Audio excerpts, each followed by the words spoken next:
This is going to be a compilation of some of my favorite rebuilds that I've done in 2025. So sit back, relax, grab your popcorn, and enjoy the show. The Buffalo Sabres are an embarrassment. This team is in desperate need of change, so we are going to be rebranding the Sabres entirely and fixing this roster for the fans in Buffalo, if they have any left. This roster needs to be completely gutted. We have some good pieces like Tage Thompson at a 90 overall. The man is only 27 years of age. Zach Benson is still extremely young at only 20. Ryan McLeod's a pretty young guy. Peyton Krebs hasn't even hit his prime yet. We got Rasmus Dahlin, one of the best defensemen in the entire NHL, on the back end at a 92, and this man has never seen the postseason. Owen Power is a former #1 overall pick. I believe Bowen Byram is a top 10 pick. The man went 4th overall in 2019. How is this team so bad? In goal, Ukko-Pekka Luukkonen is not a bad goaltender, 26 years of age, but we also got Devin Levi down in the minors at 23. The man already is an 80 overall. So what I'm going to be doing is I'm going to be completely changing this roster, making trades, signing players, and leading this franchise to a Stanley Cup. I have also rebranded the jerseys, so we are going to be looking filthy out there on the ice. The Buffalo Sabres are back, baby. Before I go ahead and make any trades, I got to extend some players, Zach Benson being one of them. I'm going to try to lock this man up long term. Never mind. The dude wants 10.5 on an 8-year contract. I'm going to give the guy a $5.4 million 1-year contract to return to Buffalo. Zach Bryson, I'm not going to re-sign. Goaltending-wise, Ukko-Pekka Luukkonen is probably out the door. Michael Kesselring is only 25 years old, so I do want to extend this guy, although, goddamn. You guys have no idea what taking $5 million does to this hockey team. We're not even close to being a playoff contender, and yet Michael Kesselring wants 5.1. 5-1 over the next 2 seasons with a no movement clause in year 2. We are going to get younger. We are going to get better long term. We got Alex Tuch for Ryan Leonard with a 3rd and a 4th round pick into the trade. Totally unwilling, which means ultimately I am going to have to add in probably a 2nd and a 3rd instead. Still unwilling. I got to make a splash with my first ever trade, so a 2031 or 2030, I should say, 1st round draft pick, and it is a done deal. We will see you out on the ice. Alex Tuch does tend to ask for like $9-10 million and is washed up by year 3. Little bit of a loaded trade here just because the salaries did not match, but we essentially got Luukkonen and Byram for Rasmus Sandin and Trevor Van Riemsdyk from the Washington Capitals. They are totally unwilling. Let me go ahead and add in a 3rd round draft pick into the trade, and it is a done deal. Rasmus Sandin for Bowen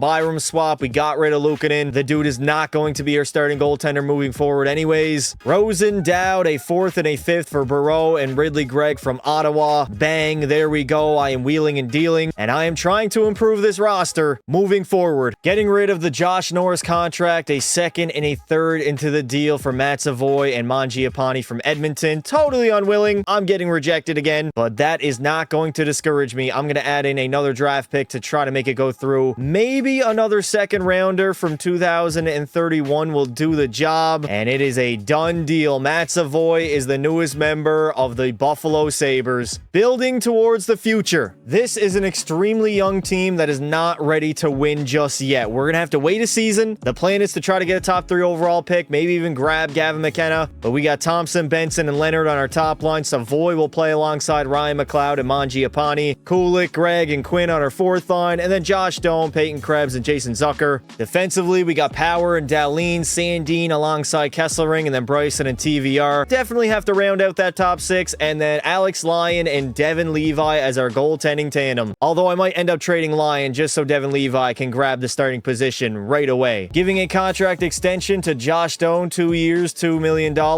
Peyton Krebs at an 81 overall wants $3.4 million.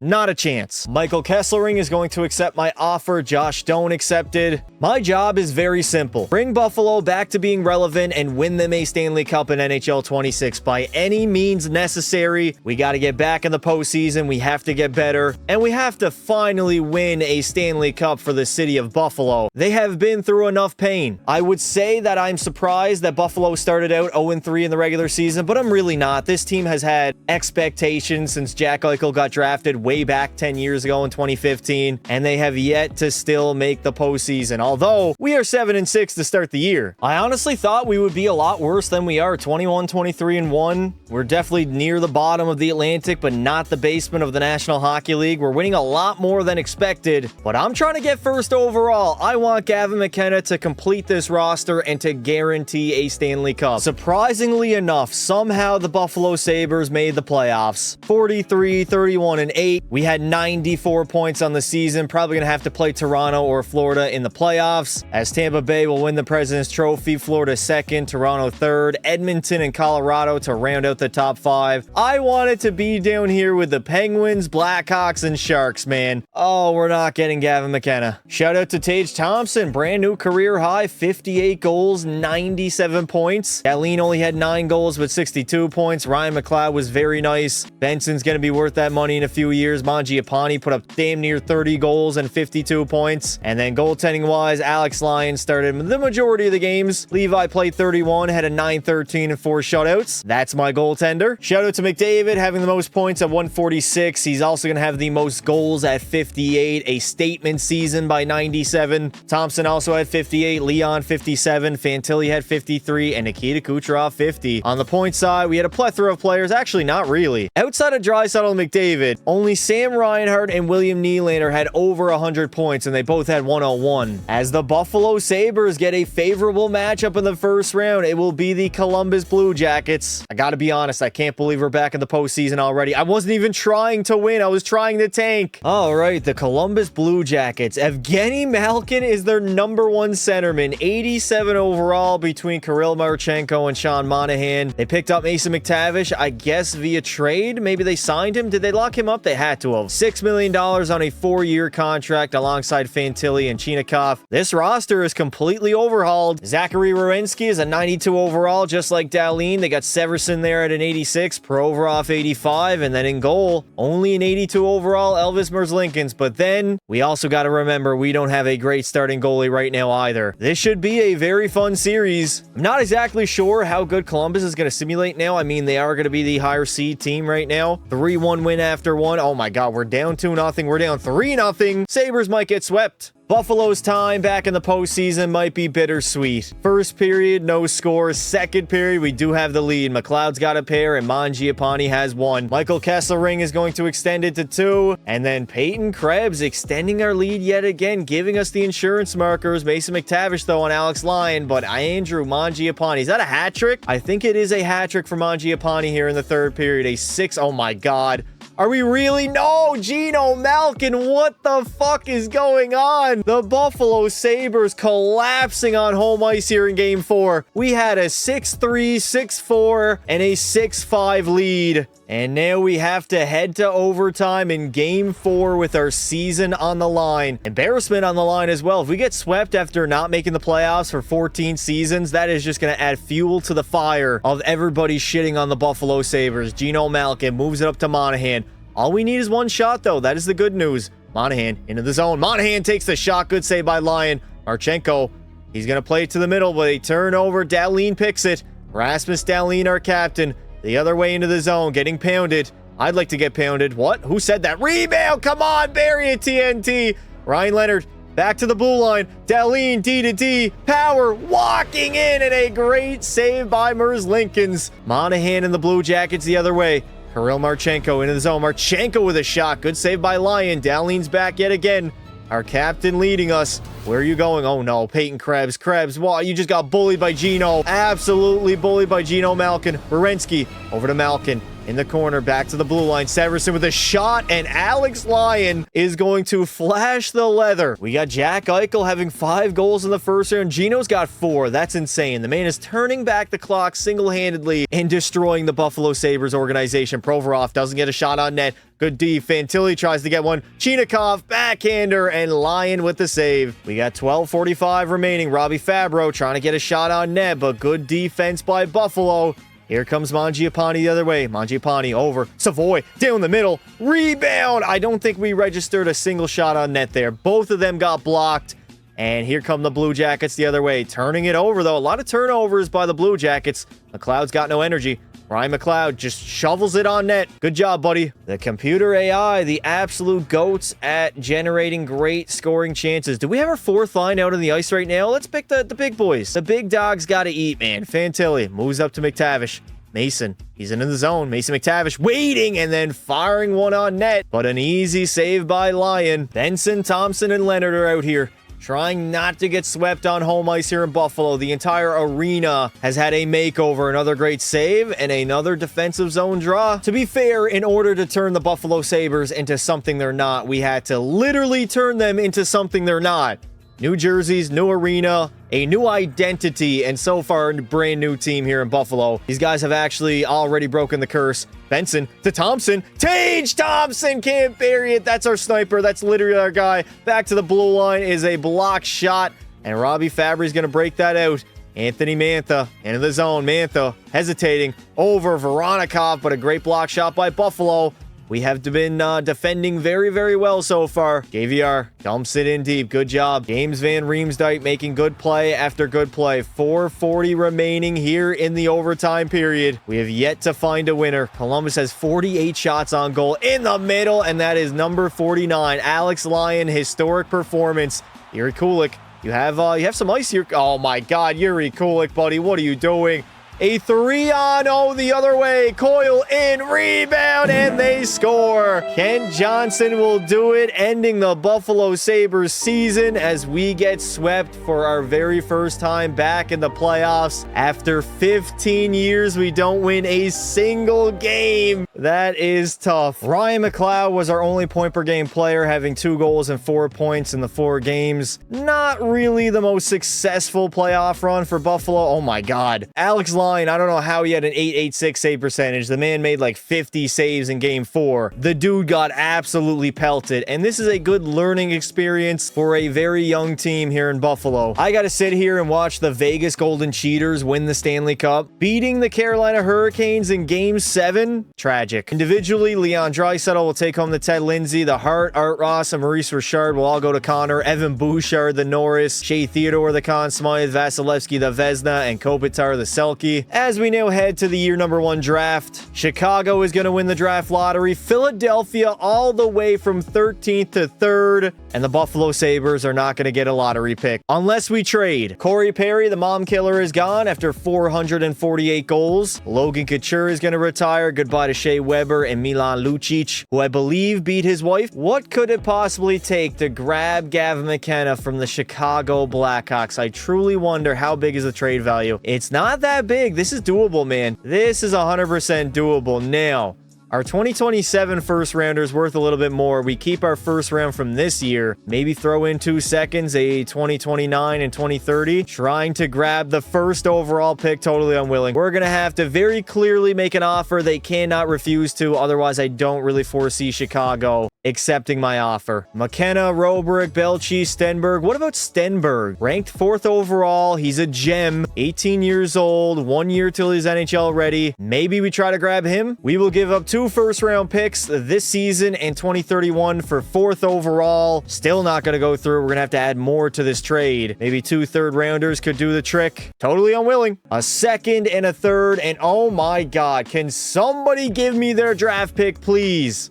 Another 3rd rounder into the trade. I still don't think. There it is. Finally. We believe this transaction will contribute to our success here in San Jose. You don't fucking say. All right, I'm happy. 4th overall pick. Let me get Stenberg. Let me get my boy, Ivar Stenberg from Frölunda. Welcome. 72 overall. Medium elite potential. Gotta be honest, I thought the overall would have been a little bit higher. We need a defenseman, so I'm going to go with Anisimov, 2-way D-man, elite medium potential, perhaps. 54 overall. He's got a long ways to go. Welcome to the re-sign phase. I don't think we got to get anybody back. TVR, I'm not going to re-sign. Peyton Krebs, we'll probably bring that man back. We have $16 million to work with, a whole lot of freedom. You watch, in 2 to 3 years, this Sabres squad is going to be a juggernaut. Mark my words. The tricky part about this video will be re-signing Savoy, Benson, and Leonard, all of which need extensions. Benson already is making 5.4, but let's go Leonard and Savoy. Actually, Leonard wants to re-sign. A 6.2 over the next 2 seasons. Dog, these young guys just want want the bag. We are going to go $7 million over the next 4 seasons for Ryan Leonard. Matt Savoy has literally done nothing to deserve 11 mil, but somehow is asking for it. Is this guy out of his fucking mind? Like, are we being honest right now? I know he's got medium elite potential, but like, why is he asking for that? He just came off of like a 30-point, 40-point season. He's only an 85 overall. Like, there's no way he deserves this at all. That's crazy. The price tag on this man is absolutely nutty. I'm gonna go 9.7 over the next 6 seasons with a no movement clause in the final 2. And then, of course, let me squeeze by Devin Levi and try to leak this man for as much money as I can. He only wants 2.3 for a 5-year contract. This is going to be easy. Locking up Devin Levi long-term, 3.5, 7 years with a full no movement clause. That is our starting goaltender of the future. Dan Muse has a 65% team fit in Buffalo, so we're going to sign that man to a contract to be our new head coach. As for the unrestricted free agents, Alexander Ovechkin is looking to get paid at age 40.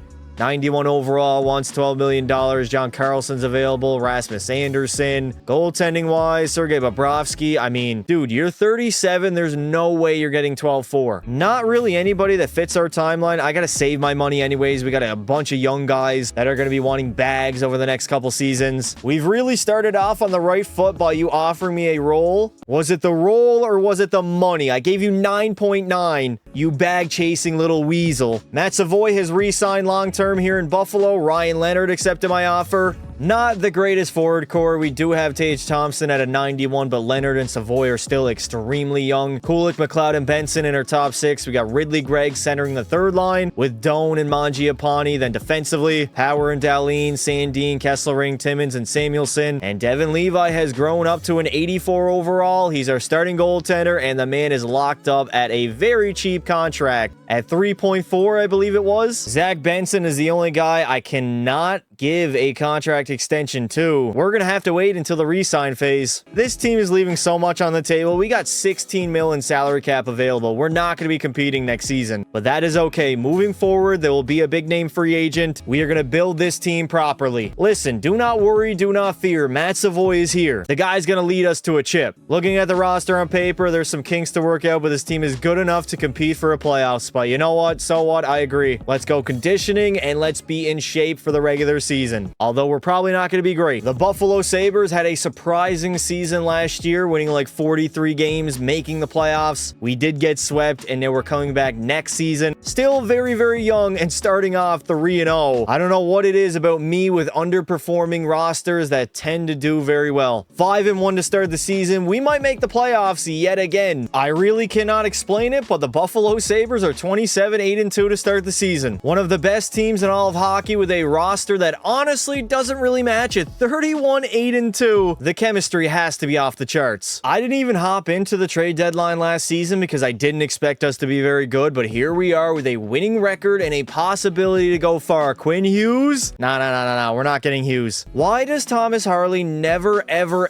have a contract extension? Doesn't even have a contract, hasn't even played this season. Can we somehow grab him? We probably have to give up Rasmus Dahlin. What if we gave up, instead of Dahlin, we throw in Owen Power, who isn't going to be as good as Thomas Harley? Let's just face it, Dallas is going to be over the salary cap. Are we serious? Maybe you guys should have signed Thomas Harley, you dumb fucks. I can definitely get this trade done. We're going to give up 2/3 Owen Power and a 1st-round draft pick. Bang! Welcome Thomas Harley to the Buffalo Sabres. It is now time to get that man signed. I already know that Thomas Harley is going to want the absolute bag. Oh my god, how stupid can I be? I'm blaming it on the fact that I'm recording this at like 7 a.m. I can't even sign Thomas Harley because of the contract extension window that has just closed. So we are going to lose Owen Power for the season. What the fuck? Definitely an L move by me on my part. I essentially made this team a lot worse heading into the final stretch of the season after winning 41 games before the trade deadline. Oh, I can see it already. The comments are going to be flooded with just absolutely ripping me. You know what? It is what it is, Sabres, we're going to move on. The past is the past. Thomas Harley's going to get signed in the offseason, and we're going to be a juggernaut in no time. So Buffalo still did make the playoffs. Only 8 wins. Actually, no, 7 wins after the trade deadline. We barely snuck in because of our extremely good first half of the season. Florida's going to win our division, winning 55 games, and they were the best team in the NHL. We got Tampa Bay winning 50, Toronto, Colorado, and LA in the top 5 at the bottom. San Jose still struggling. Don't worry, a rebuild is in the future. Tage Thompson was great, 50 goals, 98 points. Ryan Leonard had 72. Definitely a breakout season for him. Savoy, look at this man. He only played 61 games. Wait, why did he only play 61? 20 goals, 66 points. The dude wants to be paid like Connor McDavid. Jamie Benn put up 52 points for this roster. And then Devin Levi had a 9-10, 3 shutouts, and 35 victories. Nice. Yet again, McDavid will lead the NHL in scoring, 126 points. Leon Draisaitl had 114. Matthews 108, Nylander 105. Matvei Mishkov has arrived. 51 goals, 101 points. The dude is only 22 years of age. He's going to be a monster for a very long time. Tommy Egg Matthews had the most goals at 58. Cooch 56. McKinnon 54. Matvei and Leon both had 50. Tage Thompson also 50. Vasilevsky with the most wins at 44. And we got Ilya Sorokin leading in shutouts at 7. Buffalo and Philly yet again giving us a favorable matchup, although last season we had that and we got swept. Matvei Mishkov is up to a 93. Zegras is an 87. Travis Konechny, not a bad top line. I mean, overall wise, it beats ours, but somehow we just simulate so insanely well. Drysdale Sanheim on the back end, and then in goal, ooh, Sergei Bobrovsky returned to Philly. 93 overall, 38 years of age. Definitely did not expect to see Bob there, but that is the reason why Philly was so good. Let's simulate the first 4 games. Hopefully we do not get swept. We won't be getting swept. We end up winning games 1 and 2, and we ended up sweeping the Philadelphia Flyers, baby. A beautiful first round matchup. The Buffalo Sabres are back to postseason hockey, and we get our first playoff series win in like 16 years. Move on and play the Columbus Blue Jackets, who did us dirty last season. The problem is their young guys got even better. Fantilli's up to an 89. Marchenko's still an 89. Still have Mason McTavish. Johnson alongside Monahan and Chinikov. Voronikov, that's the guy that literally killed us. And Zachary Werenski is up to a 94 overall as they picked up Spencer Knight. This is a better team than we played literally last season. Should be a tough series overall. Definitely not expecting a sweep like we had in the first round, but so far so good for the Buffalo Sabres. We lose back-to-back games though. We got to get back in the win column. We tie the series up at 2, heading into game number 5, and we have the opportunity to go to the conference finals if we get a victory over Columbus. First period, 2-1 lead. Dahlin and Thompson. Second period, Columbus is going to explode. Johnson, Sillinger. A hard third period here, boys. We do not want to go to a game 7. We're on home ice already. That game 7 will be on the road in Columbus as we end up losing 5-2. Game 7 in Columbus and move on to the conference finals. We get a 2-2 tie. Jordan Greenway is scoring big time playoff goals in the year 2027. Grand Theft Auto 6 probably still is not released. Second period, we have a 4-2 advantage thanks to Danforth and Ryan Leonard.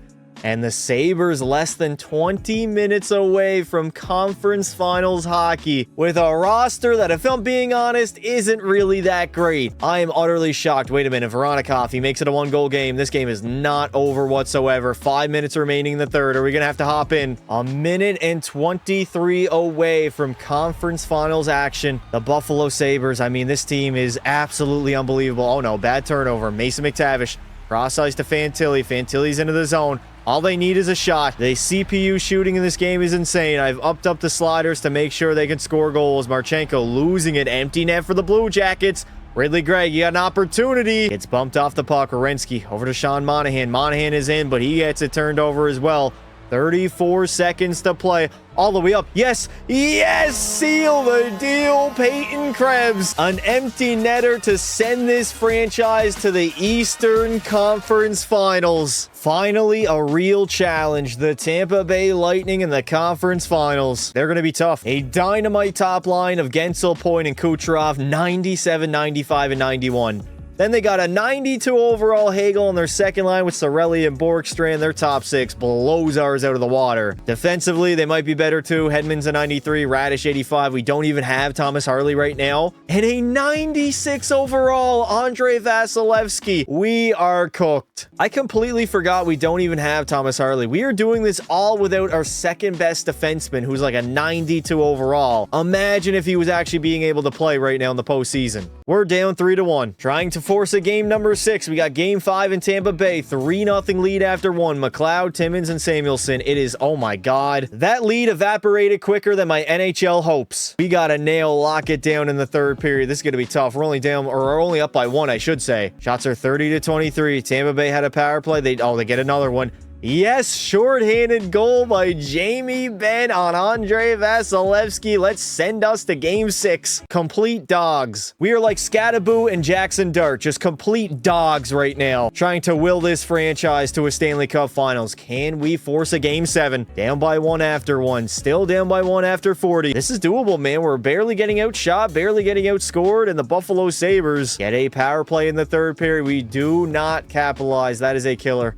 On absolute killer. 7 minutes to go in the third. Come on, Buffalo, please. No. Power play for Tampa Bay. No, they extend the lead to 2. Joel Armia is scoring goals on Devin Levi. Are we fucking serious right now? And the Sabres playoff run will end in the conference finals. Tage Thompson was excellent. 11 goals, 17 points. Dahlin also had 17. Ryan Leonard is still young. Benson, like, we got so much more room to grow. Give me 2 more seasons and we are going to be a juggernaut. 924 for Devin Levi in his very first playoff run ever. I'm guaranteeing a Stanley Cup. This team is nasty. Imagine when we're actually better. We're already simulating insane with low overalls. And we ended up losing to the team that won it all in Tampa Bay. They dominated Winnipeg. We actually took them to 6 games. I'll take that. McDavid will take home the Lindsay, Art Ross, and Hart Trophy. Matthews, the Maurice Richard, Makar, the Norris, Braden Point will take home the Conn Smythe, Ottinger, the Vezina, and the Selke to Crosby. Sid the Kid, baby. The Pittsburgh Penguins are on the right path. They get another generational talent in the form of P. Shorzy. Geno Malkin is going to retire as a member of the Capitals. That just feels weird. We got Nicholas Backstrom being gone, Ryan Suter, Pietrangelo, Ryan Reeves, the GOAT. You guys see the goal that Ryan Reeves scored the other day for San Jose? That shit was epic. Never in a million years did I think I would be seeing that guy scoring highlight reel goals in the National Hockey League. We got the 30th overall pick in the NHL draft. Who is scouted? Not a lot of these guys are actually scouted that well. I think I'm just going to take Isbister. Holy shit, EA. You can make the names a little bit easier. Defensive defenseman, top 6 medium potential, Chris Chelios. He's NHL ready in 4 seasons. Welcome to the Buffalo Sabres. Maybe. We found our diamond in the rough. Koistanen, there we go. Koistanen, defensive defenseman. He's a gem labeled in this draft. Top 4 low potential at a 55 overall. Let's go. We got a ton of cap space to re-sign Thomas Harley as well as Zach Benson, although both of those guys are probably going to want monster contracts. We got to get back Kulik as well as Jack Quinn. Jamie Benn's gonna walk. And of course, we locked up Devin Levi. No problems in that department. I can't believe it. Thomas Harley doesn't even want over 10 mil. This is awesome. 6-year contract. We're gonna lower the AAV. I'm gonna try to go down to $9 million over the next 6 seasons. Zach Benson only wants a 6.7 5-year deal. We can lower the AAV and bring this guy back as well. 6-1 over the next 5 seasons. Jack Quinn is gonna be a part of this team, but at a lower AAV. We'll give him the no movement clause, 5-year contract at $4.1 million. Peyton Krebs is another guy I do want to bring back to this roster. The good news is I left a lot of salary cap on the table for this exact situation where we needed to give a lot of guys a lot of money. Jack Quinn is going to accept my offer, as well as Zach Benson, Thomas Harley. Everybody is returning. Harley saw us damn near make the Cup Finals without him and said, hold up, I'm in. I'm going to give Mangiapane a 3x3 full no movement clause as well to return to the Buffalo Sabres. We do not have any money for any of these guys. Quinn Hughes being the best one available, asking for 17.5 at a 97 overall. Batherson's available. Carlson, Ryan O'Reilly, Brendan Carlo. Any good goaltenders? Darcy Kemper at an 87 is not bad, I guess. Monty, Kochekov, Edmonton Oilers legend Cam Talbot, Vezina finalist. Top 6 is going to fit very well. Leonard, Thompson, and Benson. We got Kulik with Ryan McLeod and Matt Savoy. Ridley Gregg again centering the third line with Mangiapane, and I think I'm going to move up Jack Quinn Peyton Krebs is kind of the odd man out right now. If I move up Mangiapane, we got a -1 on the fourth line, so I'll keep him there. Defensively, we got Dahlin and Harley, Sandin with Kesselring, and then Samuelson and Johnson. And an 87 overall Devin Levi just about to hit his prime. This team is ready. Josh Doan needs an extension at 25 years old. I'm probably going to wait, though, and I think the only other guy is Michael Kesselring. We got everybody locked up long-term as the winning is starting here in Buffalo. Changing the culture. Dan Muse, the goal is simple. Let's win a Stanley Cup with the Buffalo Sabres in NHL 26, and let's go down as legends in the city of Buffalo. The Buffalo Sabres starting the season hot. In 9-2 record, top of the Atlantic Division. Let's keep this up. Let's dominate the regular season, and let's finally make the Stanley Cup Finals here with Buffalo. This city, the fan base, they deserve it more than ever. They have been ridiculed with absolute poverty for damn near 2 decades in real life. Here we are at the trade deadline yet again. Ooh, Dylan Strome is available. Doesn't have a lot of trade value. Will need to be re-signed, which will be tough. Don't want Ivan Barbashev or Martin Ferivari. Rasmus Anderson, no thank you. I think I'm going to try to grab Strome. He would be the perfect second-line center on this squad. I don't know if we have the assets to grab him, though. That's the issue. Like a guy like Rasmus Dahlin, the dude makes 11-1. He's really taking up a lot of cap space. Well-deserved, though. 93 overall. Matt Savoy at 9.7. Harley's at 9. Thompson's locked up for 3 more years. Kesselring, we can't trade him. No movement clause. But we do have our trusty old draft picks that I love giving up for my GM modes. We got a first, second, and a third. That's actually quite a bit, huh? I'll go a first and a third instead. We're gonna have to throw in the second rounder to make this trade go through. Still rejected? We are gonna load up the trade package for Dylan Strome, all for just one player. Finally, it has gone through. We'll see you out on the ice. Definitely an overpay, but that is necessary if you want to capture glory. Does not want a contract extension, and the man wants like $11 million.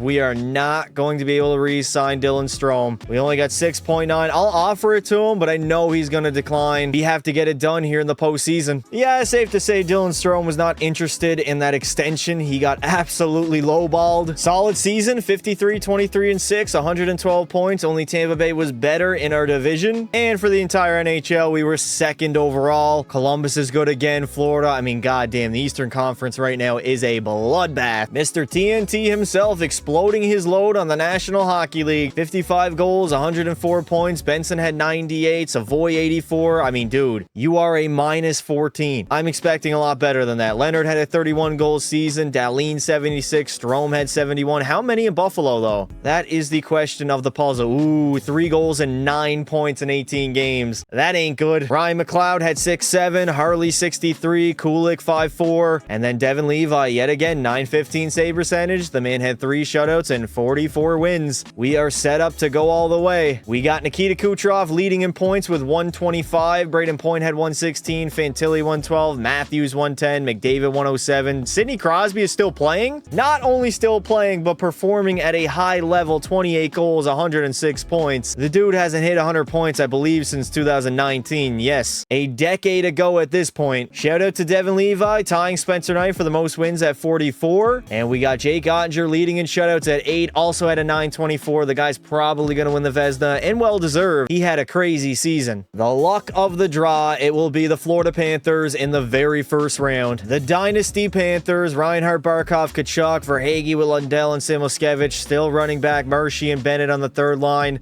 Definitely better than us defensively. They actually picked up John Carlson, who's decent at an 85 overall. No Bobrovsky, so their weakness is their goaltender. The dude Jacob Markstrom at an 81 overall. And then they got James Reimer, a 38 and 40-year-old goaltender. The Buffalo Sabres are taking care of business. Up 3-1 over Florida, heading into Game 5 in Buffalo, trying to move on to the second round. Oh my God. Down by 3 after the first period. Second period, it is 5-1, and we got completely stomped. We have the opportunity again in Game 6 to move on and try to close out the Florida Panthers. 1-0 lead after 1. We are down by 1 entering the third period. Marshy and Samoskevich. We need a big third. We're getting heavily outshot right now, but a power play marker by TNT Thompson will tie the game up. Shots are 34-18. Come on, Buffalo. We need to do something. Get on the board. Give us the advantage. And let's move on. 5 minutes remaining here in the third. Yes, Dylan Strome, late stages of the third. Let me hop in. God damn it, I didn't even have time to hop in. That will end the season of the Florida Panthers with 1:37 remaining. Dylan Strome, the trade deadline acquisition, will be the hero. We move on to play Matvei Mishkov and the Philadelphia Flyers yet again. Matvei Mishkov is only getting better. 96 overall at 23 years old. They got Forrester alongside Zegras. Milano, Couture, Konechny, not a great second line. I gotta be honest, the forward core doesn't really move me. Drysdale and Sanheim aren't bad. And then in goal, they're rocking out a 91 overall Bob. The man is almost 40 years old and still an elite level goaltender. It took us 7 games, but we got the job done, and now it will be the New York Islanders in the Eastern Conference Finals. Let's do this. They still have Matt Barzal at an 89 overall. Jack Roslovic is on the roster. Jonathan Drouin is on that top line. Bo Horvat's an 87. Forward core overall isn't really that great. Pelican Pulak. Where the hell? Matthew Schaefer's an 84 overall at the age of 20. This guy does not grow in this game. Leading 3-2 in the series, heading into game number 6 in Long Island. The Buffalo Sabres have an opportunity to go to the Cup Finals. This has got to be the season. First period, 2-1 lead, Savoy and Harley. Second period, we lead by 1. Trade deadline acquisition, Dylan Strome. I knew that man would come up clutch for us in the postseason. Islanders on a long-ass 5-on-4. Was that a 5-minute major that we gave up? 7 minutes remaining in the third. Can Buffalo hang on? 5 minutes to go. Come on, Devin Levi. Shut the door and shut up. The Buffalo Sabres are moving on. Massive game from Strome. 1 goal, 2 points. Harley had 2. Savoy 2. Thompson, Benson both chipped in. And then Devin Levi with a 926. Yes, I get to dethrone the Vegas Golden Knights in the Stanley Cup Finals. The perfect ending to the video is Buffalo raising Lord Stanley on Vegas's grave. About goddamn time. Vegas has a great top line, but outside of that, they are just a bunch of washed up bums. Eichel and Marner, 96 and 94. Dorofeyev is a legit goal scorer. Barbashev's okay. Theodore's at 91. That's going to be tricky. Hanifin at 89. And then in goal is at Aiden Hill. It is Swiss cheese Aiden Hill. This has got to be the series of the Buffalo Sabres break through and win their very first Stanley Cup in franchise history. The Vegas Golden Knights are getting sandblasted like a prostitute right now. Game 6 in Vegas with the Stanley Cup in the building. The Buffalo Sabres have the opportunity to rewrite history. First period, down 2-1. Tage Thompson on the power play gets our lone goal. Second period, it is not looking good, and we have to go back to Buffalo for a Game 7. We have a 2-1 lead entering the third period. The Sabres are on the verge of history. They just need Devin Levi to lock in, shut the door,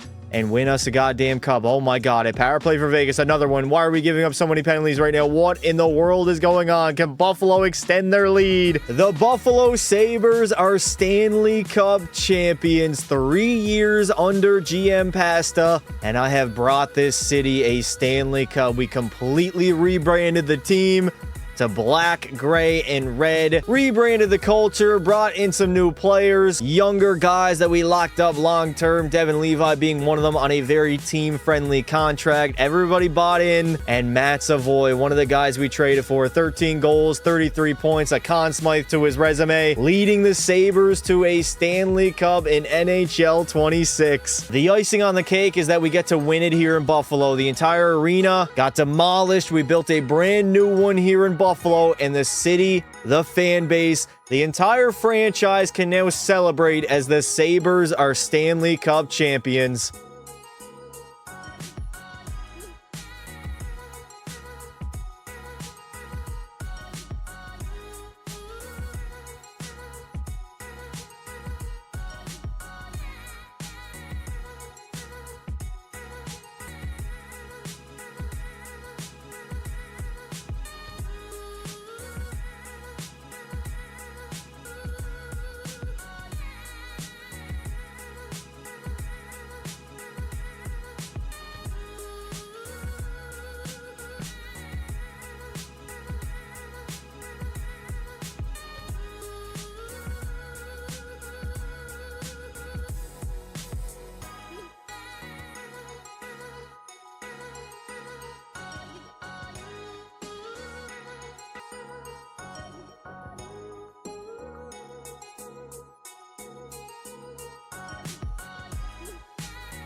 This was the roster that got it done. Savoy, 13 goals and 33 points. Absolute insanity. We had Tage Thompson, who had 26, Benson, 24, and 11 goals. Dylan Strome, free agent. We had Thompson with 11 goals and 26 points. Benson had 24, and trade deadline acquisition, Dylan Strome was definitely a good idea. Leonard, 16, Mangiapane was solid, and then Devin Levi, 16, 9, and 1 with a 923 save percentage. This man is on the best contract in the National Hockey League. $3.5 million for the production that he gives is absolute nuttiness. Maybe I got to do a part 2, and maybe I got to build a dynasty in Buffalo. I don't know. We'll see. The Montreal Canadiens are the most exciting team in the National Hockey League. They are young, they are fast, they are explosive, and they have a lot of potential. So today, GM Pasta is taking over the reins as the general manager for 10 full seasons. Now, I'm not gonna lie, Montreal is set up absolutely beautifully. We got young guys like Demidov, Caulfield's only 24 years old, Nick Suzuki is in the prime of his career. Juraj Slafkovsky is a former #1 overall pick. We got Line A as our second line center. That definitely needs an upgrade. Third line's pretty decent, Evans, Dak, and Gallagher. And then fourth line, we got a young guy in the name of Zachary Bolduc. Definitely going to be the future of this team. Defensively, we got Lane Hudson and Noah Dobson on our top D pairing, 88 and 87 overall. Mike Matheson will play alongside Caden Gooley, and then Arbor Jacki and Alexander Carrier. The bottom pair does definitely need a little bit of an upgrade, but I feel comfortable. Lane Hudson's locked up long term. He's got 1 year left on his entry-level contract, and then he signed for 8.98 seasons. An absolutely beautiful contract. And then the one glaring weakness of this roster is goaltending. Monty, it really is not the guy. 85 overall is not a horrible goaltender. And then we got Dobes as our backup, 24 years old, 80 overall. That is an area that I definitely want to figure out pretty soon, if I'm being honest. And then probably a second line center of the future. A guy that can play alongside Juraj Slafkovsky. I'm going to throw Demidov up on the top line. Line A, I look at Line A as a winger, even though he is listed as a center. He only has 66 face-off rating, so he's not going to be winning a lot of draws. We got to shore up a slot for a second line center, maybe some depth pieces, but as of right now, year #1, this team is very good. First order of business, I have a second line center on my mind that I want to go after in the form of Shane Wright. Medium elite potential, 83 overall. He's only 21 years old, literally fits our timeline. I don't know exactly what we're going to have to give up to grab him. Maybe a guy like Patrick Laine. Seattle would be over the salary cap, so we'd have to take some salary in return. I really got to be stingy with my draft picks because we're going for 10 seasons, so all of these first rounders are going to mean a lot. So I'm going to throw in some seconds and thirds right away here to grab Shane Wright. A second, 2 thirds. We got Schwartz in there for salary and Shane Wright coming back in return. They're totally unwilling. We might actually have to give up a first round pick. Never mind, I threw in another second round pick and that trade has been accepted by Seattle. Consider it a done deal. Shane Wright is the newest member of Les Montreal. Beautiful. We got our second line center of the future and of right now. Now we need a goaltender. Devin Levi is a guy who has not been so promising early into his National Hockey League career. 23 years old, only an 80 overall. We can literally give up Dobes and probably 2 thirds to get this trade to go through. How about a 4th and a 5th? That might not be enough. No, we're going to have to add in a little bit more. Throw in another 4th round pick and consider it a done deal. Devin Levi is on the first flight to Montreal. We got our second line center. We got our goaltender. I think we're good for season #1. David Reinbacher is a very interesting situation. He's got medium elite potential, only 74 overall at age 20. He signed for 3 years. I think I'm just going to let the man develop in the American Hockey League. Considering we are going for a decade, it's going to be a long video. I'm definitely going to have to draft well and use my young guys as we go along and get further. I'm really hoping that Devin Levi turns into a superstar goaltender. He's 80 overall, still extremely young. He's probably going to rotate games with Monty, so he should be fine. That is a goaltending tandem. We are going to go Demidov on that top line with Caulfield and Suzuki. Slav can play alongside Shane Wright and Jaden Schwartz. Schwartz will probably end up being a 1-year player here in Montreal. Dak, Newhook, and Gallagher as our third line. Then we got Evans, Bolduc, and Anderson defensively.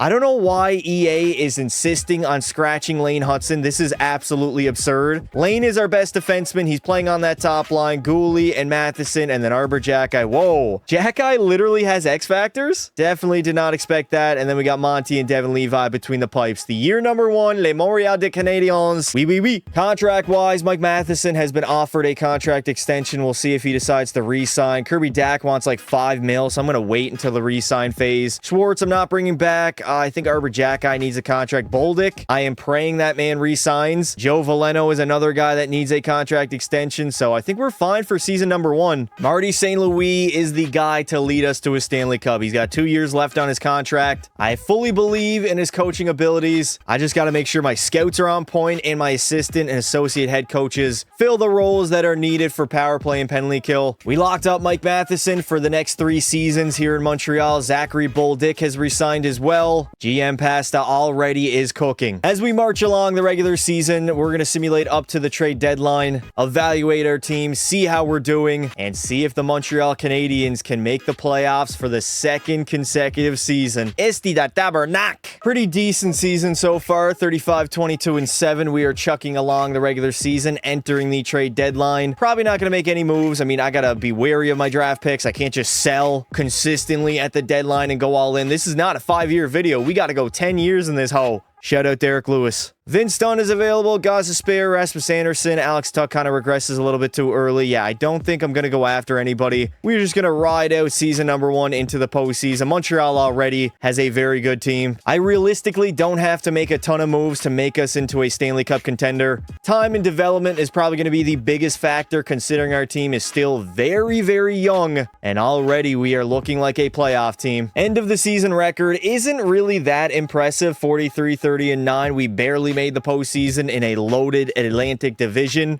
I mean, come on now. We got 5 teams making the postseason. Tampa Bay was the best team, winning 58 games in the Atlantic. They would end up being the best team in the NHL, winning the President's Trophy. Edmonton had a very good regular season. Colorado was up there. Toronto and Washington to round out the top 5. And the Columbus Blue Jackets may have an opportunity at grabbing Gavin McKenna as they finish dead last. Funny enough, Nick Suzuki, our leading scorer, 90 points on the season. Right now, he is our best player. He also had 20 goals. Ivan Demidov, in his rookie season, puts up 37 goals and 88 points. We had a lot of minuses on the team. Holy shit. Caulfield had 82 and 40 goals. Slavkovsky, 55. Noah Dobson produced offense in the back end, but Lane Hudson, that is a massive regress off of last season from 66 points all the way down to 46. That man had a sophomore slump. Goaltending-wise, Monty only had a .904, but take a look at Devin Levi. He only played 21 games, but the man had 3 shutouts and a .921 save percentage. That is looking like our starter for the future. McDavid is going to do McDavid things. 152 points, led the way offensively in the entire NHL. Draisaitl had 137, Cooch 105, McKinnon, Ovi, dear God. The dude can barely skate in real life, but is putting up 52 goals, 100 points. In NHL 26, Zach Hyman had a hell of a season, and now for the goals. Leon Draisaitl will tuck 70 on the season. I mean, come on. McDavid would have 59, McKinnon 52, as well as Ovi. Matthews had a 50-goal season, and Connor Bedard has arrived. 50 goals, 86 points. Matvei Mishkov is back in shape as well. We yet again, for the 2nd season in a row, we face the Washington Capitals. Obviously, they beat us in real life last year. It is time for some good old-fashioned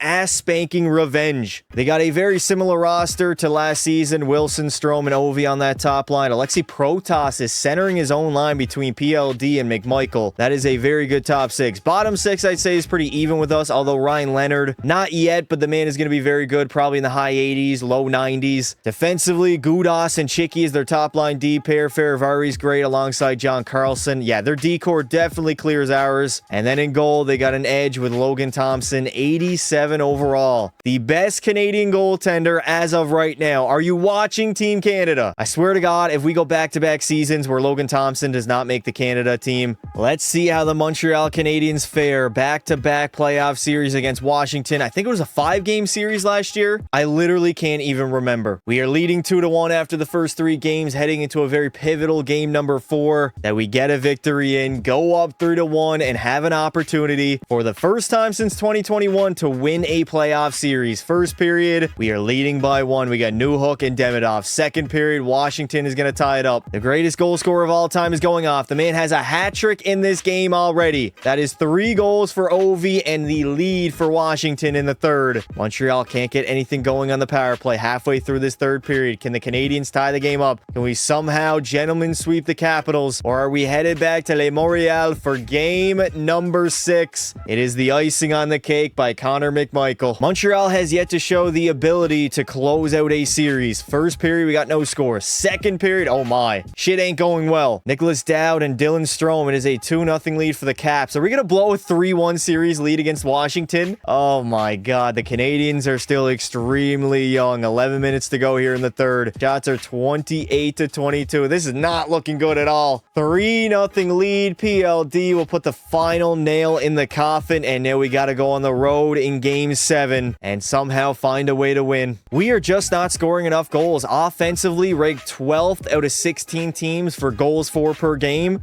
That is not good enough. We're also not defending well. Power play's not great. Penalty kill isn't great either. 2-2 tie after the first period. Protas gets a pair, but Josh Anderson and Lane Hudson will chip in. Second period, we are down by 1. This is the second time a Capitals player has scored a hat trick against us. First it was Ovi, now it's Protas. We got to really tighten it up defensively. Power play, we get nothing on it. Caulfield tied the game up though. We are halfway through the third. Another power play. No, come on. The power play is fucking garbage. Here we go in overtime. Shots are even. The score is even. And it is a game 7 in the very first round. Can the Canadiens move on, win their very first playoff series in the Young Gun era? Oh no, Noah Dobson gets laid out. Up to Suzuki. Nick into the zone. Ripping one on net. Doesn't get it to go, though. I think Cole Caulfield blocked that with the back of his shin pads. Caulfield tries to feed it over to Nick Suzuki. Unfortunately, could not get there. Here comes Dylan Strome the other way. Strome. Stride deking in. A good save there by Monty. Hudson moves it up to Suzuki. Here we go. Captain Suzuki into the zone. Feeds it across. Shane Wright. That is not Noah Dobson. Shane Wright now up on that top line. I made a move for game 7. I want to see if it'll work. Capitals are just going to dump that in. Ovi finding Chicky from the blue line. Blasting it wide. Go. Move your feet. Come on, Shane Wright. We get a 2-on-1. He's got no energy. Shane Wright can literally do no good right now. Tom Wilson. He's going to take his time moving that puck out.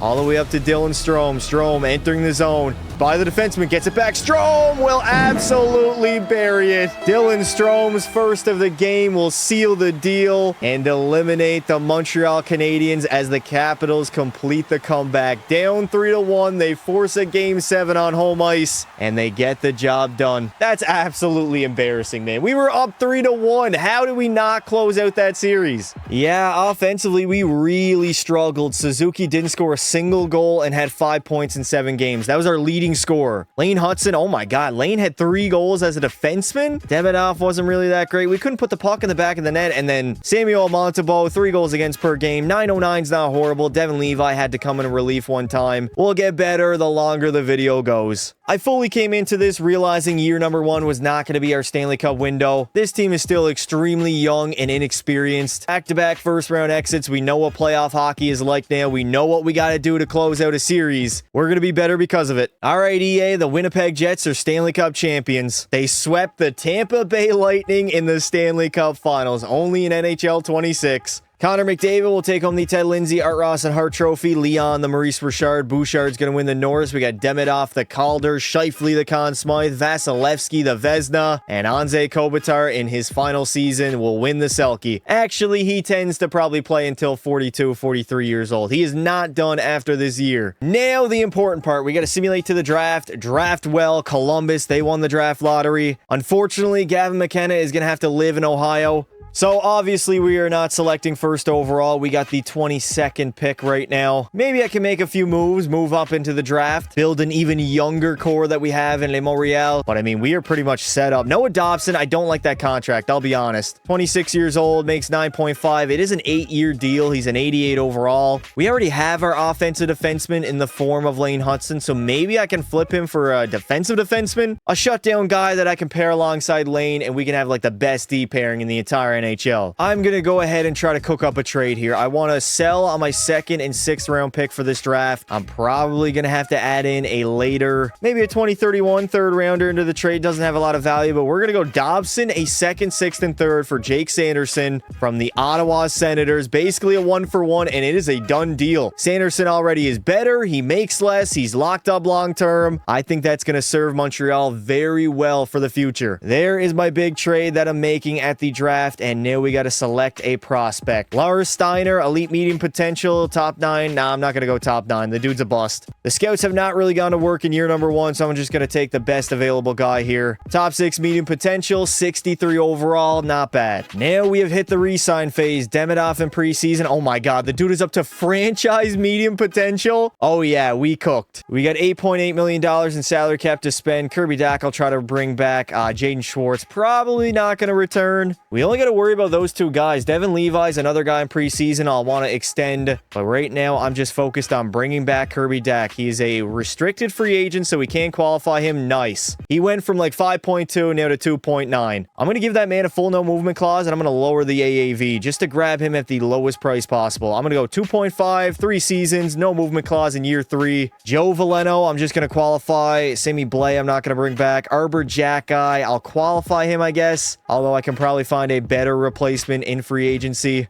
Is that Joshua Waugh? Yes, Joshua Waugh is a young guy that we got to make sure we bring back. 22 years old. He's got top 6 medium potential. 1.5 over the next 2 seasons is a fair offer to give. Dak is going to end up accepting my offer, as well as Joshua Waugh. We bring both of them back to Le Montreal. Le Caxaguer. Here we are in free agency. Kirill Kaprizov did not sign an extension in this universe, and he is available. I'm not even going to bother. Martin Necas is available. Adrian Kempe, Alex Tug.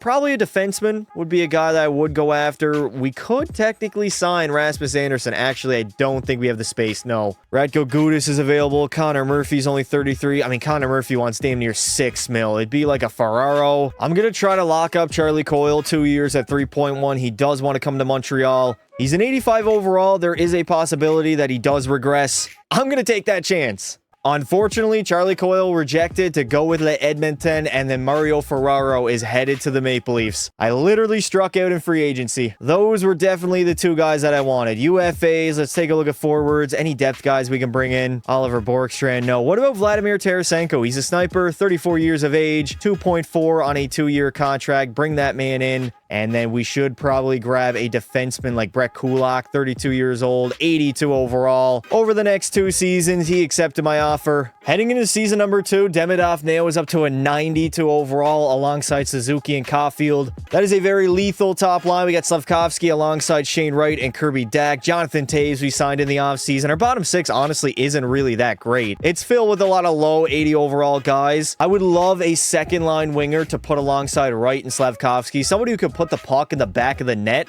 Again, Wise Lane Hudson, literally a healthy scratch. This is unbelievable. The man is a 90 overall. He's our best defenseman. Him and Sanderson on that top line D pair, we get a +5. There it is. That is exactly what I was looking for. We are going to go Gooley alongside Matheson, and then Carrier and Kulak. Samuel Montembeault is an 85, but Devin Levi is on his heels. Devin Levi already might be the starting goaltender. A few contracts I got to get done, one being Ivan Demidov. $10 million. Okay, that's actually beautiful. We can lower that AAV with a full no movement clause and get Demidov on a steal of a contract here in Montreal. Give the man $9 million over the next 7 seasons. Year 7, a full no movement clause. I feel very confident he's going to accept. Now for a smaller contract, Devin Levi wants 6.4 over the next 2 seasons. I'd love to give him more term, but I don't know if he wants that, to be honest. What if we give him a no movement clause, lower the AAV? He doesn't want an extension, so I got to be careful here and not completely lowball the man. I'm going to go 3 years, $5 million with a no movement clause in year number 3. Marty, I got to be honest, buddy. This is a big season in Montreal Canadiens history. We got a group of young guys who are ready to explode and take that next step, go on a deep playoff run, and potentially win a Stanley Cup. We're very young still. Ivan Demidov is going to re-sign long-term on $9 million.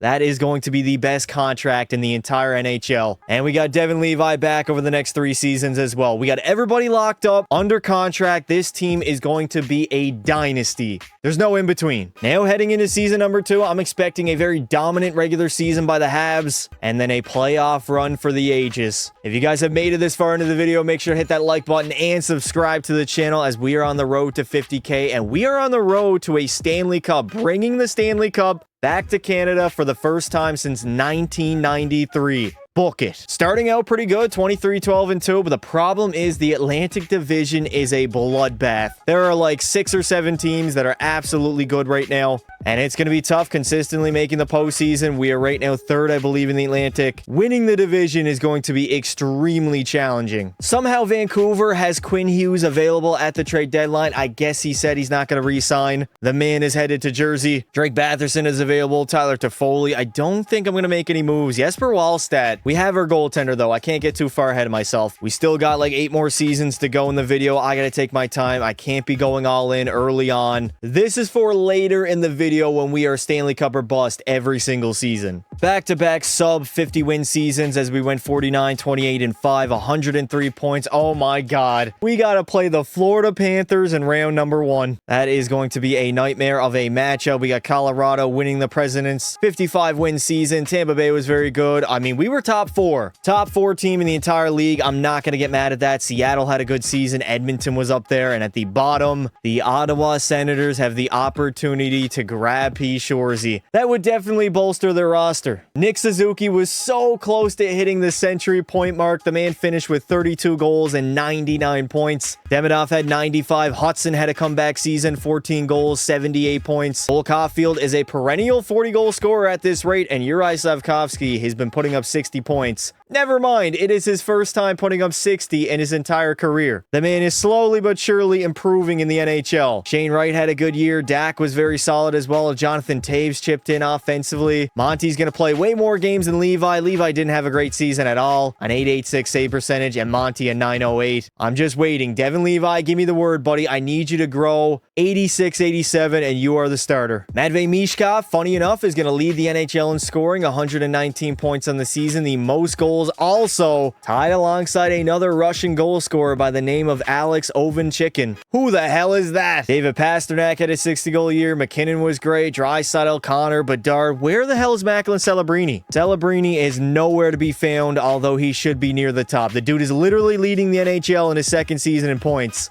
We quite literally drew the hardest matchup in the first round against Florida. This team is loaded and juiced to the gills. It's going to be very tough. I'm well aware that we have a great top line, but goddamn, look at this. 94, 97, and 95. Reinhart, Barkov, and Kachuk are much better. Verhaeghe, Lundell, Samoskevich, and then that third line, an 88 and 87. We cannot contain that at all. They are going to be a nightmare to defend, and then they have Forsling, Ekblad, Jones, and Mikkola in their top 4, which is very good and a better goaltender, as Sergei Bobrovsky is still great at a 91 overall. Oh dear God, Montreal, just bring it to 7. That's all I can say. Force a game 7 and anything can happen. We are so inherently fucked. Let's see if we can pull lightning out of a bottle. The Panthers up against the Habs in round number 1. Yeah, this is kind of what I expected. Down 3-0 this series, entering game 4 on the verge of getting swept by the much better team. First period, no score. Second period, we have a 3-1 lead. Caulfield's got a pair, and then Alexander Carrier. There we go. We are not getting swept, and we have forced a game 5. Take it one game at a time. First period, we have no score. Second period, it is a 1-1 tie. Kachuk and Demidov. Ivan Demidov. Thank you to the cock. Cole Caulfield will give us the lead late in the third. We are absolutely peppering Sergei Bobrovsky, but we only have a 1-goal lead. 2-1 halfway through the third period. Can we somehow hold on? Yes, Carrier extends it, and there will be a game 6. I'm not going to get ahead of myself. Game 6, can the Canadians force 7? We got a 2-2 tie after the first period, down by 1 entering the third. This is doable. Never mind, Mackie Samoskevich extends the lead early in the third, and then E2 Lustarainen chips in. It's not going well. Juraj Slafkovsky makes it a 2-goal game. If we get back to within 1, we can do it. It is definitely doable. No, come on. Stenlund puts the final nail in the coffin. Fucking hell, Montebar. Are you Swiss cheese, buddy? That that is just not good enough, as the Florida Panthers will beat us 8-4 in game number 6. Again, scoring in the postseason is something we don't do well, although our top line of Demidov, Caulfield, and Suzuki, they all produced. Demidov had 11 and 6, Caulfield had 5 goals, 9 points, and the Nick Suzuki just a steady two-way center. It is that secondary scoring that we really need some support in, and then Samuel Montembeault, 907, averaging 3 goals against per game. Probably not our guy. Devin Levi is next man up. Shout out to the Avalanche. They get it done over Buffalo in the Cup Finals in 5 games. What? Nathan McKinnon is going to take home the Ted Lindsay. We got Ovi, the Maurice Richard, Mishkov, the Art Ross, and Hart. Cale Makar is going to take home the Norris, Gavin McKenna, the Calder, and the Conn Smythe as well to Makar. He had himself a season. Saros the Vesna, and the Selkie to your captain, Esti da Tabernacli Coxager. Shane Wright is like the lone guy that we got to extend. 5.8 over the next 4 seasons. Honestly, I'm pretty comfortable giving him that offer. We'll see if the guy ends up accepting, but that's not a bad contract. Newhook is up. Struble is up. Newhook's 26 years old. He's got top 6 medium, but he hasn't grown over an 81 overall. I don't know if I want to bring him back. Monty, you better start hitchhiking your way to your new job, because you are not coming back. And there we go. Shane Wright is staying in Montreal for the next 4 seasons. The Calgary Flames jumped all the way up from 10th place to 1st overall to grab P. Shorzy. They literally hit the lottery. We got Ovi calling it a career after passing over 1,000 goals in the NHL. Nicholas Backstrom is done. Pietrangelo is out of here. TJ Brody, the GOAT that is Ryan Reeves, and his 63 career goals. We are in the draft yet again, this time selecting 25th overall. I don't think I'm going to make any moves.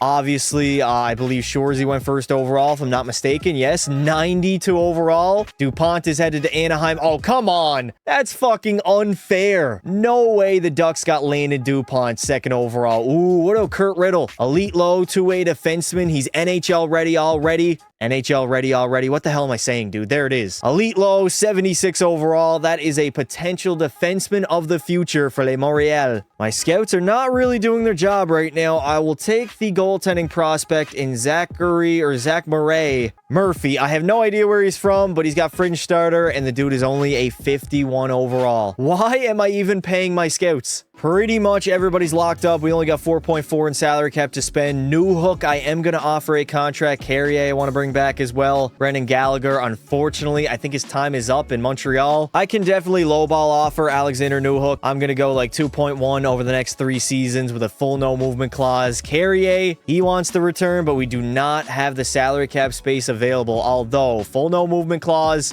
this offer might actually go through. 2.3 over the next 2 seasons. The dude said he's going to get back to me. And Monty, you are gone. UFA, unrestricted free agent. Devin Levi's our starter now, making $5 million. Welcome back to the D-Corps, Alexander Carrier. Marty's contract is currently up. He's an A overall. He genuinely tends to lean towards the forwards. Only has a 46% team fit. That is the issue. What about Carberry? Spencer Carberry could be our guy. 57% team fit. He fits very well with Demidov, Caulfield, Slavkovsky. I mean, Joe Quenneville favors veterans. We're not really a veteran group. I think I'm going to go Spencer Carberry. I think he's going to be my guy instead of Marty. I know St. Louis is beloved here in Les Montreal. I don't believe Spencer Carberry can speak French, but don't worry. The general manager can handle that. That essentially means I need to shit. We got Quinn Hughes on the market asking for 16.7 on a 6-year contract. The dude is a 97 overall. Teuvo Teravainen wants 12. A lot of these guys want way too much money. We literally have no salary cap space to spend, so we're just gonna have to simulate to next season. We don't even have enough for a backup, I believe. No way we just got snaked around by Spencer Carberry as he signs with the Dallas Stars. You bastard. Luckily, Marty St. Louis is still available, so I'm gonna bring this guy back. 5 years. I'm gonna go like maybe 2 seasons for Marty, just because there might be a potential better head coach available one of these couple seasons, so we're gonna jack up the salary on a 2-year contract. 9.9 Marty. Sign the contract, big boy. And there we go. Marty decided to come back for 2 seasons in Les Montreal and try to lead them to a Stanley Cup. I'm not gonna lie, this forward core kind of is a little bit weak. Our top 6 is nice, though. We got Dak alongside of Wright and Slavkovsky. Demidov's up to a 93 with Suzuki and Caulfield. Bolduc, Waugh, and Newhook. Jonathan Taves can be our 4th line center. It's not horrible. Defensively, Lane Hudson now is a 93 overall after setting a brand new career high. Him and Sanderson again is our top line D pair. We got Matheson alongside Reinbacher. David Reinbacher now an 84 overall. And then we'll go Carrier with Kulak, and in goal, Devin Levi has grown all the way up to an 87. We are looking very promising. Nick Suzuki is going to remain our captain. Lane Hudson has an A. Mike Matheson, no. Ivan Demidov, the best player of our team, 93. He's going to have an A. Suzuki will still be our captain. It is time for the Canadians to take that next step. Everybody seems to be locked up outside of David Reinbacher. The dude wants a contract extension, which is good. 1.9 for 1 season. Sure, I'll give him a 1-year extension. Zachary Bolduc, I would love to bring back as well. He wants 2.5 on a 1-year deal. These guys don't want to sign long-term, man. They want to get paid. They want to capitalize in a season. Joshua Waugh, 81 overall, another guy, 2 years at 1.1. I'm very comfortable giving him that. All right, St. Louis, this is your third at-bat, brother. We cannot just make the postseason. We got to contend for that Stanley Cup. It's got to be at least a conference finals appearance. Otherwise, you might end up getting the boot. Safe to say the Canadians are steamrolling the NHL right now. 23-8-4, even though we were 2-3 to start the season. We are a very good hockey team. Potentially going to win the division and potentially even win the Stanley Cup. I know it's still very early on in the year, but I have extremely high hopes for this roster.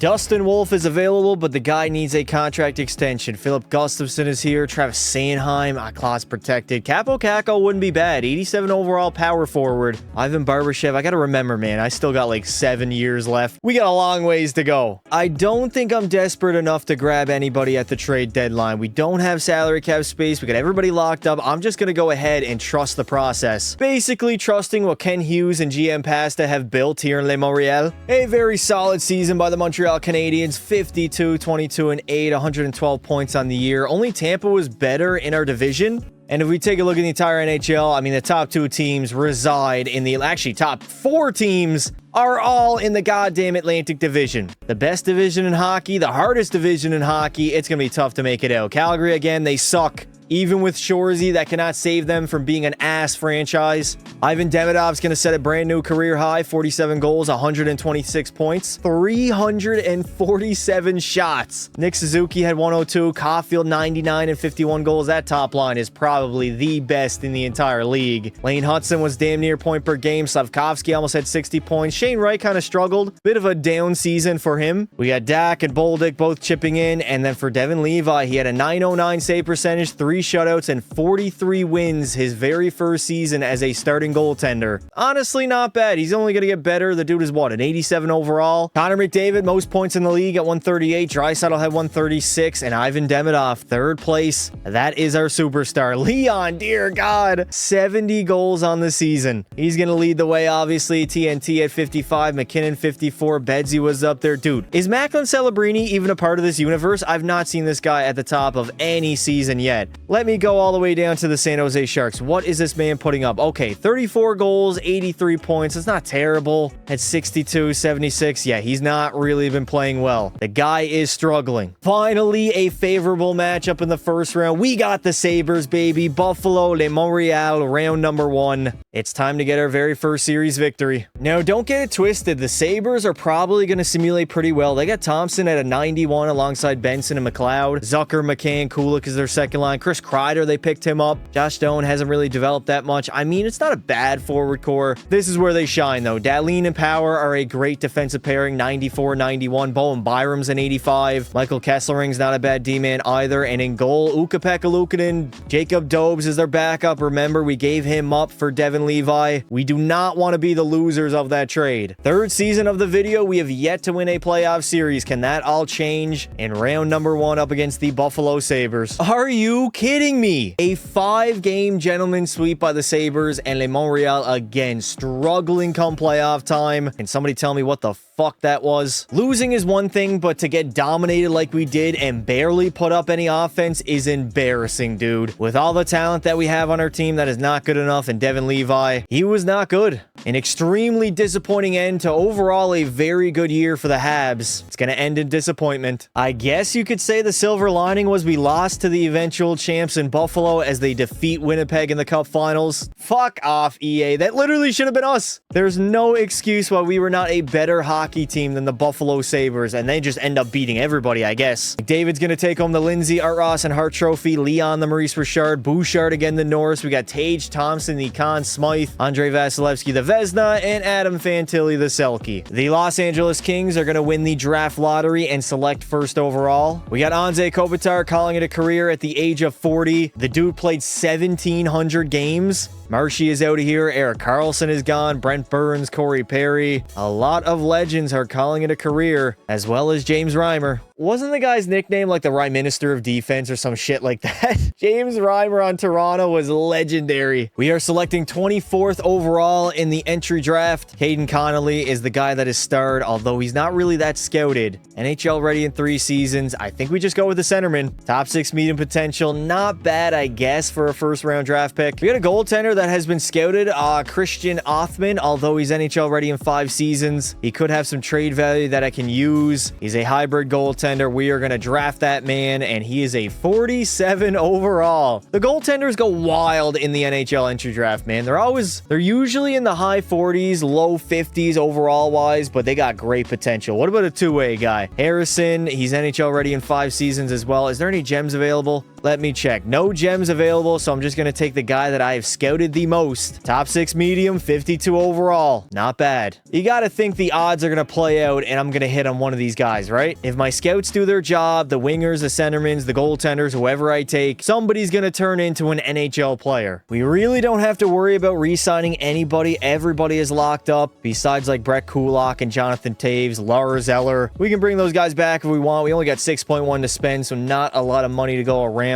I've been thinking about maybe doing a trade, but the problem is all of these guys are locked up long term. Like if we get somebody back, there's not a great chance that they're going to be locked up for the next 5 to 6 seasons. Like Slavkovsky was a guy I potentially thought about moving, but look at this, 7.6 until the year 2033-34. It's going to be tough to make a move and get something back better in return. We have $7.7 million to spend, but really it's only 3.8. 3.8 is not a lot of money to work with. I'm thinking about grabbing like a 3rd or 4th liner. Stammer wants too much. Max Domi, 3.8 over the next 3 seasons. Shane Pinto, actually Shane Pinto would be a better option. He's younger. I think Shane Pinto is a better option. The dude is younger. He also only wants a 1-year contract, and we can throw in a no movement clause to make sure he signs here in Le Habitant. 3.2, 1 season, book it. Ivan Demidov right now is one of the best players in the league. The dude is a 95 overall, and we got the best top line. Outfield Suzuki, Demidov, Dak's going to play alongside of Wright and Slavkovsky. We got Newhook, Bolduc, and Waugh, and then our 4th line needs a little bit of work. Defensively, why is Lane Hudson always getting buried by Martin St. Louis?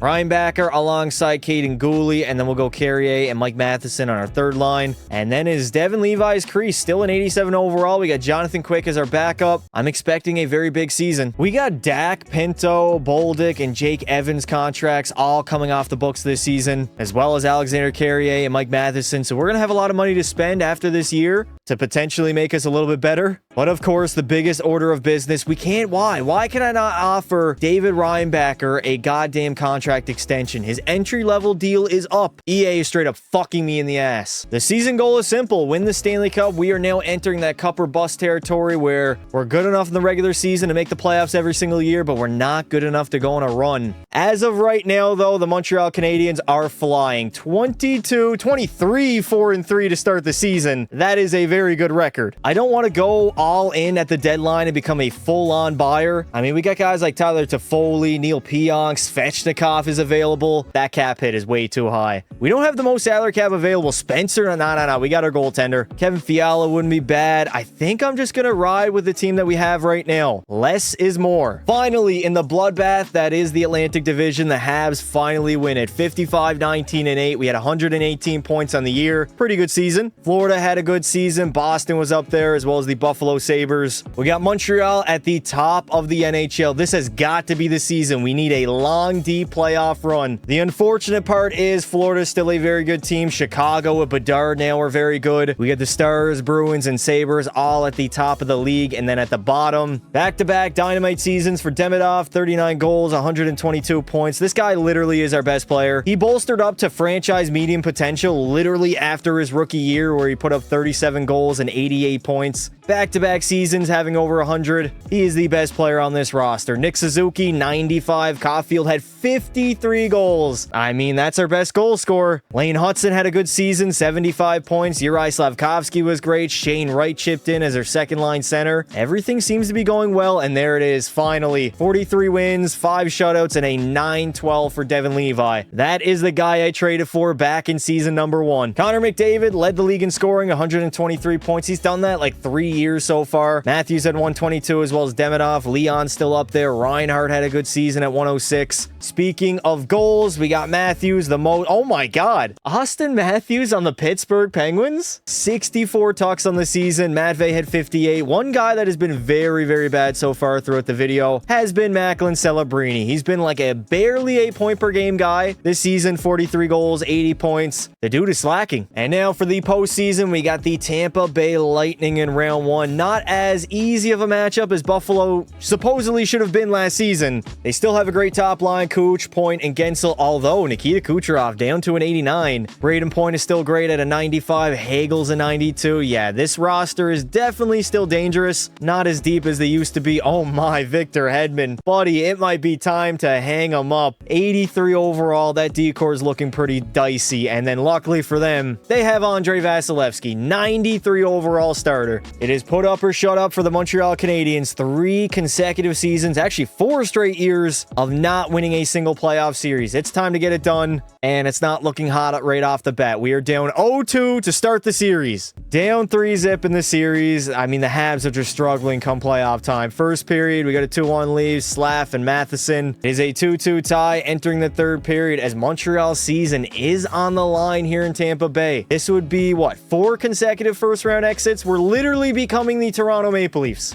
Power play for the Habs, please. Come on. Yes, Kirby Dach on the power play gives us the lead. Can we hold on? Devin Levi, shut the goddamn door. We have forced a game 5. Take it one game at a time. We literally had a 3-1 series lead a few years ago and lost that. Montreal has been struggling. 2-0 lead after 1. Demidov and Jake Evans. It is 3-1 entering the third. Wait a minute. Back in Tampa Bay for game 6. First period, we are down by 1. Cole Caulfield, nicknamed the Cock. Second period, again, down by 1. This is definitely doable. The Habs have the offensive firepower to at least score. Oh my God, there it is. Brandon Hagel on the power play, and then Jake Gensel. Our PK is utter trash right now. Alexander Karriega and Mike Matheson, both of them get a goal. It is back to a 1-goal game. 8 minutes remaining into the third. We might have to go ahead and hop the hell in. All right, the comeback kids here in Le Montreal. We are down by 1, getting heavily outshot 40-25 with our season on the line. We got to go to work. Throw on the boots and get to work. Nick Suzuki headmans that puck over to Jake Sanderson. We got to go all out. Full attack. Ivan Demidov. We don't have a lot of time remaining. 135. There's the captain, Suzuki. He's into the zone. He's going to stop it up. He's going to rim it around to nobody. Smart play. Come on, Demidov, please. Broken play in the middle, and we don't get anything on it. All right. 50 seconds remain in the third. Montreal's season hanging in the balance. Braden Point tries to get a shot on Levi. He's going to cover that up. We end up winning the draw. Get that, Caulfield. That is Kirby Dach. Never mind. We need our top line out there. We got to pull our goaltender. Dach wrists one. Oh my God. Kirby Dach absolutely blasted it in the back of the net to tie the game. His second of the postseason, and the Montreal Canadiens, they're not going to go down without a fight. Les habitants esti de tabernacle. We have ourselves a hockey game all knotted up at 5. Montreal trying not to be the Toronto Maple Leafs of the 2020s right now. Where are we going? Uri Slavkovsky. He's going to get in the zone. Slav in. Oh my God. Lane Hudson from the blue line. Shot on Vasilevsky. There's a rebound floating around, and Vasi is forced to cover it up. Man, we're getting close. We are in Vasi's kitchen, and we are cooking up some beef stew. We got 10 seconds remaining here in regulation. Anthony Cirelli behind the net. Anthony Mantha Feeds it back to the blue line. Chernak, he's going to wait. Fires one and a save by Levi with 3.2 to go. We got overtime here in game number 5 or game 6. I got to be honest. I don't even know what game it is. It is game number 6. Thankfully, EA has that up by the scoreboard now. Trying to force a game 7 back in Montreal. Down low to Suzuki. Finding Demidov in the middle. Ho, ho, ho. Les Coxaguer, Cole Caulfield almost had that one. Suzuki is first on that puck. Nick Suzuki. Get away from that forechecker band. Lane Hudson can't get a shot on goal. That is a turnover at the blue line. Suzuki gets it. Back to Caulfield. Nobody, and I mean nobody, can shoot that puck on net. It is broken play after broken play. Shots are 44 to 29. Oh no, Hedman in. Yeah, Hedman's too old. He's too slow for that shit. That man cannot move his feet anymore. Jake Sanderson. Entering the zone. Sanderson over. Caulfield, somebody. Just get a clean shot on goal, please. All we need to do is score 1. And then we have a game 7 back on home ice. Nick Suzuki. He's got no energy at all. Just blast it on net, buddy. Go for a line change. Our top line is dead energy. Suzuki's going to get board played. A little bit of a weird change. He's going to stay out there on the ice. Takes a shot. It's going to go wide. Back out to Hedman. Reinbacker keeps it in. Back to goalie. And a great save by Vasilevsky. Dak centers it. Doesn't even get out in front, though. Darren Radish going to have to play that out. And here comes Braden Point the other way. The Lightning trying to get one here. Point in. Come on now. Easy save. We got 9 minutes and 30 seconds remaining here in overtime number 1. Hopefully, we're not here for a while. I need a game winner. There it is, Doc. Hands it off. Sugar Shane Wright is denied by Vasi. 8:40 left to play. We're going to end up losing that draw. We got our second line out there. That's not going to be icing. Our D-man is back for her. David Reinbacker. Cross ice. That is a beautiful pizza right up the middle. Mantha in, and Levi's forced to cover it. End my pain, end my suffering. I need a game winner. David Reinbacker. Okay, all right. He's not Bobby Orr. Is it a bird? Is it a plane? No, it's just David Reinbacker on the fucking Montreal Canadiens. Still trying to break it out of our zone. Honestly, I think we just hop out after the first overtime. There's no way we're going to get a winner. Uri Slavkovsky trying to center it. Shane Wright picks it up, and a offensive zone draw in the Tampa Bay zone. Nick Suzuki, you're the captain. You are a Selke winner. I need you to win this draw. Oh my God, Sorelli just snaps it back. Oh, Demidov over. Why? Why did Ivan Demidov not take that shot? Caulfield tries to, and he can't bury it. What is Demidov doing? Come on, Suzuki, please. Nick Suzuki, win that puck battle, buddy. You're the captain. You gotta show some heart. One thing you can't question is heart. Here comes Evander Kane the other way. 2:30 remaining here in OT before we hop the hell out of here. Kane spinning, tries to center it. Bad turnover. And here comes the Habitans the other way. Caulfield. Oh my, off the shin pads. Okay, you got that puck again. Cole walking out. Can't get a shot on goal. Demidov on the backhander, and he can't bury it. We got less than a minute remaining. Nice turnover. Demidov shot on goal. And hey, we get an offensive zone faceoff. I called a timeout. No full pressure in the offensive zone, but luckily our forwards will be ready to go for the remainder of this period. Oh my God, come on. I called a timeout for that? Just for them to walk out of their own zone so easily. Huuttinainen trying to drive to that net. Can't do it though. Come on, Montreal. I need to see something here. Lane Hudson with a shot. Good blocker save by Vasilevsky. Dribble behind his own net. Is it off? Turnover. No turnover in the defensive zone. 20 seconds to go. Was that a swing and a miss? Ah, yes, the computer AI. 15 seconds to go. Do I play it risky? No, I'm not going to pull the goalie. Lane Hudson over, and Ivan Demidov will send this series to a game 7. A one-timer that he finally decides to shoot the puck. Back in Le Montreal, we will have a do-or-die game number 7. Here we go. First period, game 7. We have the lead. Again, Demidov riding all that momentum after scoring the OT winner. Tampa's going to tie it up with Darren Radish scoring on the power play. And there it is again. Anthony Mantha giving the Tampa Bay Lightning the lead. Not a good sign for the Habs, man. There we go. Mike Matheson, the damn near $6 million man, but Nikita Kucherov will break the tiebreaker once again. Power play for the Lightning. We got to kill it off, boys. Please, anybody find the back of the net. All right, late stages of the third. Less than 3 minutes to go in a do-or-die game number 7. Come on, Montreal. We were down by 1 last game. We came back, forced overtime, and we won it all. We just need to rinse and repeat and do that once again. All right, Yanni Gord. He's going to enter the zone. That was bad line change by me. Horrible line change that almost resulted into a goal. Caden Gooley up the wall to Suzuki. Here we go. Suzuki, cross ice to Caulfield. Caulfield centers it. Demidov, come on, Demidov. A little toe drag release wouldn't hurt you. Nice turnover. Demidov again. Back. Gooley bombs one away and is going to hit somebody out in front of the net. Cole Caulfield finds Reinbacker. He bombs one away. The slap shots from the blue line right now are working. 30 seconds to go. Our season is on the line. A potential 4th consecutive first-round exit for the Habs, turning into the Toronto Maple Leafs. Caulfield, first on that puck. Cole, waiting. He's gonna wait again.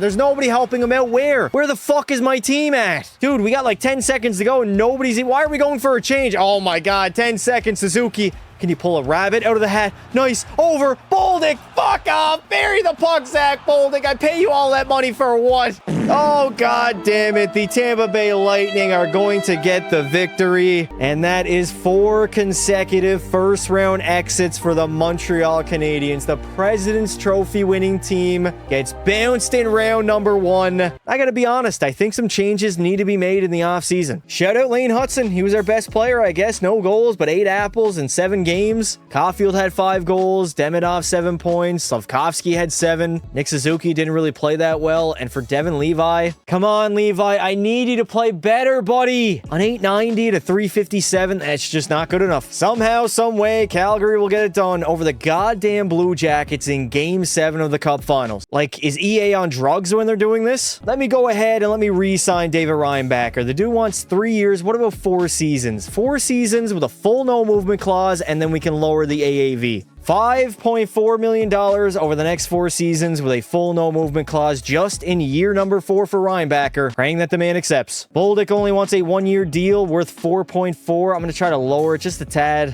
We want to get the guy back, but at like 4.2 for 1 season. Salary cap is beginning to run thin, although we do got a lot of guys locked up. There we go. David Reinbacher is coming back to Le Montreal, as well as Zachary Bolduc. The Anaheim Ducks are going to win the draft lottery. We got St. Louis 2nd and the Nashville Predators 3rd. Showtime Patty Kane, the greatest American-born player of all time, is out of here. There's no way. The man retired on Florida. David Perron is gone. Chris Letang's out of here. Nazem Kadri, Tarasenko, Jordan Eberle. And goaltending-wise, we got Jonathan Quick. Now, the question is, do I make a unnecessary trade that could potentially make us a whole lot better, but also potentially make us a whole lot worse? If you look right now, most of our top guys are locked up long-term, and look at the trade value, dude. Demidov, Hudson, Suzuki, Caulfield. Like, this should be good enough. Maybe a guy like Cole Caulfield. 92 overall, makes 7.8, but only for 3 seasons. Him and Suzuki, their contracts are coming up pretty soon here. Might have to move off one of those guys. We got everybody else locked up. Zachary Bolduc's going to re-sign, as well as Reinbacher. Goaltending-wise, we got Devin Levi. Like, we're in a weird spot right now where we should be simulating a lot better than we are, at least when it comes to playoff series victories. Reed Clifford, the best guy available that I've scouted, similar style to Zachary Parise. He's got 4 years till he's NHL ready, 2-way guy. I definitely don't need to take a goaltender. I'll go with Clifford. We'll draft him like, what, 28th overall, top 6? I mean, not the worst draft pick of all time, but definitely not the best. We got 11.5 in salary cap space to spend. Doc is the first guy I want to bring back. He wants $5 million. We'll lock him up on a no movement clause, and we will lower that AAV. 6 years, that'll lead him until he's, what, like 34 years of age? We're going to go 4.1, 6 years, full no movement clause. Shane Pinto is also 28 years of age, another guy I want to bring back. He only wants a 3-year contract. Listen, I haven't made too many moves so far in the video. My trading has not really been that aggressive, so we're going to do these no movement clauses. I'm going to have to go 2.6, 3 years, NMC in there. I feel a little bit more risky giving Carrier a full no movement clause, so we're going to go 4.3, 4 seasons for Alexander Carrier. Carrier is going to end up re-signing, as well as Kirby Dack and Shane Pinto. We got all 3 guys back. Oh my God, EA Sports, this glitch still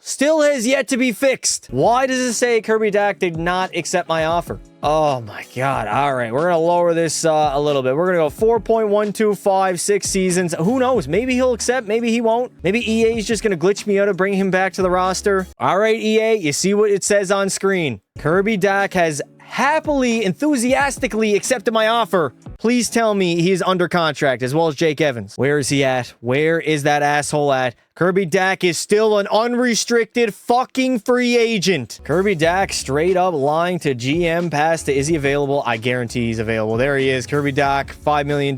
So not putting pen to paper, I see. Marty St. Louis, most likely is not the guy. We've given this guy enough chances. I mean, I'm not taking Rod the Bod. Torgini, I don't think I want either, although he does fit our roster. Jim Montgomery really really fits this roster. 64% team fit. You know what? He favors veterans. I know we're kind of a young team still. Let's try to grab Jim Montgomery. We're going to have to absolutely bolster the salary, though. Welcome in Jim Montgomery, the brand new head coach of the Montreal Canadiens. Now, I think I am going to throw up Zachary Bolduc on that second line alongside Wright and Slavkovsky. We've got Waugh, Pinto, Dickinson, Newhook alongside Evans and Hayes. Defensively, Hudson and Sanderson, they fit well together. Yeah, we need a sixth defenseman, man. We lost Mike Matheson, and we don't have any salary cap space. Ryan Backer-Gooley will be that second pair, and then Devin Levi has now grown to an 88 overall at the age of 27. All right, so one big thing is Nick Suzuki. How much does this guy want? 12.7 is not horrible. How low can I get him down to? If we can get him to a reasonable contract, I'll re-sign him. I thought about trading him, but I mean, $11 million, 6 seasons for Nick Suzuki at a 93 overall. I'm going to offer him that. If he ends up rejecting, he's most likely getting dealt. Completely forgot about Devin Levi. That guy wants a contract extension as well. Luckily, he doesn't even want that much. We can lower this guy down to like $6.7 million. We're going to go 6.75 over the next 8 seasons in the National Hockey League. Please come back. Welcome back. The captain is staying. Nick Suzuki has just been locked up long-term for Les Montreal de Canadiens. Holy hell, what is going on with Montreal? We are 6-12 to start the season after being the best team in hockey literally the year prior. Now, it's still early on, but man, this is not a good sight. I'm just going to throw this out here. I'm not expecting it to go through, but Suzuki, a first, third, fourth, and a second for Bedsy from Chicago. Yeah, they ain't doing that. I'm going to do one more offer. We got 2 firsts, a second, and a third for Bedard, and yeah, we're not going to get it. I'm just looking at potential options right now because I got to change something up. We're not simulating well. This is by far and away our worst season of the video. We got to be better. I'll try Gavin McKenna instead, and we are not interested in trading this asset. All right.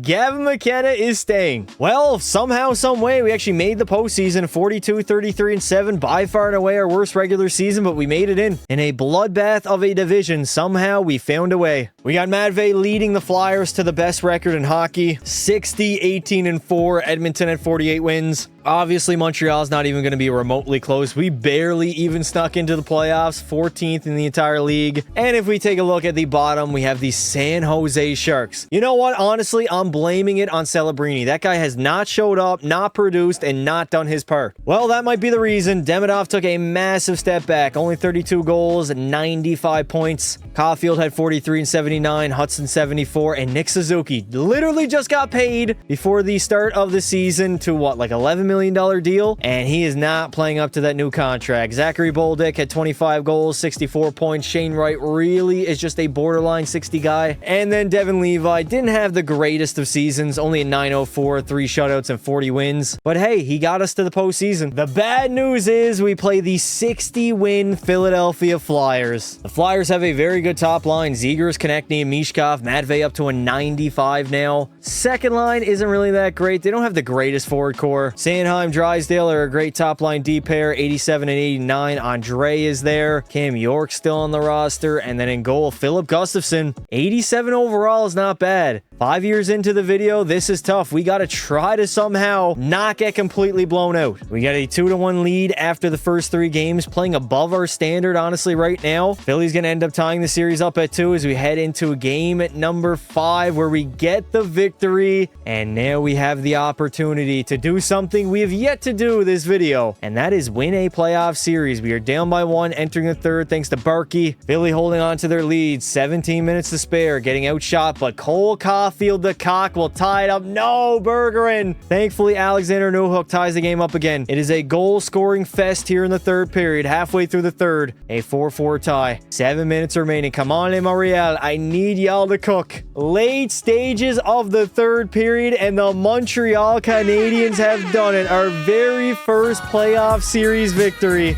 For the first playoff series win in the video, a 60-win hockey team is not too bad. We now move on to play the Blue Jackets in round 2. Let's check that roster. Well, they got a nice 1-2 center punch with McKenna and Fantilli, both at a 92 overall. Marchenko still on the roster alongside Ken Johnson, Veronikov with Troy Terry. Bottom 6 isn't really that great. Outside of Werenski, that decor is hurting. But again, Zachary Werenski is a 94. That is an elite level defenseman. And then Dobes is the starting netminder. You know that man wants want some payback. We traded his ass way back in season 1. A very important series. This is the furthest we have gone so far in the video, and we are in year number 5, leading 3-0 over the Columbus Blue Jackets. Can we close the show? We got dummy 9-4. Not the greatest attempt at closing out a series. We lose game number... Oh my god, please. No, do not go to a game 7. No, no! I knew for a fact EA was sending me to 7. It is a do or die game number 7. Here we go. First period, we have the lead. Cole Caulfield. Second period, 2-0 lead. And Le Montreal, they are headed to the conference finals. Our arch nemesis, the reigning defending champs in the Buffalo Sabres. This is going to be fun. Obviously, we know they have a good roster. Benson's up to a 90. Tage Thompson is still there at a 91. They have a lot of depth. They got Josh Norris at an 86 overall on their third line. Kulik's an 85. Not the worst forward core ever. Dahlin and Power are dynamite on the back end. 94 and 90 overall. And then between the pipes, it is Ukko-Pekka Luukkonen at an 84. The Montreal Canadiens right now are firing on all cylinders as we sweep the Buffalo Sabres and move on to the Stanley Cup Finals. It'll be Bedard and the Blackhawks in the Stanley Cup Finals. We are oh so close to finally getting it done. They have a prime Connor Bedard, 96 overall. That Wilson guy is great. He's only 21 years old, already a 92. That top line, I mean, Reichel, Bedard, Wilson, Frank Nazar is up to an 85. The rest of the forward core, I'm not that scared by. Oh my, Quinn Hughes, their number 1 D-man. And then they got Korchinski and Lev Shunov. Fuck off. There's no way EA allowed Bedard to pick up Quinn Hughes. The good news is, though, their starting goaltender is not good. 82 overall, Arvid Soderblom. We can light this man up like a Christmas tree on Christmas Eve. EA, why do you do this to me? Down 3-0 in the Stanley Cup Finals after having a miraculous playoff run. The Montreal Canadiens are not doing well, and it looks like Chicago might actually win Lord Stanley. 2-1 after 1, 4-2 after 2. Jason Dickinson gets us back to within 1, but man, this has not been a good playoff series for Montreal. Our longest playoff run of the video might end up being the most embarrassing loss so far. 5 minutes remaining in the third. Please, somebody on Montreal, wake up and bury the puck.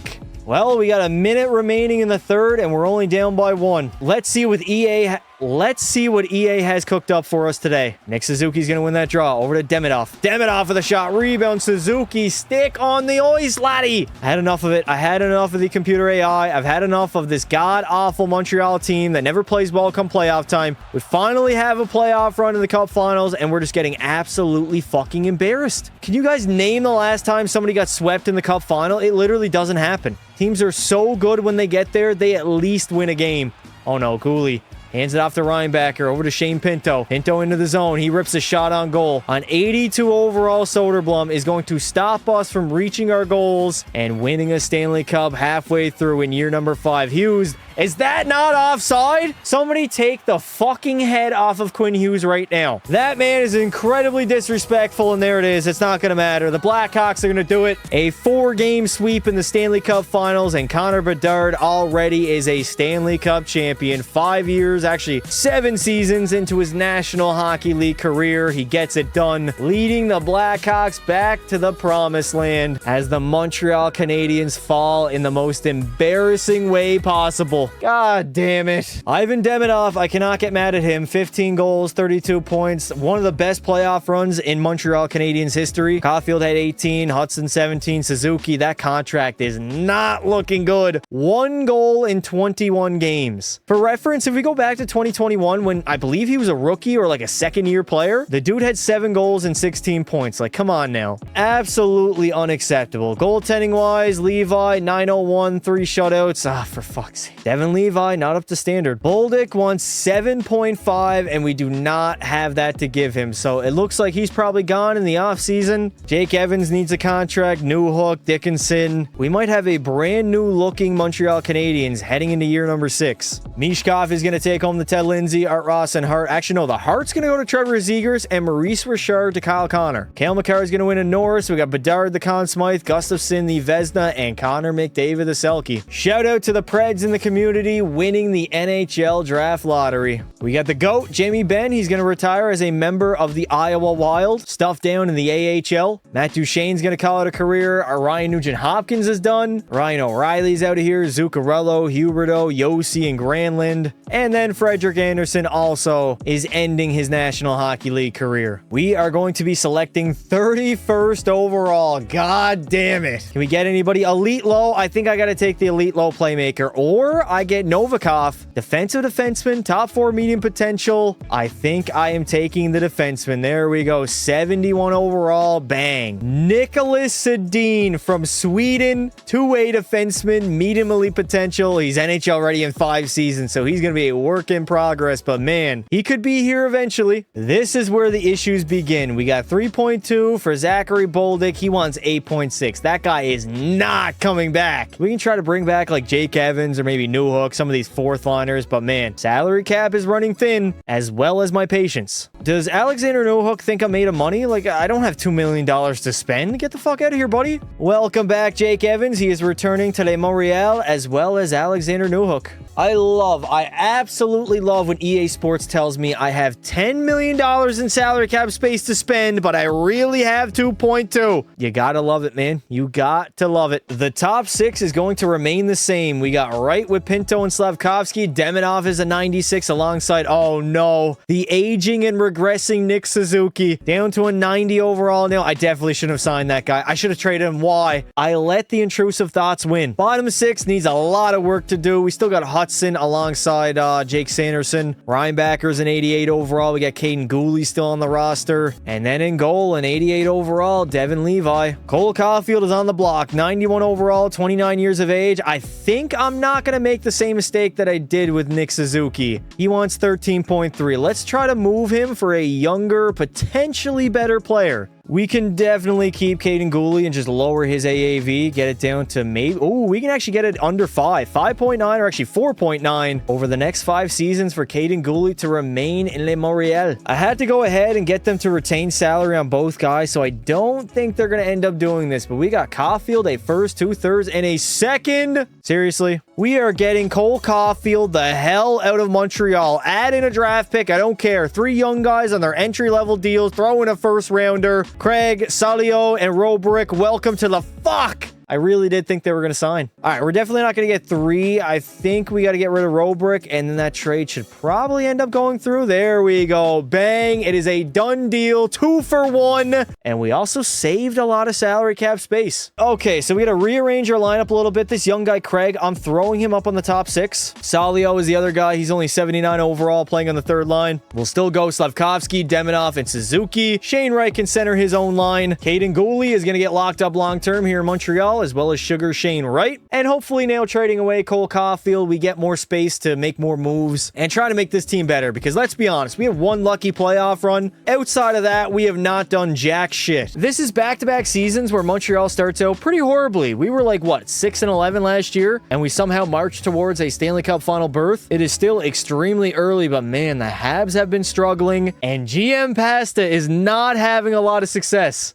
It looks like the Predators are already done of the Cole Caulfield experiment. We could try to grab Nathan McKinnon, but I don't think that's very realistic. Robert Thomas, I don't think I want. Chicky, no thank you. Brock Faber wouldn't be bad. Maybe a guy like Matt Nyes. I'm approaching that territory where I'm getting very, very desperate to get a Stanley Cup victory. We're going to go first and a second for Rutger McGroarty. Actually, let's retain a little bit of salary here, Pittsburgh. Actually, do I even need them to? Probably not, considering I'm not going to make any more moves. We'll go 10% for a first and a second. Rutger McGroarty, welcome to Montreal. The first season of me actually buying at the trade deadline. Well, we ended up going all in at the deadline just to fail to reach the postseason. The very first time in the video missing the playoffs, 43, 31, and 8, and the last 2 seasons, they have definitely not gone our way. Montreal is struggling, although we made the Cup Finals last season. Vegas, the Golden Sex Offenders, #1 team in the NHL, winning 56 games. Philly had a good season. Tampa Bay, Florida, where is it? Where is the team that we lost to last season? Chicago, don't tell me. No. No!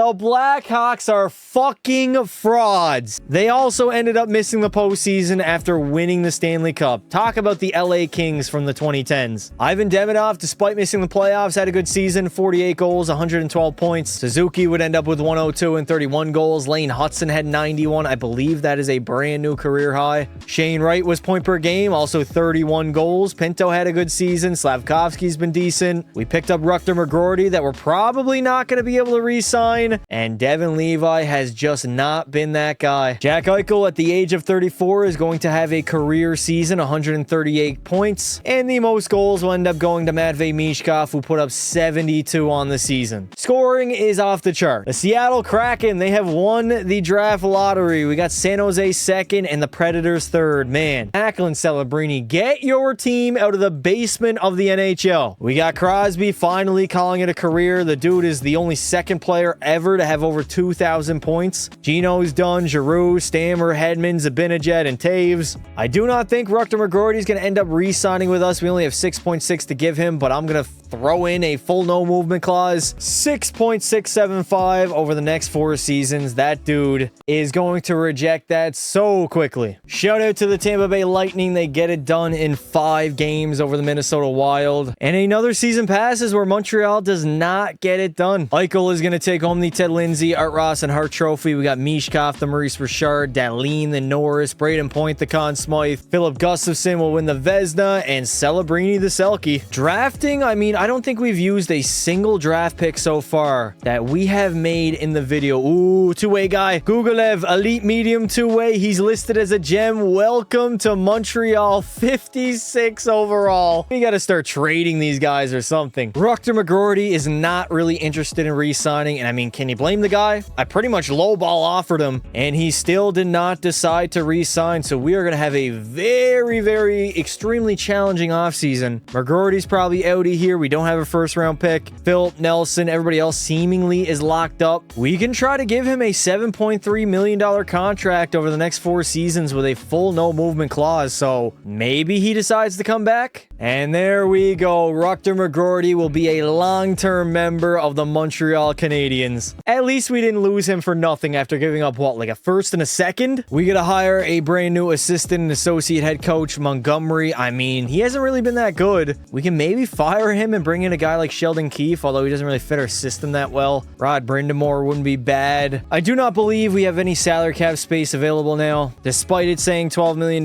we only have 6.6, so we actually can't go out and get somebody. Preferably, I would want a defenseman at this point. Eric Chernak is an 84 overall. Pedersen is available. None of these guys really spark my interest. They're only an 84, and they want like an 86 overall contract. We got Demidov, Suzuki, Slavkovsky still as our top line. I want to bring up either Craig or Salio, one of the young guys, instead of Joshua Waugh. And then we'll go Boulevard, Salio, Waugh. Fourth line, I'll be honest, it's not very good. Defensively, we still got Hudson and Sanderson. Reinbacker's a great elite level D-man at an 88 overall. Caden Gooley. Our top 4 is great. Even our bottom pairing's not too bad, 81 and 82. And then we got Devin Levi at an 86 overall. We need, I stress, we need to make the playoffs. We have yet to win a single Stanley Cup. That is blasphemy. I thought I was going to build a dynasty here in Montreal, and that has not been the case. Jake Sanderson's going to need an extension, as well as Shane Pinto. Oh my God. We got Shane Pinto at an 89 overall for 2.6. That is not going to last. That man's going to want a massive upgrade. A lot of guys, I mean, we got Joshua Waugh. He needs a contract extension. Goaltending-wise, we did lock up Devin Levi. Sanderson wants 10 mil. You know what? Let me lower the AAV there, Jake Sanderson. I know you fully believe you're worth that, but you are our second best defenseman right now. 9.5, 7 seasons, full no movement clause. And then for Shane Pinto, the man wants 13.9. That's got to be the biggest contract upgrade of all time. I am praying for a very strong start by the Canadiens. We do not want to fall behind the 8 ball, and there it is. Jake Sanderson, we got him locked up long term. Back-to-back seasons, we started out pretty poorly. One, we made the playoffs and made the cup final, and then last season, obviously, we just want to forget what happened last year. That is yet again another season down the drain. Montreal fails to reach the postseason. 33-9 was our final record. We missed out by 4 points, and we were not completely dead last, but man, the talent that we have on the roster, this is just not not good enough. We live in a world where the Buffalo Sabres are the best team in the NHL. 55 wins, President's Trophy. Columbus had a good season, as well as the Flames, Florida, and Dallas. And at the bottom of the league, we got the Vancouver Canucks. No Quinn Hughes, no problem. Demidov is like our one elite level scorer, although Shane Wright, 34 goals, 102 points. Demigod had 106. We got Slavkovsky with 75 and a 30-goal season. I heavily regret signing Nick Suzuki to that contract. Lane Hudson had his worst season in like 7 years. Pinto, Salio, and Waugh were not that good. And then Devin Levi, he had a good season.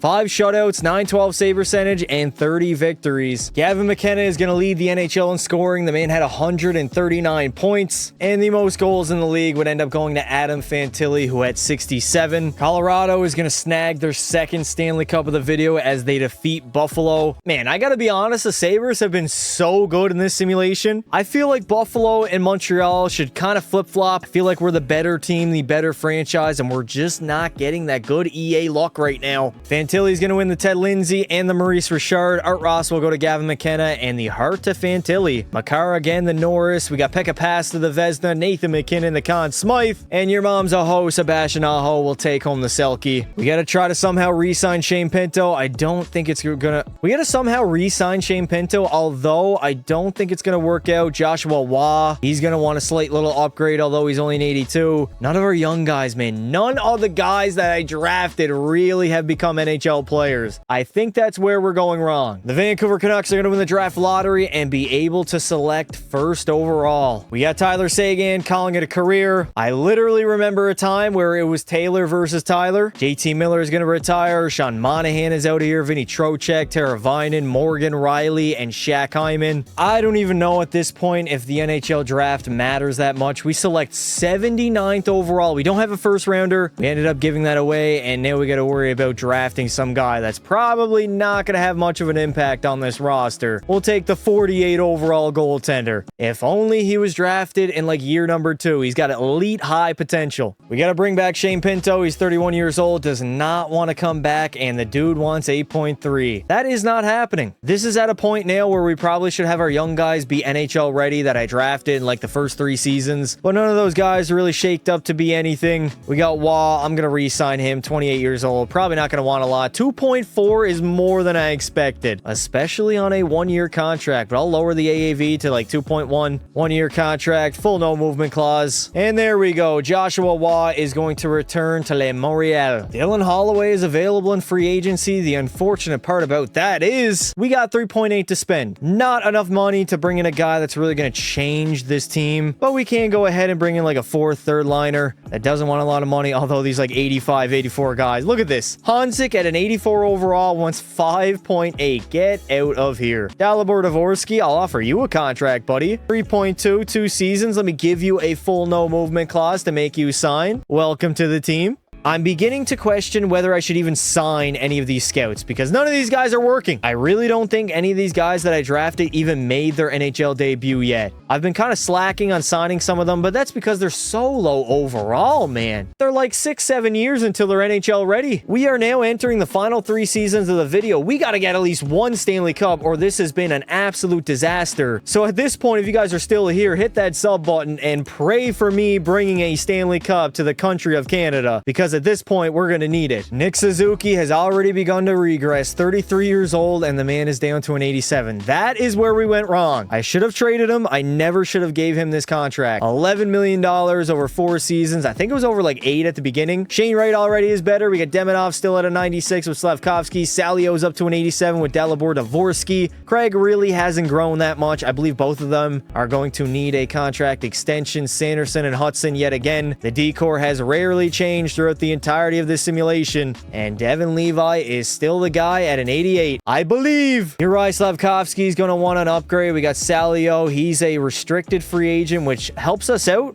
But again, it's still going to be tough with limited salary cap. Oh my God. Franchise low for Craig? Do we even want to re-sign that guy? I'm going to wait a little bit. We'll see how it goes. We'll see if I can get it done. Jim Montgomery, I brought you in to bring us a Stanley Cup, and man, you have been awful. I'm not going to lie. You've been straight up ass. That all has to change. I believe we are 7 years down. I got to count. I think we're 7 seasons in. So that means we got year 8, 9, and 10 to finally bring the Montreal Canadiens their very first Stanley Cup since 1993. Hopefully, we can have a strong regular season that gets us back into playoff contention that I believe is 2 years in a row of us missing the postseason. So we got to get back on track, man. This is a team that is in their prime right now with young guys that have developed into veterans, and they got to find a way to get it done. Trade deadline in year number 8. Let's see if there is a trade available. I got to be honest, I'm a little bit worried. We haven't really had the greatest of showings here at Montreal, and I really did think I'd build a dynasty. How is Wilson on the fucking trading block and the man doesn't have a contract? Who is going to possibly take that? EA Sports straight up be tripping. What about Philman? 2.7 one-year deal. The dude is a medium elite 85 overall guy. I might as well sell my draft picks at this point. We're in the end game now, boys. I'm going to give up a first, a second, and a third into the trade. Straight up for T. Philman. Welcome to Le Montreal. Where do we put this man into our lineup is the question. Top 6 is pretty good. Dvorsky, I mean, I got to be honest, 84 overall. That is not a second liner. We finally now have a legit backup in case Devin Levi does shit the bed. I mean, the dude is like me at 3 years old, constantly wetting the bed, scared of the fucking ghosts. I gave up a lot for Levi. Actually, I really didn't give up that much, but he's an 88 overall. Like, I expect this guy to play good, and every season he doesn't, it just pisses me off. All right, the end of the season is almost here. Fuck around and find out. Holy shit, the Canadians are back, 43-30-9, playing the goddamn parade. We are winning it all. Back to playoff contention as we end up finishing 3rd in the Atlantic behind Florida and Buffalo. Those goddamn Sabres always simulating well, and then Dallas 57-19-6. Still gonna end up losing to Edmonton in the conference finals. I really don't think Demidov is the offensive player he once was. 43 goals, 86 points. I think the guy's probably peaked. 122 points way back when. He's never even gotten close to that. I guess maybe you could say in 30-31 he was. Shane Wright had 78, Slavkovsky 74, Lane Hudson was a great player as well. Devin Levi, 915 save percentage. The man had 6 shutouts. Solid season. The Shoresy show has officially arrived. He's going to end up finishing with the most points at 126, and he also had the most goals at 62. That should have been a guy I went all in to get at, what, year number 2 I think he was drafted. Probably would have saved us the whole Nick Suzuki shit show, and who knows, maybe we would have been a legit Stanley Cup champion, not just a phony regular season team. It is a rematch against Florida in the very first round. At this point, the Florida Panthers should suck cock. Kachuk is still great. Barkov's an 88. Like, these guys are old. They're washed. They're bums. They can't really skate anymore. The back hurts after every single ice time. And then goaltending-wise, Sogard at a 79. If we somehow end up losing to this team, I'm going to lose my mind. There is quite literally no excuse. Not the hottest of starts. We're down 0-2, 0-3 actually. Nice. The Montreal Canadiens are the worst fucking franchise I have ever been the GM of. Oh my god, man. It's like a snowball down a goddamn hill. There is nothing stopping when the other team is absolutely frying us. We cannot stop the bleeding. That was probably the most pathetic attempt at a playoff run I think I've ever seen. This video has went from so happy to me being so optimistic to now me being so pissed. It just doesn't make sense. I am sick and tired of seeing sim to the fucking draft on my screen. It has been, what, 8 seasons now? Where is the playoff success? I need it to find me.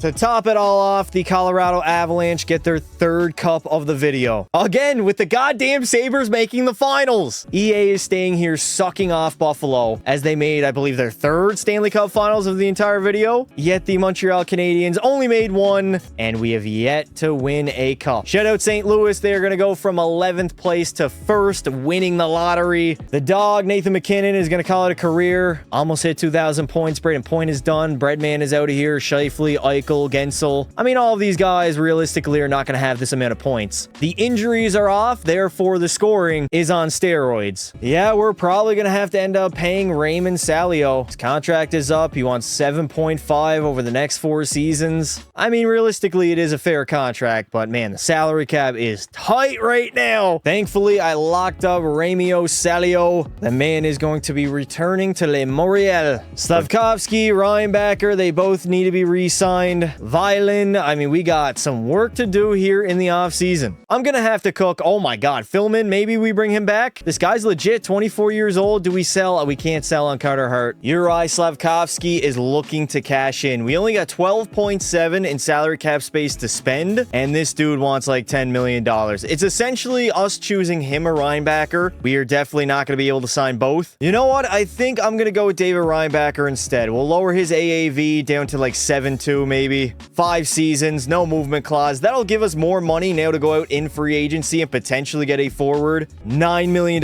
in salary cap space to spend, and we literally can't get anybody.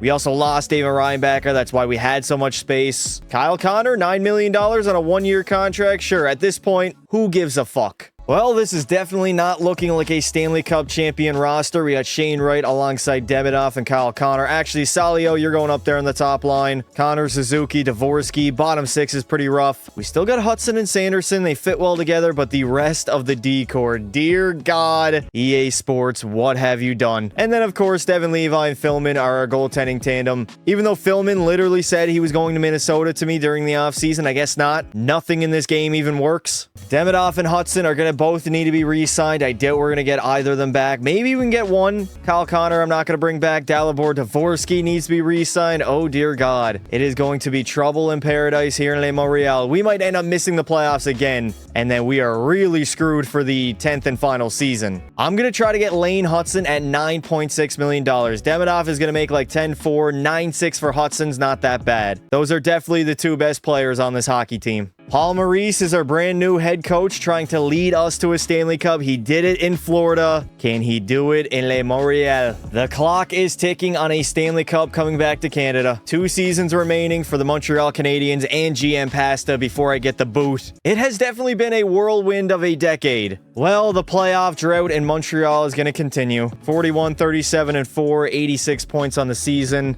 Just overall, not a good run here by the Habitants, as the roster is getting worse and worse year after year, and the Chicago Blackhawks are back to dominating, 57, 21, and 4. Demidov is still a great player, 38 goals, 93 points, leading our team. Kyle Connor came in and dropped 77. Suzuki had 76. Wright was a 70-point scorer. Salio, I mean, come on, dude. You have to be better than that. Not enough offense to go around, and then Devin Levi. He was decent, 910 save percentage, 294 GAA. We really got to bear down and get ready for the final season of the video. I am going all in at the hope of bringing a Stanley Cup back to Montreal. The Buffalo Sabres yet again get it done over Winnipeg. Man, seeing the Jets and Sabres do so well just grinds my gears. I don't get it. I don't know where it went wrong, but Buffalo is a dynasty in this universe. Why Johnston's going to win the Ted Lindsay. We got Mishkov, the Maurice Richard, Protoss, the Art Ross, and Johnston, the Hart. Quinn Hughes will take home the Norris, Tage Thompson, the Conn Smythe, Ottinger, the Vesda, and the Selke to Fantilli. Dalibor Dvorsky does need to be re-signed. I'm going to lower his AAV. Give him a full no movement clause. We only got 1 year left anyways. I'm going to have to go like 6.5 mil over the next 6 seasons. Utah is going to win the draft lottery. Our number 1 issue is salary cap. We got Nick Suzuki at 34 years old making $11 million.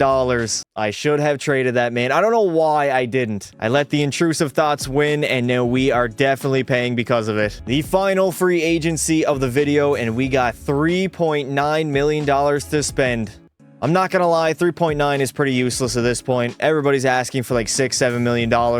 We don't have enough money to go out there and grab anybody. That is the unfortunate part about everybody asking for way too much money. Paul Cotter, I guess he's going to be our big name free agent acquisition for this offseason. This lineup is looking pretty thin. I mean, Ivan Demidov, shout out to that guy. Suffering away his career in Le Montreal. 95 overall with Wright and Salio. Dvorsky with Suzuki. And then we got like mid-70s guys to fill out our forward core. Defensively, I mean, we got 3 good D-men and then pretty much nobody else. And our starting goalie is still Devin Levi, who is now down to an 87 overall because the guy is 32. Well, I'm going to simulate up to the trade deadline, maybe go all in if we're even close to a playoff spot, sell all my draft picks, and just try to hope to find like lightning in a bottle. because this Montreal team, let's be honest, it's not good, and I can't do anything about it. All right, it is time to go all in. The first round draft picks, they have officially become expendable. 2 firsts and a second for Quentin Musty. Welcome to Le Montreal. That is one trade. Definitely should have got them to retain some salary, but I guess I'll just do this with Cole Perfetti instead. Retain like 40-50% of his contract. We are not going to be able to make a trade. We found that magic. The Canadiens are back in the postseason. 46-26-10 was our record. We had over 100 points, which I believe we haven't done in a long time. Ivan Demidov has been a consistent 90-point guy. He also had 35 goals. Dvorsky was good. Shane Wright was over point per game. Everybody really stepped up to make the postseason in the final year, and then Devin Levi was solid. A .916 save percentage. The man had 3 shutouts and 39 wins, as it is a good old-fashioned Montreal against Toronto in the first round. We all know what happened last time. They got a very different roster. Oh my God, Cole Caulfield is on the team. Hughes and Caulfield on that top line with Kuka. Rest of the forward core is pretty rough. They got Vermette, 88 overall as their best D-man, and their goaltender is Dennis Hildeby. This could potentially be our final playoff series of the entire video. We lose, we're done. We win, we move on.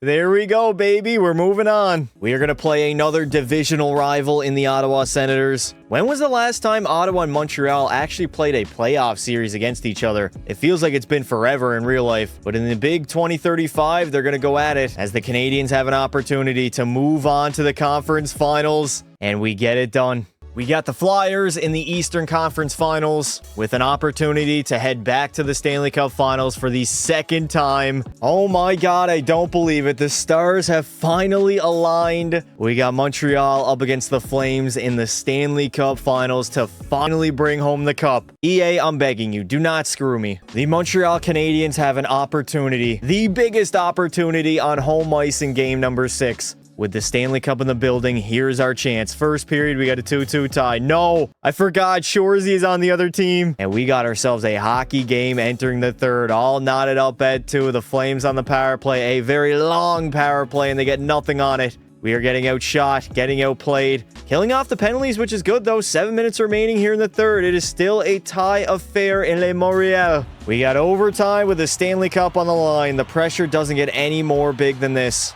Ivan Demidov into the zone, takes a shot. They have Pekka Pasta and Shorzy. Dog, this is unfair.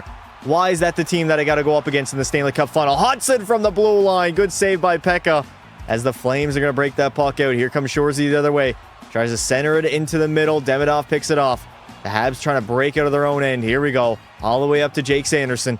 Sanderson, toe drag to the outside. He's going to stop up Sanderson. Oh my God. Why? Why is he trying to send that in? Oh my God, yes. In the middle. Oh my, rebound. Get there, please. Shane Wright. Good save by Pekka. That was our best shot at potentially winning the Stanley Cup.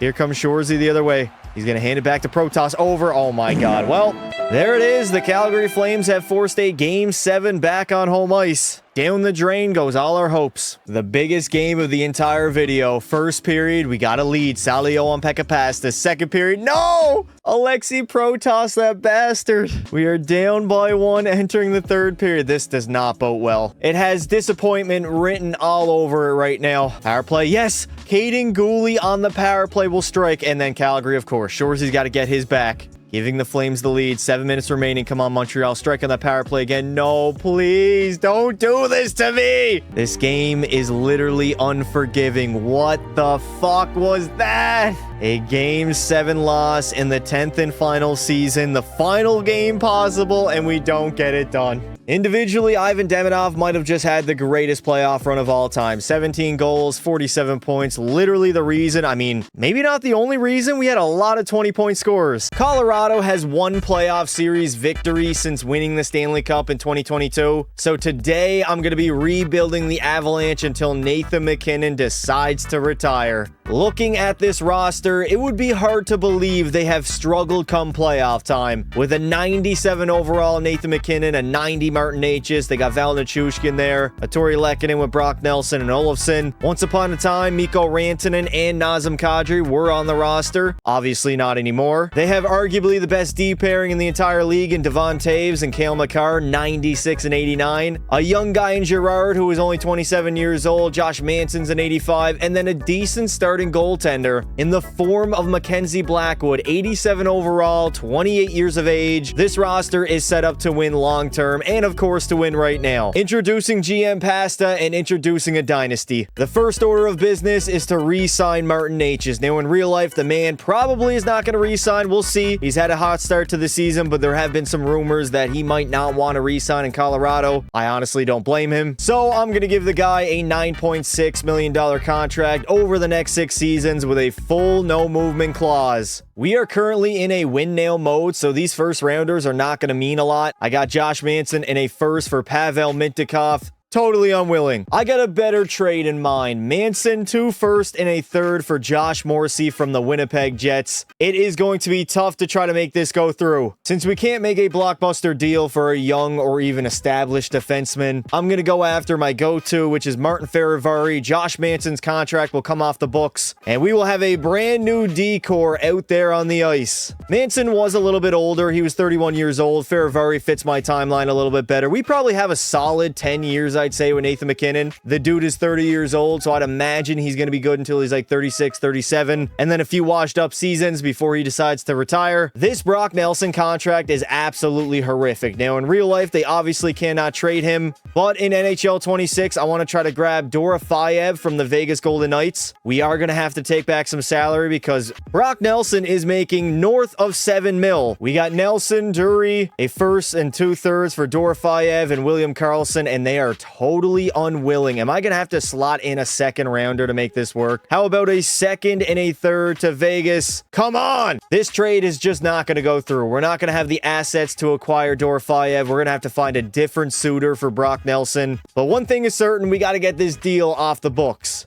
What about Shane Wright from the Seattle Kraken? There we go. It is a done deal. We sent Seattle a bunch of assets, and in return, we got a young centerman of the future in Shane Wright. Much better of an option than deploying out Brock Nelson. We actually do have some youth to our team now. 21 years old, 83 overall. He's got 2 years left on his rookie contract, so we don't have to sign him for multiple seasons. We're going to be going after Jordan Spence from the Ottawa Senators, and it is a done deal. Draft picks galore. Just trying to make our decor a little bit stronger. Jordan Spence is an 82 overall, 24-year-old. He's got potential to grow to a better overall. We'll play alongside of him, Brent Burns, most likely. Offensively, we're going to remain the same on our top line. Nichushkin, MacKinnon, and Necas. Shane Wright will be our second line center between Lehkonen and Landy. We got Ross Colton with Olofsson and O'Connor. Fourth line isn't really that great overall, but it's okay for now. Defensively, Taves and Makar, Girard and Fehervary, and then Brent Burns alongside Jordan Spence. We will unscratch him, throw him into the lineup with Mackenzie Blackwood locked up long-term on a $5.2 million deal over the next 5 seasons. Jordan Spence doesn't want a contract extension,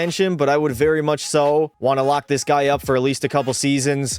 Give the man a no movement clause, and we can go 3.1 over the next 3 seasons. Easy offer to accept. I think Jared Bednar is like the second longest tenured head coach right now in the National Hockey League. He got hired like way back in 2016. It's like him and John Cooper. So we're going to keep him for at least a season, but obviously if I find a better fit out there, I'm going to go after that. As Martin Necas has been locked up long-term here in Colorado, it would have been a disaster if we traded Rantanen for only 1 season, or actually 2 years of Martin Necas. Thankfully, GM Pasta got the job done as we head into season number 1. Solid start to the season. 15-5-4. Colorado is breezing through the regular season at this rate. We're going to be easily a playoff team, but it matters come playoff time. What we do, how far we go. Colorado has only gotten 1 playoff series win, which is crazy considering they literally had a super team in 2022. But ever since that day they won the Stanley Cup, it has been a struggle come playoff time. They lost to Seattle, lost to Dallas last season as well. The only playoff series they have underneath their belt that they won is against the fraudulent Winnipeg Jets that everybody knew was not very good and that has the worst playoff goaltender in the league currently. The deer in headlights that is Connor Hellebuck.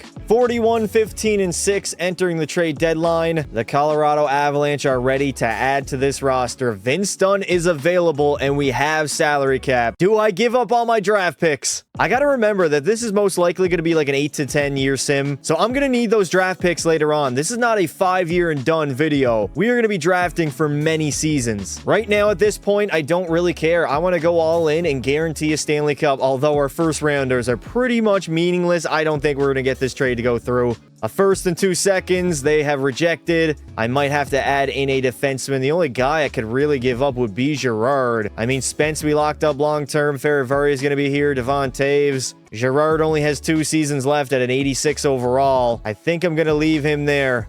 Unfortunately, we are going to be unable to grab Vince Dunn from Seattle. He would have been a great pickup to our D-core. Geno Malkin's a little bit too old. Mikael Granlund, no thank you. Justin Falk, I don't really want. What about Shane Gostisbehere? 87 overall. He's got similar trade value to Vince Dunn, so I'm just going to pass. And we are going to head to the end of the regular season. Wrapping up a great season for Colorado, 53, 23, and 6, 112 points. We were top of the Central Division, and for the entire NHL, we won the Presidents. Ain't no team better. Tampa Bay had a good season. Toronto was up there. Vegas, who literally, I believe, just signed Carter Hart as I'm recording this. That's pretty funny, I'm not going to lie. Nathan MacKinnon is going to have his best season of his career, scoring 61 goals and 124 points. The dog. Martin Necas had 38 and 102. Makar had his first 100-point season. This is the big three that is going to be here for a long time. Lehkonen had 70 points. Landy, 34 goals after missing like 3 seasons of hockey. The dude came back and immediately was a great player. Devon Taves was good offensively. Just overall, Colorado probably had the most goals for in the entire NHL, and then we were backed by a good goaltender.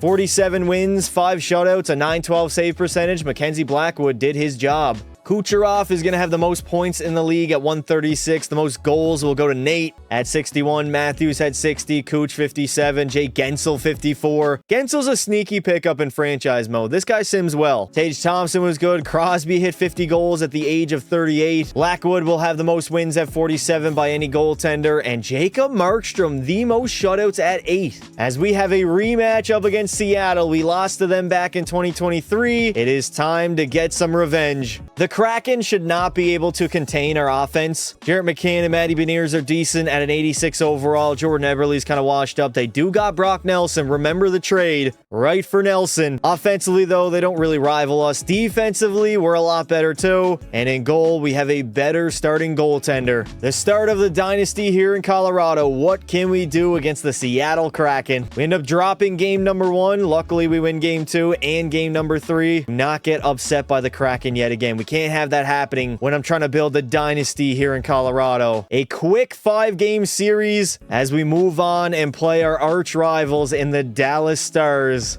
95 overall, Mikko Rantanen, former member of Colorado, absolutely torched us last season. Scored a hat trick in Game 7. We know the deal already. They got Hintz and Robertson on that top line. Sagan with Ben and Duchesne. Wyatt Johnston still playing third-line minutes. You deserve more. And then defensively, they're great. Harley, Heiskanen, Lindell, and Jake Ottinger is up to a 91 overall. It is going to be a very tough series. A much better team than the Seattle Kraken, and they already have our number. You know Mikko Rantanen is going to want to beat us in back-to-back seasons. That dude always plays his best hockey against Colorado. But as of right now, they are trailing 3-1 in the series. We are 1 win away from advancing to the conference finals. First period, oh my god, we got clapped. 10-1 after 40, and safe to say that's the most embarrassing defeat in Colorado playoff history. How do we lose 10-3? There goes the stats of Mackenzie Blackwood. Dear God, what a dominating win by Dallas. They have all the momentum. Game 6, home ice in Dallas. We are on the road, and we got to try to pull off a victory. First period, no score. Second period, we're down by 1. Rope Hintz, you bastard. I need a massive third period here out of Nate. Necas, McKinnon, Shane Wright, anybody step up. Nathan MacKinnon should be the best player in the series right now. We get a power play, and we do not capitalize. That does not bode well. 4 minutes remaining. Are we going to have to go to a Game 7 back on home ice? They say that history repeats itself. Here we go. Game 7 in Colorado. First period, we are down by 1, and it's none other than Mikko Rantanen. No, not again. Second period, still a 1-0 lead as Rico's lone goal of the hockey game is keeping the Dallas Stars up by 1. Come on, Colorado. Where has our offense been the last 2 games? Completely disappeared off the face of the earth. 7 minutes remaining. Come on, Colorado. We're only down by 1.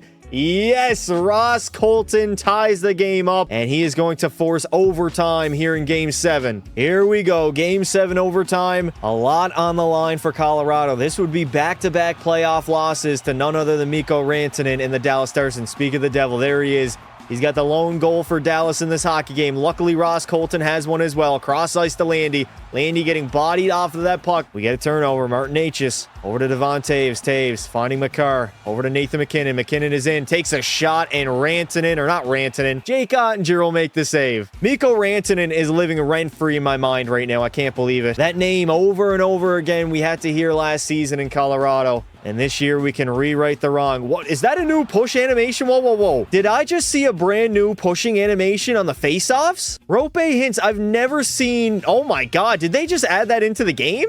I've never seen that push animation while taking a face-off in NHL 26. Trust me, I've taken a lot of draws and I've never seen that. That's crazy. First time for everything, I guess. All right, let's get back to the real action. MacKinnon shot, saved by Otter. There was a rebound floating there for Necas, but he couldn't get his stick on the puck. Miro Heiskanen in his own end. Dallas, they are struggling to get out right now. 15:35 remaining here in overtime. Rope Hintz dumps it in deep. Smart play by Rope. Dallas doesn't go for a change, though. MacKinnon, you have some room. Nate in the middle. Over to the Taves. Doesn't get a shot on that rebound. No rebound to be had. Mikko Rantanen the other way. He's going to turn it over. The computer AI looking spicy out here tonight. Found the Chushkin. He's got to step around Miro. Gonna have to stop up. Val behind the net. Trying to center it out in front.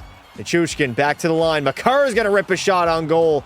And Jake Ottinger is going to make that save. Turnover. Colton doesn't get a shot. Colorado literally can't get a grade A scoring chance right now. We can't buy one. Matt Duchene walking into the zone. Duchene between the legs is going to turn it over. He had his head down just like he did against Minnesota.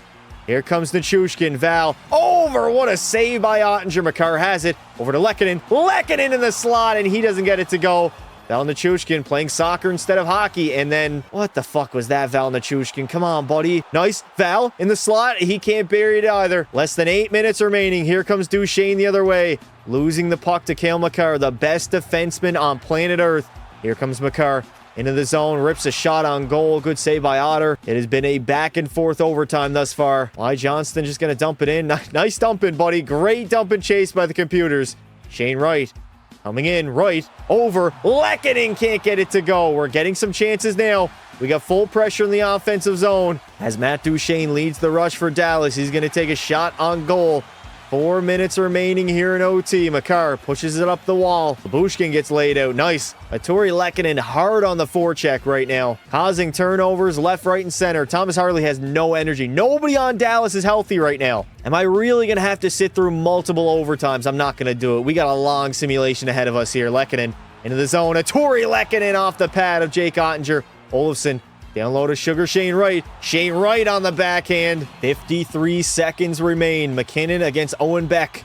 MacKinnon, you have to win this draw. Nate sauces it back. Makar, what a block shot by Dallas. You can't teach hurt. That could have easily been a goal too. Cale Makar ripping it from the blue line. MacKinnon again on the draw. Win it back. Snap it back, Nate. Yes, Nate wins it. What the fuck are you doing, Landeskog? Nate just getting pinned on the wall. Good pin. Nate just back to the blue line. Devon Taves turning that puck over with 40 seconds remaining here in OT. Dallas is very content on just dumping the puck in and not really forechecking, to be honest. Here comes Taves. MacKinnon the other way. Go, Nate. Nate blowing by. MacKinnon trying to center it. Martin Necas on the backhand. And Jake Ottinger again.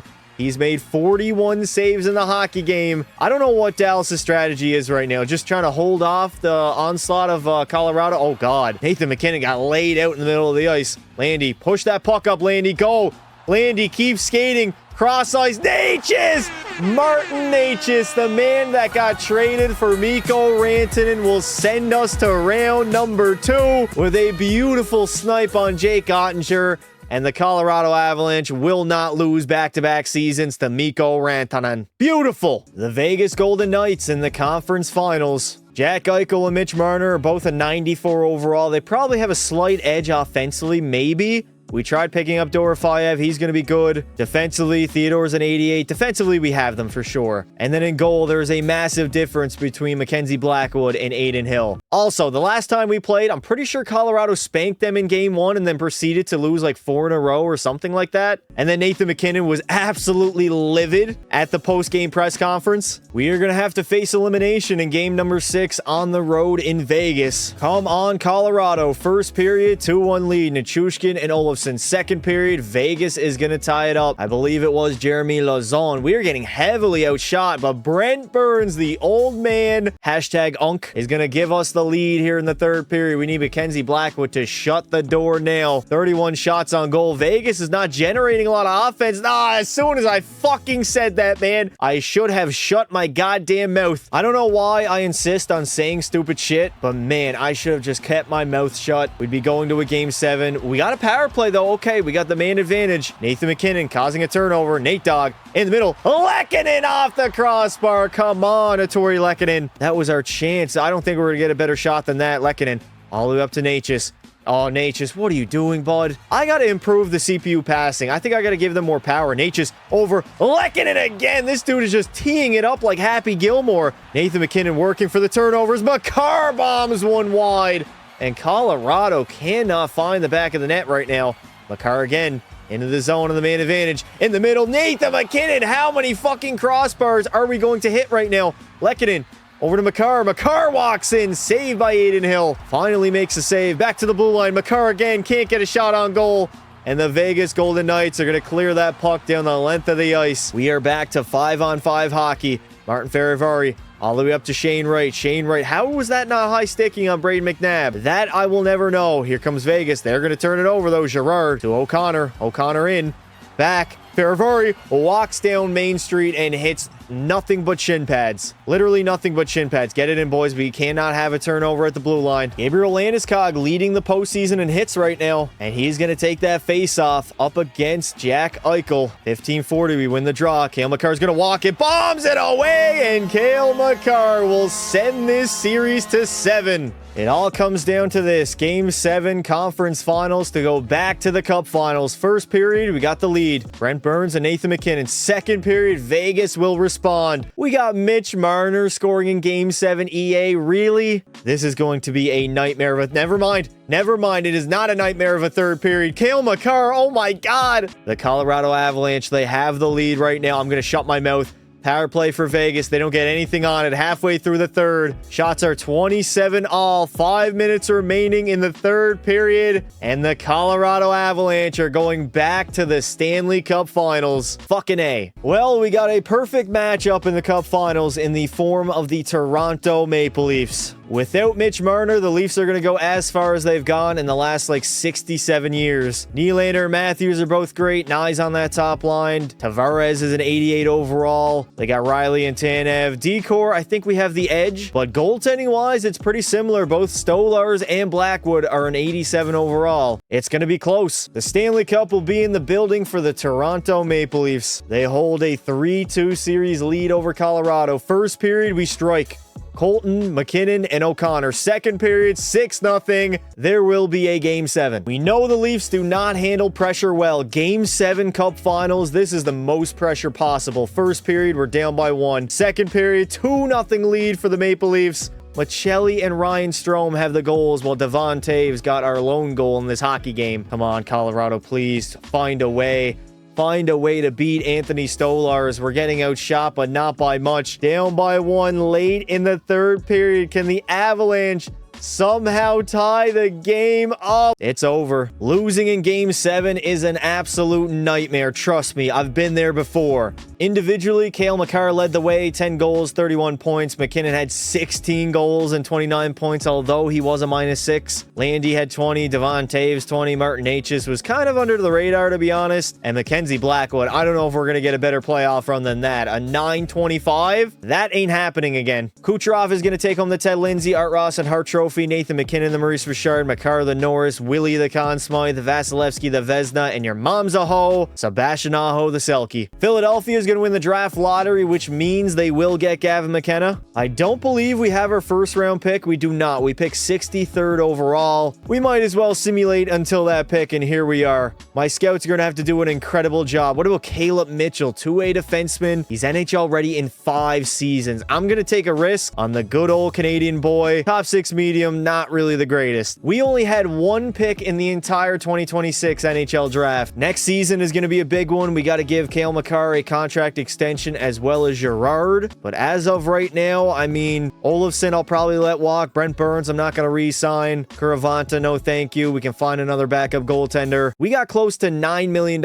in cap space. We have $6.8 million to spend. Adrian Kempe's out of our price range. A lot of these guys are, to be honest. We could maybe go after a veteran like Claude Giroux, Jacob Trouba on the back end, although that's a little bit too much money. Roslovic is looking for $7 million. Jesus Christ. The dude literally signed like $1.2 million in Edmonton. Instead, I'm going to sign Jeff Skinner. Add a sniper to our lineup, giving us more goal support. I'm going to lower the AAV a little bit. We'll go 4.425 over the next 2 seasons. Welcome to Colorado. Carson Soucy is going to be given a 2.8 3-year deal with a modified no trade clause. Hopefully he ends up signing in Colorado. We are 0 for 2 so far on defensemen in free agency. We still got Natchez, McKinnon, and Achushkin. Landy alongside Shane Wright and Lehkonen, the same exact top 6. Ivan will be our third line center with Jeff Skinner and Logan O'Connor. Defensively, Taves and Makar, Faravari and Girard, and then we got Spence and Gustafson, with Mackenzie Blackwood still being an 87 overall, and we got a 75 as our backup. We are stepping into a new era here in Colorado, setting some new captains. Nate Dogg will get the C, Cale Makar can grab an A,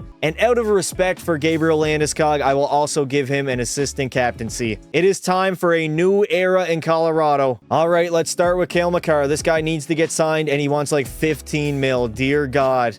All hail Cale, that dude is going to get paid. I'm going to go 13,650 over the next 8 seasons for Cale Makar, and he will return. Bang! We got to make sure we lock up our young guys. So Sugar Shane Wright, you're going to return 4.5 over the next 3 seasons here in Colorado. Samuel Girard wants 9.3. Is this dude out of his goddamn mind? All right, Girard might be gone to the trade deadline. We might have to trade him. Screw waiting until the deadline. I'm getting rid of him right now. A 3rd and a 5th, Samuel Girard for Pavel Mintyukov from Anaheim. It is a done deal. We avoided absolute disaster. Luckily, we don't have to worry about Mintyukov either. He's locked up over the next 3 seasons on a bridge deal, $5.9 million.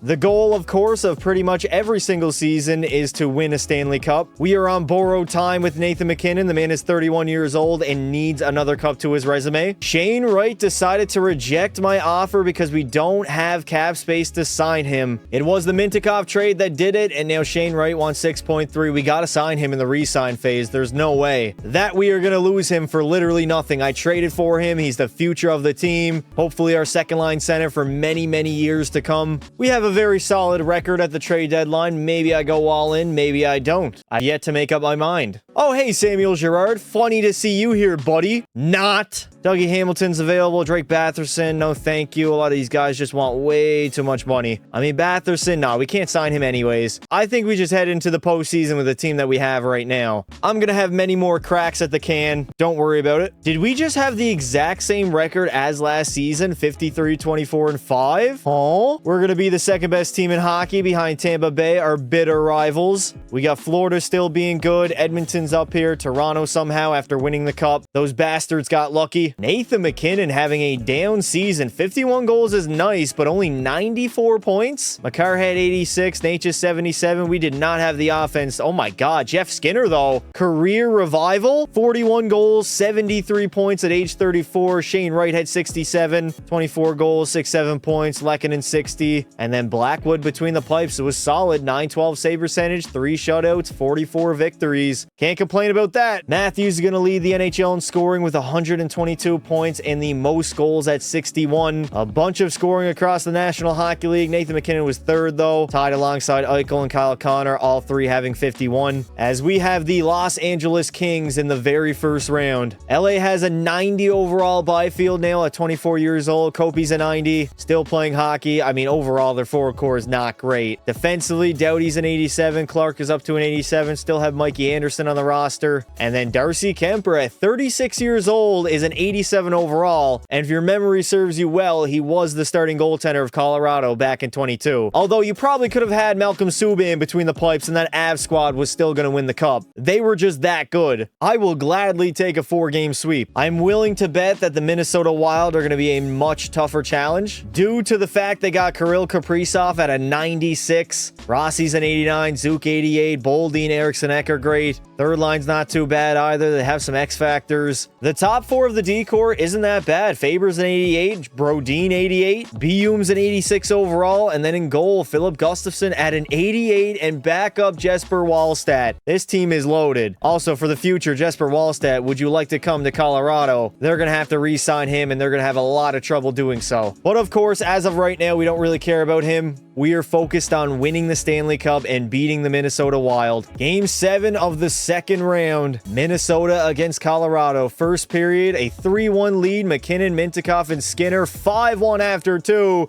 And we are headed to the Western Conference Finals yet again. The Anaheim Ducks, the team that we traded Pavel Mintyukov for. They got a very young but good roster. McTavish is up to a 90, Carlson 87, Cutter Gauthier's an 88. They still have Troy Terry and Chris Kreider on the roster. Matheson, Lacombe, Zellweger, and Girard. And then in goal, it's an 86 overall, Lucas Dostel. Yet again, we are going to go to a Game 7, this time against Anaheim, to go back to the Stanley Cup Finals. First period, no score. Second period, 4-0 lead, and Colorado yet again will have the opportunity to play for Lord Stanley. And it's going to be against the Buffalo Sabres. Are you kidding me? Jared Bednar, leave me the hell alone right now. I am in complete shock that somehow in the big 2027, Buffalo has made the Cup final. TNT Thompson's a 92 overall. They got Tuck and Kulik on that top line. McLeod with Zucker and Benson. Third line is strong. They have a lot of depth, I'm not going to lie. Defensively, oh my, Rasmus Dahlin up to a 94. Owen Power 88. Byram 86. And then Ukko-Pekka Luukkonen is still their starting goaltender, only at an 84. There is a weakness. We currently have the opportunity on home ice in game number 5 to close out the series and win Nathan MacKinnon his second Stanley Cup of his career. We got a 2-1 lead entering the third. MacKinnon on the power play might be the game winner right now. 26-21 of the shots. Ryan McLeod's gonna score and tie the game up here in Colorado. Halfway through the third period, can someone on the Avalanche give us the lead? Yes, Val Nichushkin, hookers and blow, as the Colorado Avalanche will win the Stanley Cup. In the year 2027, they get their second cup of the 2020s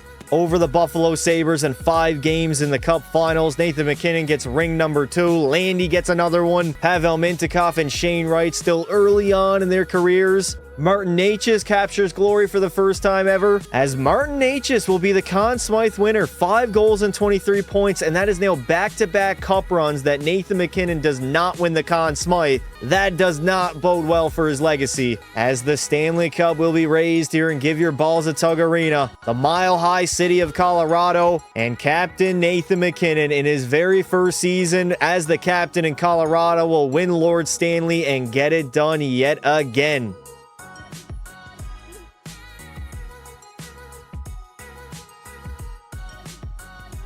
We have to hand it off to the other half of the dynamic duo in the form of Martin Necas, MVP. He's going to win his first cup ever. Mackenzie Blackwood has been absolutely solid for us the entire video so far. He's been the backbone of the team. He deserves another cup to his resume as well, as Colorado is set up to be a dynasty in the future. And right now, honestly, with the way that I tweaked the roster, we got young guys like Mintyukov and Shane Wright, with staple guys like Nathan MacKinnon still in their prime at a 96, 97 overall. This team is built to win long term.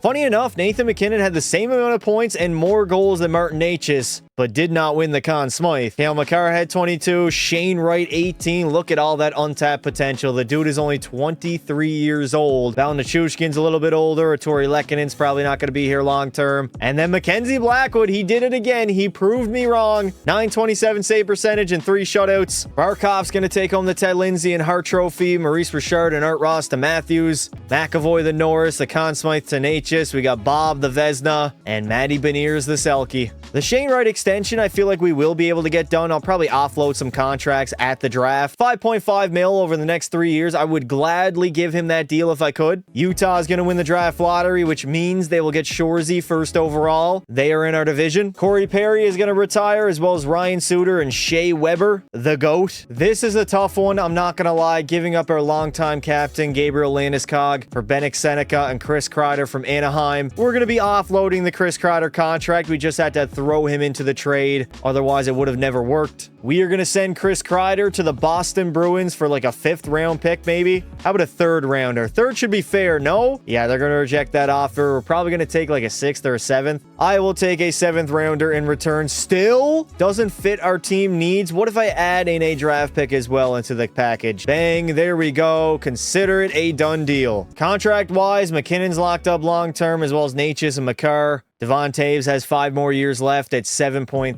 Nichushkin's contract, well, I'll probably wait another season before trading him, just like it did to Gabriel Landeskog. We got to stay on top of our contracts, otherwise we are going to become a bum-ass team. But as of right now, we're good. I also do have to rely on scouting. Top 6 medium, 2-way forward, 2 years until he's NHL ready, Blake Riddle. Is there anybody else that is slightly better? Do I take a chance at a goaltender? I don't know, man. This is very challenging. EA Sports, you better not fail me. Blake Riddle, I can't even see. I gotta go back. Landon DuPont went to Calgary. Shorzy, obviously, to Utah. Luckily, Blake Riddle did have a top 6 medium potential at a 69 overall. Nice. First order of business is to re-sign Sugar Shane Wright. 4.6 over the next 3 seasons. Gladly give him that contract. Lekkonen wants 4 seasons at 4.9. If I'm gonna give you a no movement clause, I am lowering the AAV. Ain't no way I'm giving you that much. We are gonna go 4.275 over the next 4 seasons to remain in Colorado. Welcome back, Tori Lekkonen. We have $5.4 million to work with here in free agency. I would like to go after a defenseman. What about Tyler Myers? The man is 37 years old. Does he fit? He does not fit in the system. Ryan McDonough fits in every defensive pairing, so I'm going to give that man 2.4 on a 1-year contract. Jared Bednar's contract is up. Do we bring this man back? That is the question. Or do we go after one of the greatest head coaches of all time, and Joel Quenneville? I'm just going to re-sign Jared Bednar on a 4-year contract, give him the bag, and hopefully win multiple more Stanley Cups. My sources tell me your staff chemistry is excellent, so I'm hopeful that I can join the staff with little drama. I gladly accept. Jared Bednar, buddy, did you hit your head? Do you not remember winning the Stanley Cup like only a few months ago? You were on the team for like a decade, buddy. We got Dementia Bednar before Grand Theft Auto 6. A dynamite top line of Nichushkin, McKinnon, and Natchez. We get a +5 there. Skinner, Wright, and Seneca. Logan O'Connor with Ivan, and Brindley. Also, yes, this man's entire name is Ivan. Defensively, Taves and Makar, Mintikov and McDonough, and then we got Farivari and Spence, and Mackenzie Blackwood is still an 87 overall. So here we are entering the trade deadline, a record of 40, 22, and 3. Obviously, we are a buyer, the reigning defending champs here in Colorado. We got Wallstead available, Sergachev, Chabot, Brodin. I don't know if I'm going to make any moves. Our old buddy Gabriel Landeskog is available. Unfortunately, that is not going to happen. Zuccarello's making 8.3. That is crazy. Troy Terry wouldn't be bad, but he's got some term on his contract. Mikhail Sergachev.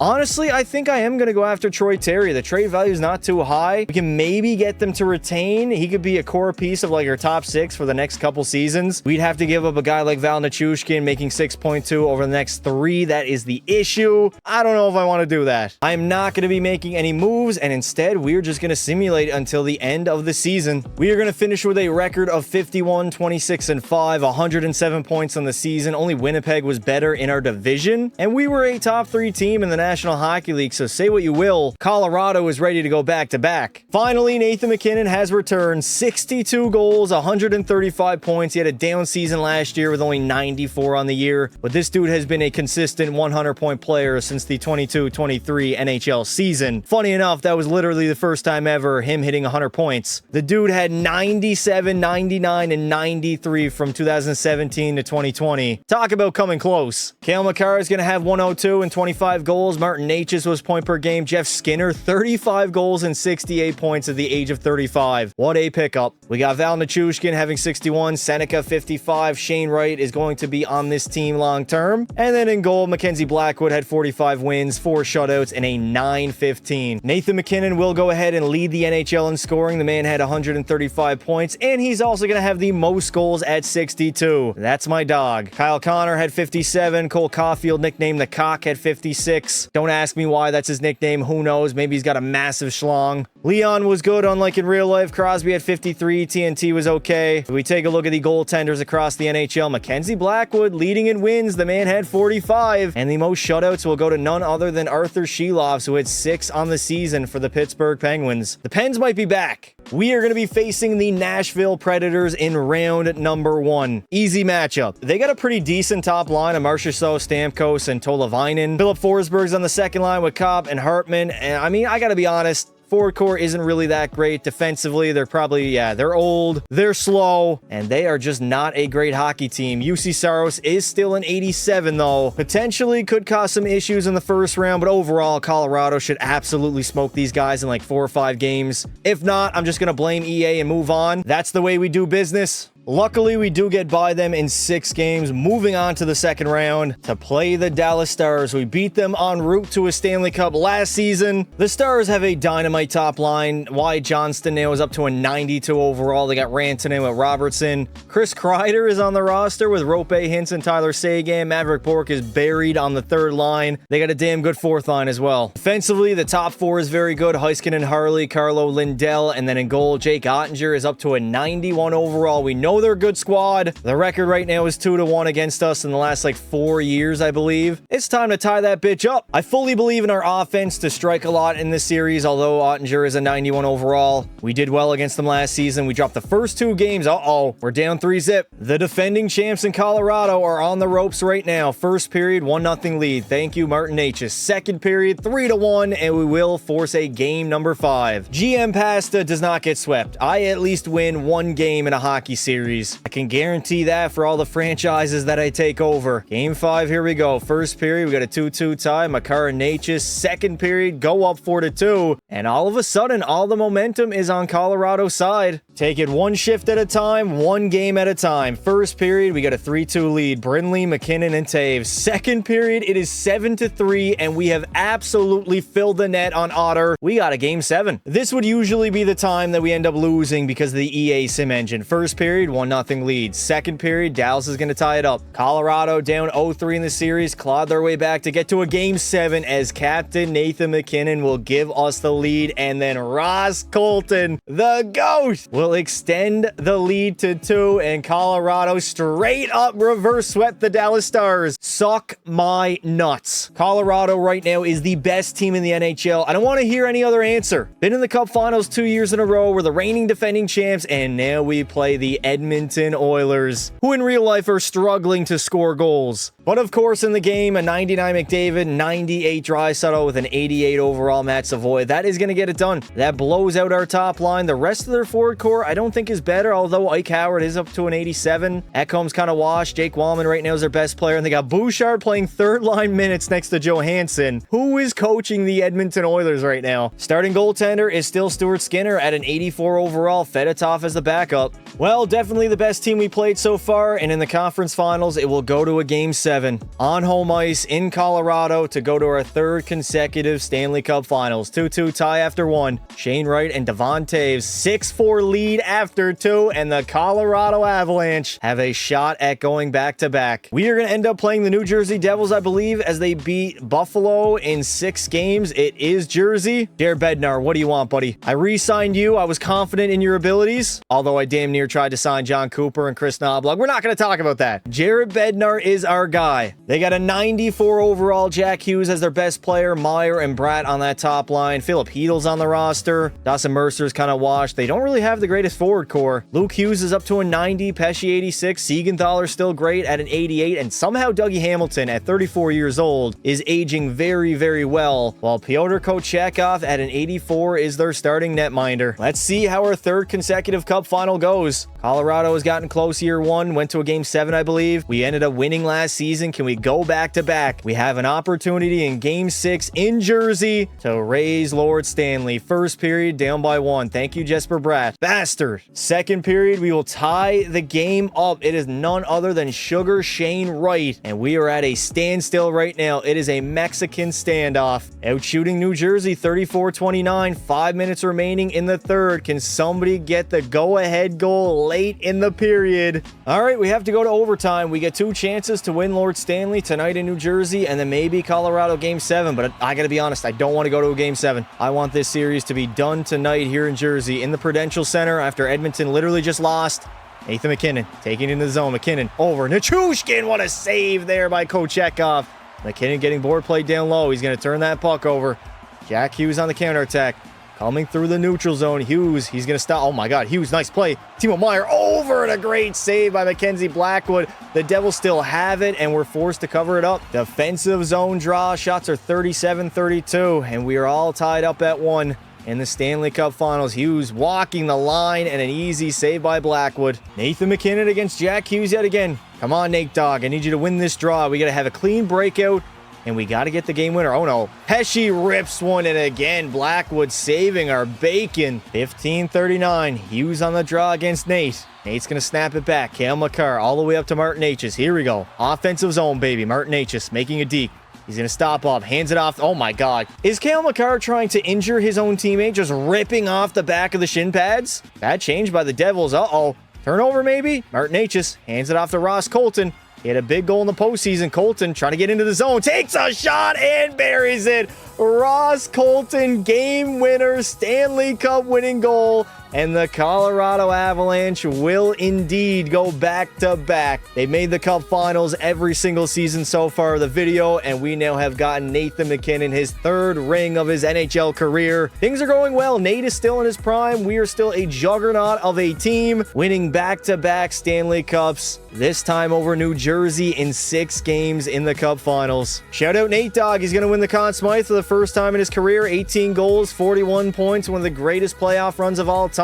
He didn't get it done last season. He didn't get it done in 2022. He didn't win it in 2022 or last season, but he finally got that Conn Smythe, and there it is on the road in Jersey, the cup being raised in the building. It doesn't get any better than this. Nathan MacKinnon, come on up, take a lap. You are now a 3-time Cup champion.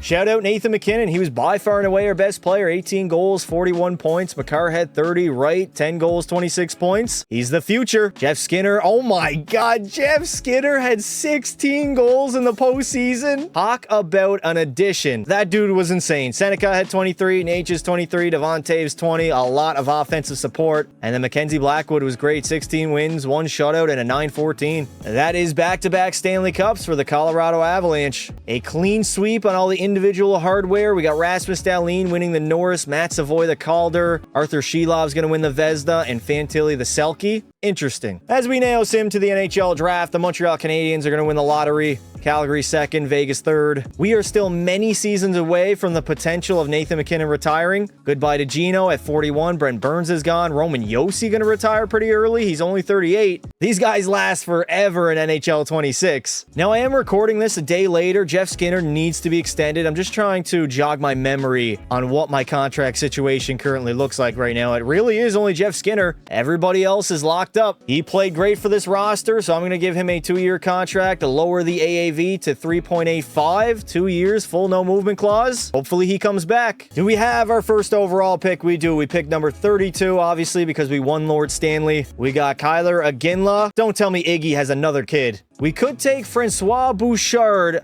playmaker, or we could go with the defenseman. I mean, these guys are like 4 years away from being NHL ready. I think I'll go with Bouchard. As a good old Edmonton Oilers fan, Luke Yonkman ended up going first overall, and who did we grab? Top 9 medium potential. Not great. There we go. Jeff Skinner elected on re-signing in Colorado. Now, we do got to do extensions for Mintyukov and Seneca heading into preseason, but I don't think we got to worry about anybody right now. Ryan McDonough, I'm not going to bring him back. We got 7.8 in salary cap space available. Mackenzie Blackwood still locked up for a few more seasons. We are golden. 5.7 in salary cap space available. I would like to go out and probably sign a defenseman. Sandberg wants too much. Tyler Myers, no thank you. I guess I'm just... Ooh, wait a minute. MK, we can probably get him. 26 years old, 82 overall. Does he fit?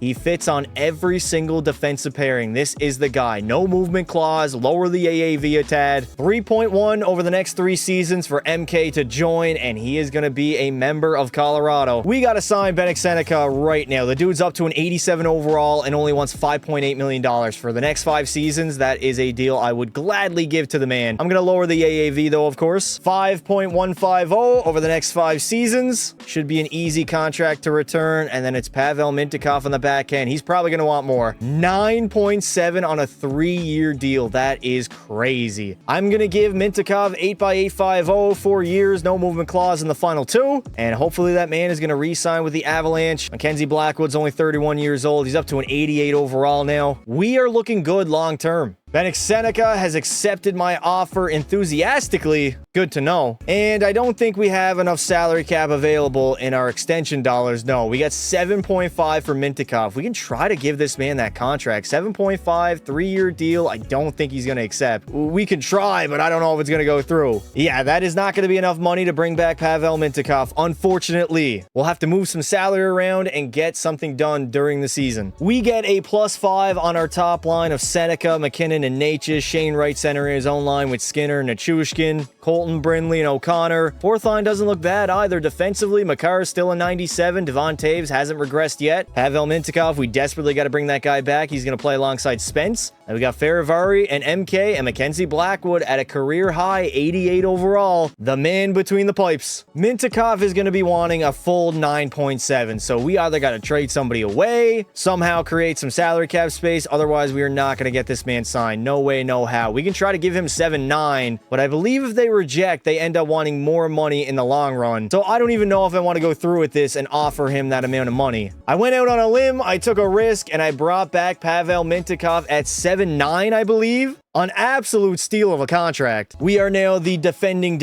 Stanley Cup champs, en route to potentially a three-peat in the modern NHL. If there's a team that can do it, it is Colorado. We still got great top-end talent in the middle of their primes in the form of McKinnon and Makar. Mackenzie Blackwood still great. This is a very good hockey team. Solid start to the season, 27-10-3. Colorado is in a great position. Maybe I'll make some moves at the deadline. Maybe I won't. Honestly, I don't even know if this team needs any moves at this rate. We have just been doing nothing but winning. We would already have a three-peat completed if we did not absolutely blow it in year number 1. We got guys making 10 mil available to be traded at the deadline in Kirill Marchenko. I mean, come on, EA. Why would they want to get rid of him? Philip Gustafson's available. Ryan Pulak, Pelech, no thank you. Fiala, Troy Terry yet again. The guy cannot escape the trade deadline rumors and accusations. Yeah, I think I'm good. I'm not going to make any moves. We are just straight up racking up the 50-win season. 53, 23, and 6, 112 points, top of our division, and the best team in the NHL is the on the verge of a three-peat Colorado Avalanche. Suck on that, Mikko Rantanen. Nathan McKinnon is going to lead our squad, 57 goals, 105 points. Makar had 94, doing his thing. Natchez was good.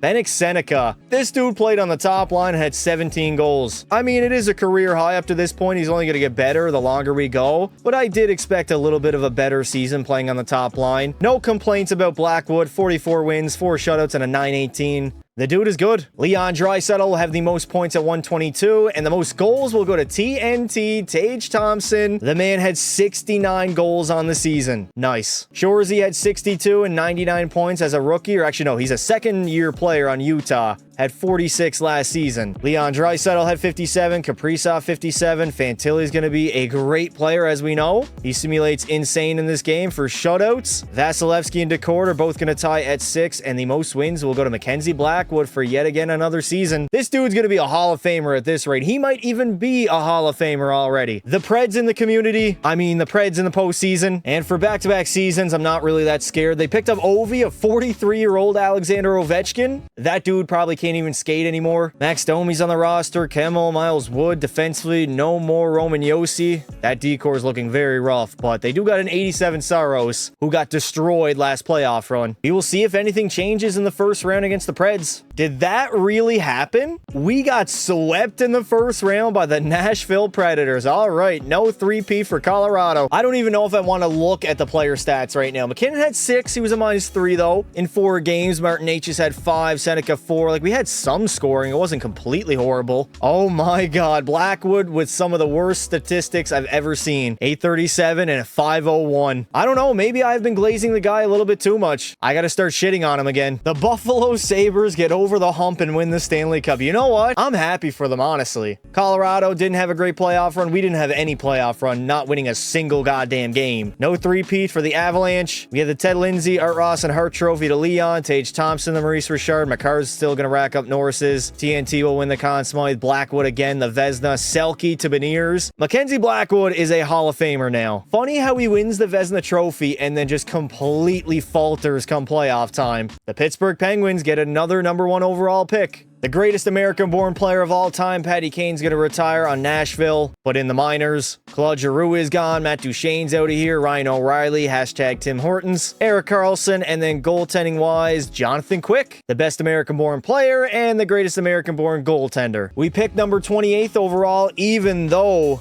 we got our asses swept in the first round. This guy's a bust. I ain't going to take him. Looking at the guys I've scouted. Ooh, Pistani. Devin Pistani, two-way guy from US. 5 years till he's NHL ready. You know what? We're probably still going to be around in 5 seasons. Medium elite potential. I will gladly take that. A very solid draft class by Colorado. Dare I say the best of the video? We only have 3.4 in salary cap space available. Brindley needs to be signed. Luckily, Mintyukov, I don't have to worry about him. Probably going to let Jordan Spence walk, although he's 28 years old. He wants almost 6 mil, though. That would be absurd when we can only give the guy 1.5. We drafted a guy by the name of Ian McTaggart, 49 overall at 18 years old, and he's got top 4 medium potential. The dude could eventually be an NHL player. We have quite literally no salary cap space at all. I guess we are retaining 5.8 from trades that I made, even though I didn't say I was going to retain any goddamn salary. Thank you, EA Sports. We can welcome back Ivan, as he's going to return.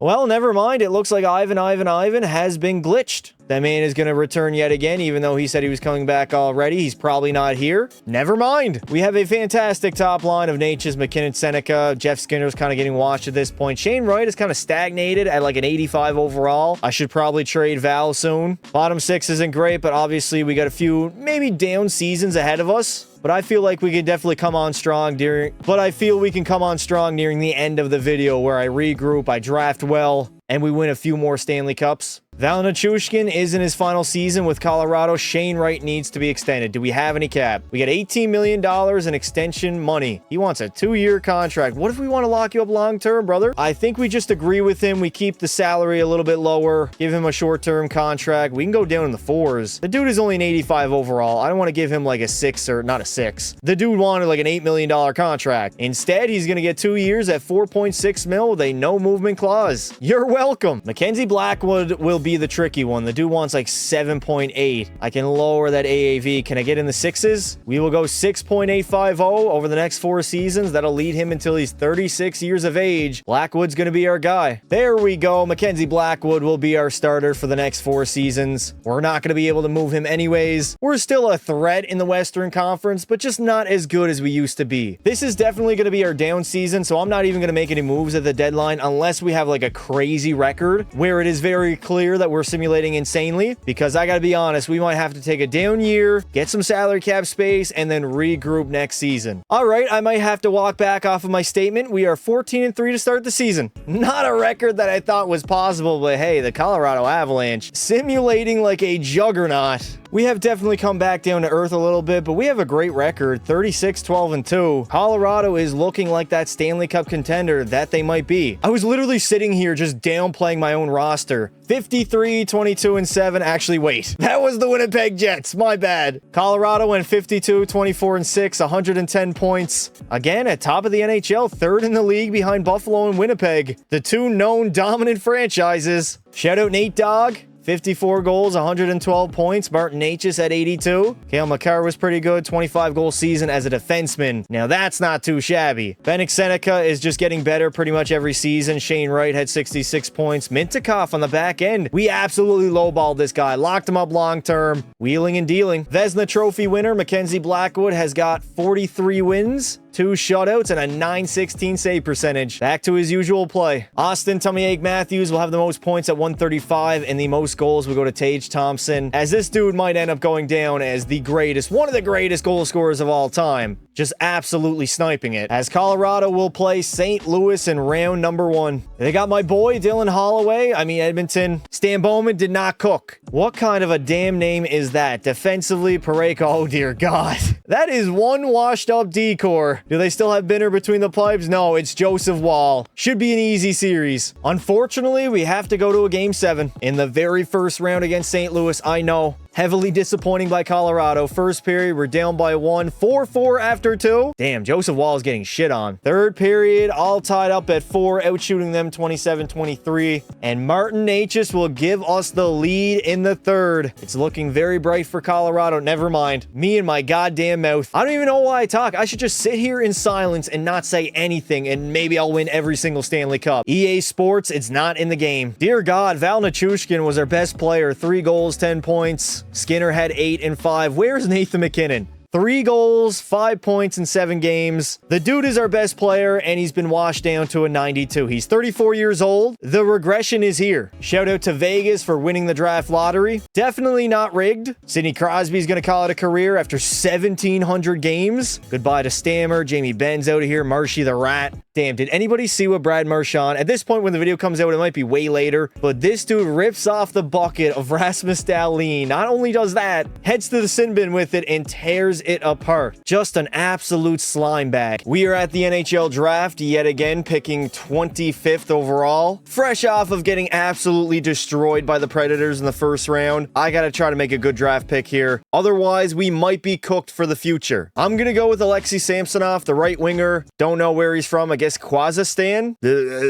I'm gonna take the right winger, Alexei Samsonov. Elite medium potential. He is listed as a sniper. 65 overall, so he could be NHL ready in up to 4 seasons. Corbin Appleby is listed as a gem in this game, although we could go with the defensive defenseman listed as elite low, or do we take the risk on a goaltender? You know what? We need a defenseman. We got our goalie of the future. There it is, 63 overall, elite low potential. Luckily, Corbin Appleby is still available, so we're going to be taking him as well. 47 overall at medium elite potential. We ended up getting both. All right, who do we got to get back? Brindley's got to be signed. Val Nichushkin, I'm probably going to let walk to free agency. Parker Kelly, no thank you. I'll let him walk. Mackenzie Blackwood's locked up long-term. Tarasov can maybe come back. I can probably find a better backup goaltender in free agency. And then we got Cato and Appleby. These guys are going to be good in a few seasons. More so Cato. The dude's medium elite, already 70 overall at 20 years of age. I decided to give Parker Kelly a contract as well as Gavin Brindley, and they both are going to come back to Colorado. We got $4 million to work with in free agency, so not a lot of money. Maybe I'll go after a depth forward. Val Nichushkin wants 3.8. Ross Colton, we could potentially bring back to Colorado. The dude is only 33 years old. Not a lot of money to spend, and not a lot of options to go after. What about Darnell Nurse? Jim Montgomery is going to join our team as our associate coach. Funny enough, I didn't even know that former head coaches can transition into associates in NHL 26. Definitely not as strong as we once were. We still got Seneca, McKinnon, and Necas on the top line. Nathan MacKinnon is down to a 92 overall. The clock is ticking. The man is 35 years old. Shane Wright's an 86 with Kelly and Brindley. Bottom six isn't really that strong. Defensively, though, we're still great. Makar and Mintikov, Taves and D'Amelio, Faravari and MK. And then a very good starting goaltender, Mackenzie Blackwood, 33 years old, 88 overall. McKinnon, of course, needs a contract extension. What is he looking for? $15 million on a one-year contract? Nathan McKinnon, buddy, I don't know if you know this, but you're low-key kind of washed. You're down to a 92 overall. You are not that 97 overall player any longer. I guess I'm going to have to go 3 seasons and try to lower the AAV as low as I can go. Regardless, he's going to make more money than he previously did. I'm going to go $13 million next 3 seasons with a full no movement clause. Devon Toews, I think I'm going to let walk. The man is 36 years old, 86 overall, still good, but we can probably use that money to find a younger D-man that can replace him. And then everybody else, all these young guys, I'm just going to wait and see. Nathan McKinnon was the big guy. We got him signed, and now we are ready to head into yet again another regular season. I think as long as we have a good top line, a good starting goaltender, and the D-core that we have right now, we're going to be a strong team in the regular season, although hovering around 3rd and 4th in the Central, 23, 18, and 4. Not the greatest of regular seasons, but definitely not the worst. Colorado saw how bad it could get way back in like 2017. It's been a little bit since I've made a trade, a 1st, 3rd, and a 2nd for Joakim Kemmel from the Nashville Predators, and it is a done deal. Welcome to Colorado. He's making like 3.2. He's going to want to raise, but that is for me to worry about after the season. Right now, we have a window to win as many Stanley Cups as possible before Nathan McKinnon completely falls off a cliff. The dude wants $11 million. Are you out of your mind? Joakim Kemmel, you are not worth even close to that. 88 overall, like, dude, I was thinking like a $5-6 million deal maybe. I guess if we want to keep him after spending all our assets, we might as well just give him like 9.6, 9.7, full no movement clause over the next 3 seasons. You know what? I'm going to do it. Actually, I got to raise it a little bit. I do not think he's going to accept that offer. We will go 9-9 over the next 3 years. A very tough pill to swallow. We still ended up winning 43 games in the regular season, 30 regulation losses, 9 in overtime, 2nd in the Central, which honestly is pretty weak at the moment. Toronto is going to finish at the top of the NHL, 60-21-1. Dear God, they were by far and away the best regular season hockey team. We all know they're not a playoff team, though. McKinnon would have 56 goals, 98 points. Shane Wright with a brand new career high of 78. Martin H just took a massive step back and was a -4. Benik Seneca was decent. Makar wasn't really that good either. And then for Mackenzie Blackwood, 34 wins, only a 905. It seems like Colorado as a whole has regressed. William Nylander, 130 points, will lead the entire National Hockey League, and then Matthews is going to have 73. They definitely had a season. As we are going to play the Dallas Stars in round number 1. Wyatt Johnston is their first line center. Rantanen is still a 95. You mean to tell me Mikko Rantanen now is a higher overall than McKinnon? Robo is an 89, Voronikov 87. Their forward core is not bad. Defensively, they still have Harley and Heiskanen, but the rest is pretty shallow. And then in goal, Jake Ottinger, 90 overall. Let's see how this playoff run goes, considering we literally didn't win a game last season. Dallas is our arch rivals. We'll see how it goes. We get swept in back-to-back postseasons. Absolutely embarrassing. Colorado went from making 3 consecutive cup finals to now going back-to-back, not winning a single game in the playoffs. Gavin Brindley was our leading scorer, 4 points in 4 games. Seneca had 3, Kelly 3. I mean, it's all our 3rd and 4th liners. Nathan McKinnon had 2 goals, and that's it. Mackenzie Blackwood wasn't historically bad like he was last season. He had an 896 last year and 837 3 years ago. Dear God. 900 save percentage, a 338 GAA, not good at all. And that is 3 consecutive playoff runs where we did not do well. Shout out to the Buffalo Sabres, getting it done in 6 games over my Oilers. Dear God, Edmonton, how far can we fall? Matthews, the Ted Lindsay, Maurice Richard, and Hart Trophy. Willie is going to win the Art Ross. The Norris will go to Morgan Riley, Tage Thompson, the Conn Smythe, Stolarz, the Vezina. Yeah, Toronto definitely dominated the regular season. Shout out Casper. The Columbus Blue Jackets will win the draft lottery. San Jose 2nd. We got Seattle 3rd. Alexander Ovechkin at age 45 is going to call it a career. I hope Nathan McKinnon does not play until 45. John Tavares is gone. Jake Gensel is out here. Imagine telling somebody that Jake Gensel and Alexander Ovechkin are going to retire this same exact season. One got drafted in 04 and the other in 2013. We are going to be picking 20th overall in the NHL draft. Not a lot of great talent here. I am going to be relying on my scouts, so I'm going to go with Khudobin, medium elite potential. He's a hybrid goaltender. 51 overall. He's got a ways to go. Half of the guys I'm selecting are going to be NHL ready when the video ends. We get a top 6 defenseman, not really the greatest, at a 59 overall. This draft class hasn't been that great compared to others. We could take Valassi, left winger, two-way guy. He's going to be NHL ready in 5 seasons, or we can go with the medium or low elite, actually. Matt Shen, enforcer, left winger. Welcome to Colorado. He's 6'7 overall. Unfortunately, everybody has a no movement clause, so we're not going to be making many trades moving forward. A guy like Devon Taves, I'm going to let him walk. Actually, he's already gone. Where's Devon Taves? Why am I not seeing Devon Taves in my lineup? Regardless, it does not matter. He's out of here. I think he actually retired in the offseason. No foot, no thank you. I'm just going to go out in the free agency and try to find anybody that I can piece together a good, competent hockey team. Because as of right now, the Avalanche are struggling. I guess MK is going to bleed us dry. The dude wants like $4.7 million. I'm going to lower that AAV all the way down to $4 million on a 3-year contract with a full no movement clause. And he is going to return to Colorado on a 3-year contract. No mistakes. I think we might let Jared Bednar go. His contract is up. Maybe sign Bruce Cassidy or somebody who fits with their team a little bit better.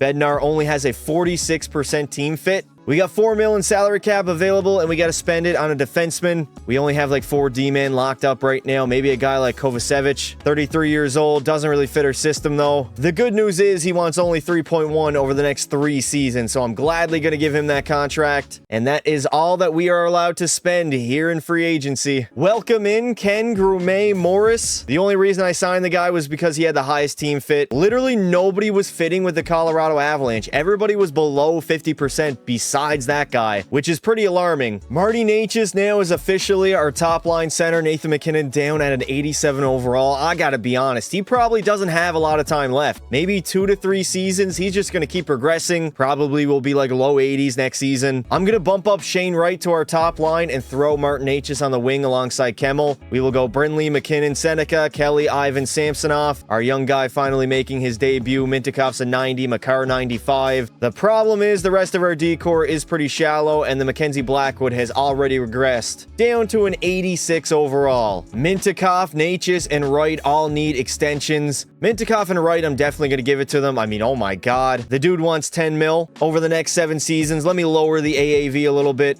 We'll get him down a tad, all the way down to 9.7 over the next 7. And then for Shane Wright, the dude wants to be paid like a legit #1 center. I mean, he pretty much is that for us right now. So we're going to have to give the guy 11.1 over the next 7 seasons here in Colorado. That McKinnon contract is going to absolutely haunt us in a few seasons. 13 mil for a heavily regressed player at 36 years old. Mintyukov is going to decide on re-signing, as well as Sugar Shane Wright. Now that I think about it, we probably could have gone even lower with Shane Wright. Regardless, we are still going to be a playoff team. 43, 32, and 7, 93 points on the season. Dallas was the best in our division, and the Los Angeles Kings, no Kenny Holland still there, obviously for good reason. They're going to be the best team in the league. Carolina 2nd, Buffalo 3rd, Montreal 4th. Cale Makar will lead our squad, 24 goals. The man had 103 points. McKinnon had 95, Wright 93 and 32. Shane Wright definitely is the future of Colorado. Martin Necas is going to walk to free agency. We re-signed Mintyukov, thank God for that. And then Mackenzie Blackwood, definitely not as good as he used to be. Still had 36 wins, 3 shutouts, and a 909. Gavin McKenna has arrived. The most points in the league at 122, and the most goals will go to Tage Thompson at 69. Am I seeing this correctly, or did a 32-year-old Brady Tkachuk score 60? And we have another matchup against the Dallas Stars in round number 1. Rips in the chat. And I don't really see anything changing, I'll be honest. Robertson, Johnston, and Rantanen blows our top line out of the water. They got better defensemen, and they have a much better starting goaltender. Jake Ottinger back up to a 91. I'm waiting for all my young guys to finally develop into like NHL players. I can play them in the lineup. Otherwise, it's hard with the salary cap right now. Players are asking for way too much money. Most of the NHL rosters are diluted at this point, and somehow we're leading 3-1 over Dallas entering game 5. Things did not go our way. We score 1 goal in 2 games, and all of a sudden you blink and we're in a game 7. Do or die time here in Dallas. We have a 3-1 lead entering the 3rd, and we ended up blowing it. Unbelievable. 4 goals in the 3rd period. An instant Colorado collapse to Mikko Rantanen yet again. Some things never change. Yet again, another 7-game series. The bright spot is Shane Wright, 8 points in 7 games. Necas only had 4, Kemmel 4, and if we go way down the list here, Nathan MacKinnon had 1 goal in 7 games. Honestly, might be time to retire. The dude is a legit shell of himself as the Los Angeles... LA will get it done in the Cup Finals in 6 games over the Philadelphia Flyers, who do have Gavin McKenna, and I think it might be time for Nathan MacKinnon. He is completely a shell of himself at this point. Thompson to Ted Lindsay and Maurice Richard, Art Ross to McKenna, Hart to Thompson. Makar will win another Norris, Quinton Byfield to Conn Smythe. We got Yaroslav Askarov the Vezina, and Luke Yonkman the Selke. Nashville wins the draft lottery, but if he doesn't slow down his regression a little bit, he might be gone next season. Kopitar is out of here. Dear God, Kopi's 44. Goodbye to David Pastrnak, Artemi Panarin, Victor Hedman, Sam Reinhart's calling it a career. Got drafted in 2014. Looking at the NHL draft, I think I'm going to take Dustin Neal, defensive defenseman, top 4 medium potential, similar style to Shea Weber, 64 overall. Come on, man. Can I not get anybody in like the 70s at least? 3 goaltenders are all available. Hybrid, butterfly, and hybrid. NHL ready 4 seasons.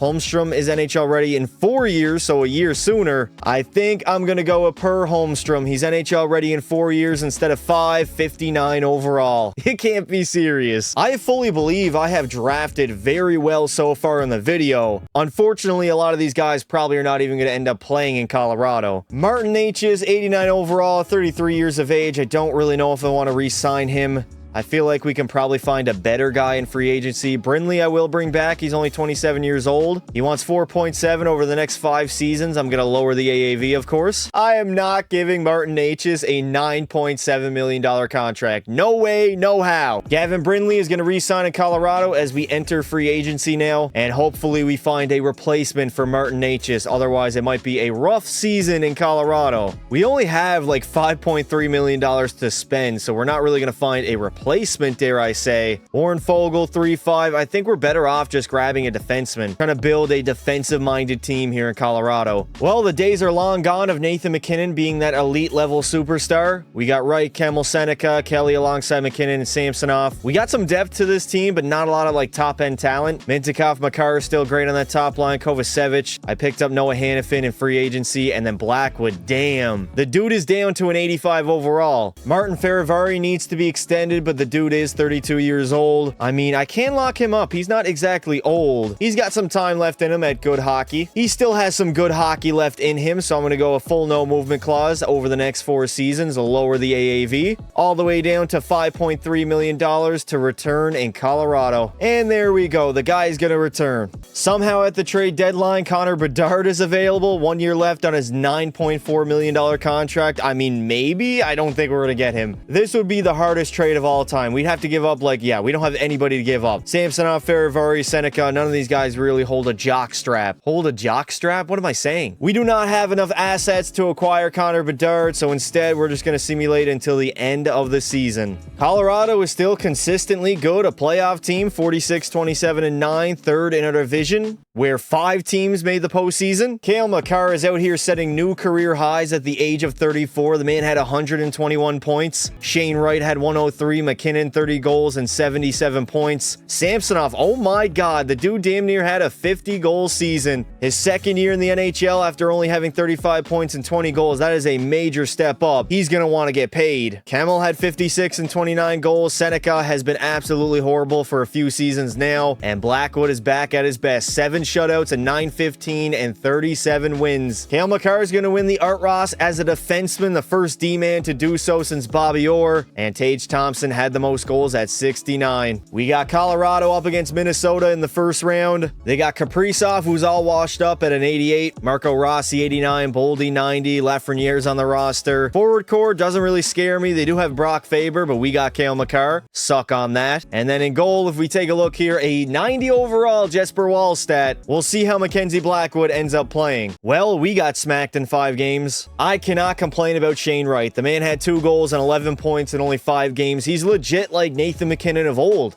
while current Nathan MacKinnon had 3 goals and 5 points and was a -5. That's tough. Predators in the community will go on and win the Stanley Cup over the Pittsburgh Penguins, getting their revenge over 2017. Clayton Keller is going to win the Ted Lindsay, Tage Thompson, the Maurice Richard, Art Ross, the Cale Makar, and the Norris Trophy. Logan Cooley is going to win the Conn Smythe, Stuart Foreskin Skinner, the Vezina, and the Selke back-to-back seasons to Luke Yonkman. As the Boston Bruins, oh my god! Boston went from number 10 to 1st, and then LA 11 to 2nd. The NHL draft lottery might be rigged. Nathan MacKinnon has decided to stick around, although Sasha Barkov, also drafted in 2013, has called it a career, as well as Mikko Rantanen, Dylan Larkin's gone, Philip Forsberg, Hurdle, Voracek. Samsonov is going to want a big boy contract heading into next season. He's got 1 year left on his deal, will need an extension. Vorher, I am going to bring back. We got 11.7 in salary cap space to spend, so I feel like maybe we could acquire somebody in free agency. Martin Nick's a 67 overall at 19 years old, maybe NHL ready in like 2 to 3 years. I don't know if Nathan MacKinnon has 2 to 3 seasons though. $7.2 million to spend, and I mean, dear God, we got 87 overalls asking for 12 mil. Nick Schmaltz 110 at 37 years old. Peyton, I mean, god damn, EA. The inflation is crazy. It's just like real life. Carbon tax, Carney, Trudeau, NHL 26, everything is just getting way too expensive. I can't go after anybody.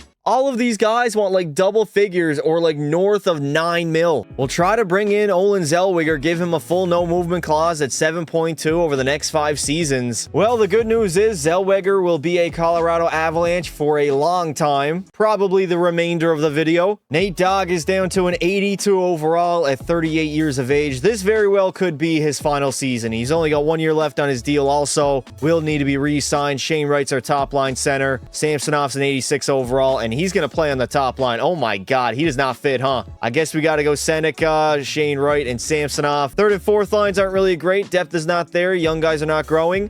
Top 4 defensively, though, were very good. Mintyukov, Makar, Zellweger, Faravari, and then goal, Mackenzie Blackwood down to an 84. First order of business is to re-sign Nathan MacKinnon. $5.8 million he wants. I'm going to give him a full no movement clause on a 1 year contract. Who knows if he ends up re-signing or if he decides to retire at the end of the year. Maybe, just maybe, I should wait because this dude might end up just retiring at the end of the season, if I'm going to be honest. I'm going to wait, and instead I'll go with Samsonov, get this guy locked up long term. I mean, his asking price is already up to $9 million. Let's lower it all the way down to 8.2 over the next 5 seasons. Alexei Samsonov has accepted my offer. He's pretty much my only draft pick that worked out. We got yet again another solid season, 45, 30, and 7, 97 points. And again, Central Division might be the best in the entire NHL. We got 5 teams making the postseason. Cale Makar had 35 goals and 94 points, leading our squad. Shane Wright had 93. MacKinnon, a little bit of a bounce-back season, 39 goals, 82 points. Not bad for a 38-year-old. And then in goal, Mackenzie Blackwood, 36 wins, 2 shutouts, and only a 903. How many times are we going to have to play Dallas in round number 1? This team has been taking us out to the woodshed in previous seasons. I can only imagine what's going to happen this year. As Colorado, not the strongest of teams right now. We're up 2-1 though, thank God. And somehow we're actually going to be moving on. We got Mini in round number 2, and we get absolutely dominated. As the Minnesota Wild, they get it done in the Stanley Cup Finals over Washington in a Game 7. Individually, Shane Wright again. Oh my God, Sugar Shane Wright was a -14. Cale Makar had 9 points, Seneca 8. Where's Nathan MacKinnon? Sadly, only had 2 goals and 4 points. The Florida Panthers are going to win the NHL draft lottery as they will be selecting first overall. And yet Nathan MacKinnon is going to return for yet again another season in the National Hockey League. It is what it is. Literally should have just gave him that $5 million contract he wanted at the beginning of the season. Now I'm going to have to raise it up to like 5.2 over the next 2 years. Hopefully the man does not play 2 seasons at this point. The captain will be coming back. We are going to end up re-signing Bennett Seneca. Ian McTaggart's going to come back as well as we enter free agency with a lot of salary cap available. And we got to find a new starting goaltender. Mackenzie Blackwood is down to an 83 overall now. We have $14 million in salary cap to work with. Let's see, is there any starting goaltenders available? Not really. Dear God, this is a rough group of starting goalies. Zubov is my guy, 9.6. We're going to give him a one-year contract, increase the AAV to $10.2 million. Hopefully, the guy is going to sign in Colorado. Artem Zubov. Welcome him to Colorado with open arms, an 88 overall sniper. Exactly what we needed. We got Zubov alongside Wright and Samsonov, Royer with Nathan MacKinnon and Bennik Seneca. I mean, forward-wise, not really the greatest. Defensively, though, our top four is filthy. Makar, Mintyukov, Faravari, and Zellweger. And then in goal, it'll be an 82 overall. Lucas Dostal. We're rotating 82s. The goalies that were available were not that great. Cale Makar and Zubov both need to be re-signed heading into next season. Cale Makar wants like 10.5 on a 2-year contract. I mean, if we can get him under 10, I will gladly give him that contract. 9.2 mil for the next 2 seasons for Cale Makar. Well, it was only a matter of time until the Avalanche would miss the postseason. 40, 37, and 5, only 85 points. A very competitive division. Despite that, Nathan MacKinnon had 55 goals and 95 points. Maybe the dude is not washed. Seneca had 75, Wright 73, Zubov 70. He actually had a massive regress. Why am I mixing up Zubov and Samsonov? It was Samsonov, 30 goals, 61 points. I mean, 2 seasons ago, even last season, had 49 goals and a brand new career high. He's come back down to earth a little bit. As no Stanley Cup this season for Colorado, Nathan MacKinnon, he might retire. He might end up coming back. After the season that he just had, he might return. Le Montreal will capture glory, sweeping the Winnipeg Jets in the Stanley Cup Finals. Caulfield's going to win the Lindsay, Maurice Richard, and Hart Trophy. Shorzy the Art Ross, Dahlin the Norris, the Conn Smythe will go to Luke Yonkman. We got Jesper Wallstedt, the Vezina, and Connor Bedard, the Selke. On the Red Wings, we got the San Jose Sharks winning the NHL draft lottery. Zubov does not want to come back, but I'm going to give the guy a 10.5 7-year contract. Corbin Appleby is my guy. He wants 5.8. Okay, we're going to lower the AAV, give him a no movement clause, the typical bunch. We haven't really been making trades anyways. 5.2, 5-year deal. Hopefully he signs. The man is only 23. Nathan MacKinnon is an 82 overall bum at this point. We picked up Jackson Blake in free agency. We got Samsonov, Wright, and Zubov. Top 6 isn't that bad. Bottom 6 is pretty bad, though. Defensively, top 4 is great. Cale Makar, he's down to an 82 now. Faravari's on that top line with Pavel Mintyukov. And then Corbin Appleby, 84 overall starting netminder. Colorado is back in the postseason, 3rd in our division with a record of 42, 37, and 3, 87 points on the year. And we have Utah. Nathan MacKinnon literally is an 82 overall, and the dude still scores 45 goals and 97 points. It's almost like overall does not even matter. Jackson Blake's got 88, Shane Wright 81 and a -17. Dear God. And then Corbin Appleton had 35 wins, 3 shutouts, and a .904 save percentage. It is going to be very tough to try to find a way to win a Stanley Cup with this current roster. We are just simply not a Stanley Cup contender. The Columbus Blue Jackets are the next team to beat my Oilers in the Cup Finals. EA is not even hiding it at this point. It's been a very long time since we won a Stanley Cup. We got Matvei Mishkov taking home the Ted Lindsay, Shorzy the Maurice Richard, McKenna the Art Ross, Mishkov the Hart Trophy. Dallas Via will win the Calder. We got Eastwood the Conn Smythe, Graves the Vezina, and the Selke again to Luke Yonkman, the GOAT. The New York Islanders are back in the lottery, winning it and getting the 1st overall pick. This dude, Nathan MacKinnon, is an absolute sicko. Cale Makar has retired before MacKinnon. The dude was drafted in 2017. Goodbye to Mitch Marner, William Nylander, but nah, Nathan's gonna stick around yet again. I'll update you guys if anything interesting happens over the course of however many seasons MacKinnon decides to stick around.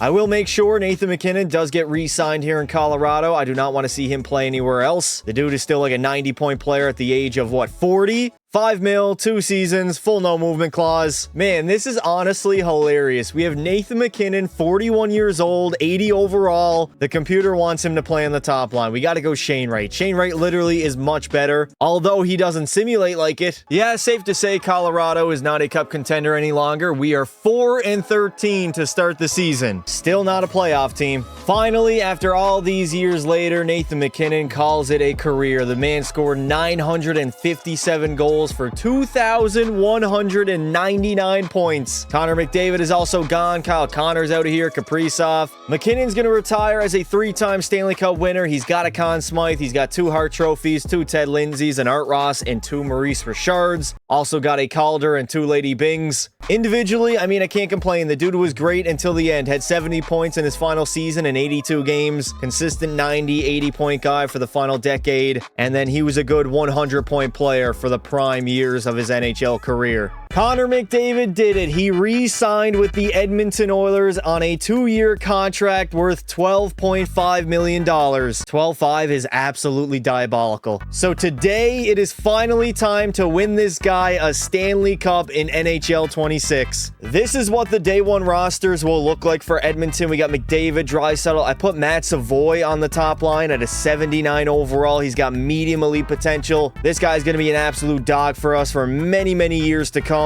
We got Mangiapane, Nuge, and Hyman, Podkolson alongside Trent Frederick and Ike Howard. Another young guy that's going to be great for the Edmonton Oilers. And then our fourth line consists of Janmark, Henrique, and Kapanen. Defensively, we locked up Jake Wallman on a 7x7 extension. The man is only making 3.4 for this season. He'll be paired alongside Evan Bouchard at a 91 overall. We got Ekholm and Nurse getting a +5 chemistry, but I do got to replace either both or just maybe Troy Stetcher. Get a better 6th defenseman to pair alongside Brett Kulak. And in goal, we got an 84 overall Skinner with a 79 Cal Pickard. The very first thing I want to do is find a defenseman that I can pick up and add to the Edmonton Oilers. I'm looking for a D-man, defensive defenseman that can pair alongside Bouchard or Wallman. Matthias Ekholm is probably only going to be here for 1 season. He might be gone. He might actually be included in the trade package that I'm going to have here. Listen, I don't think this is going to be enough, but I have to try it, right? Thomas Harley, expiring contract at the end of the season for Ekholm, Akey, and a first rounder, and they are totally unwilling. Not surprised. Instead, I'm going to be looking at Caden Gooley from the Montreal Canadiens. I got Ekholm in the deal because he does start to regress very early on. A 2nd, 3rd, and a 4th into the trade, and it is a done deal. The Montreal Canadiens just got fleeced, and we just got better. I found another guy that we are going to go after to fill out our top 6. I found another guy that I want to go after. It is Nick Perbix from the Nashville Predators. We got Bo Akey, a 5th and a 6th rounder into the trade. I almost feel guilty saying yes to this deal. Well, you won't once you see us win the Stanley Cup. We have to manifest. I'm thinking Darnell, 2 seconds and a 3rd for Faravari and TVR from the Washington Capitals. I got to add more value. TVR does have decent value in the game, and the Washington Capitals were over the salary cap before I added him into the trade package. Totally unwilling. I'm going to be throwing around first-round picks like they're absolutely meaningless because it is cup or bust for Connor McDavid. Added into the trade, pick up 2 defensemen, and now we got to build our bottom 6. Quickly, I'm just going to give away Trevor Van Riemsdyk. We don't want a salary. He won't fit in our decor. We already have 6 defensemen already, so he is headed off to Anaheim for a 7th-round draft pick. Tomasic, Henrique, a 5th and a 4th for Fabian Lysell and Mark Calistetic. Whatever the hell his name is, they're going to decline right off rip.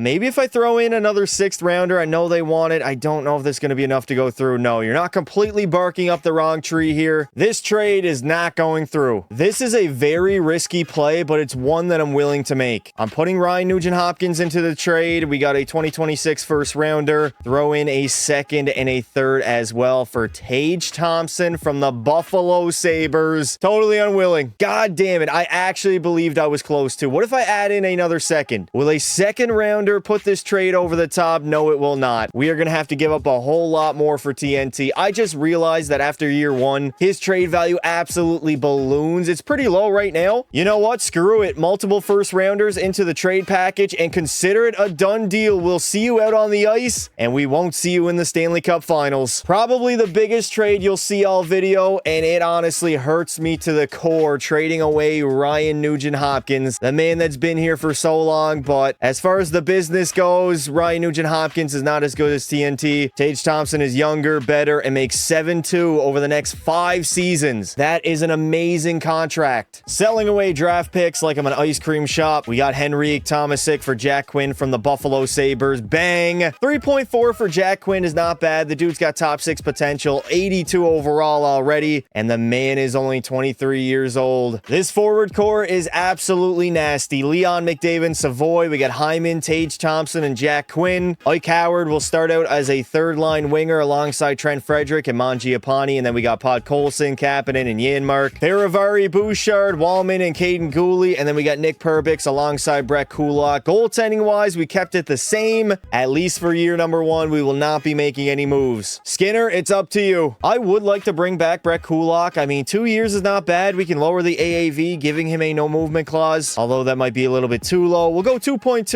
over the next 2 seasons. He has been a very solid defenseman for us for many years at this point. Troy Stetcher, I'm going to let walk, and pretty much everybody else is locked up long term as we try to capture Lord Stanley. We might as well take a shot at Devin Levi. The guy's got no trade value whatsoever. He's got medium elite potential. I'll add in 2 third-round picks alongside Calvin Pickard. It might not go through. No, they rejected, but I definitely can make this work just by adding in draft picks. I don't know why Levi's contract or value is so low, but that man is worth absolute pennies, and the Edmonton Oilers will grab him up. He's 23 years of age with a whole lot of potential. Not even mentioning the fact he's a higher rated overall than Calvin Pickard at an 80. Skinner's an 84. There's our goaltending tandem for year 1. Oh my God. Every single time I make a trade, EA has to rearrange my goddamn lineup. Chris Knobloch, what is going on? The third time is the charm. Make the finals and win the Stanley Cup. That is the goal of the Edmonton Oilers every single season until Connor McDavid finally can raise the cup above his head. It's about goddamn time. The man is on a bargain of a contract at 12.5 when he easily could have taken 15, 16, or 17. He wants to win. I have a lot of high hopes for this Edmonton Oilers squad. I believe we should be an absolute juggernaut. We are loaded top to bottom offensively, defensively, and we have an 84 overall starting goaltender, which should equal into a lot of victories throughout the course of the regular season. 42, 16, and 7 at the trade deadline, a dominant record. Alex Tuch's available, 29 years old, 1 year left on his contract, but I don't know if I want to make any moves to this roster. I feel like we're good enough on paper to win the Stanley Cup already. It is just a matter of going out and doing it. I will give up draft picks, but that's about all I'm going to give up for Alex Tuch. He's on an expiring contract. The dude's not going to return to Edmonton. What if I add in one more 4th rounder, maybe a 3rd? Do I have any more? I don't have any more 3rd round picks, so it'd have to be like a 5th. I don't think this trade is going to go through. Alex Tuch is going to remain in Buffalo and not become the newest member of Edmonton.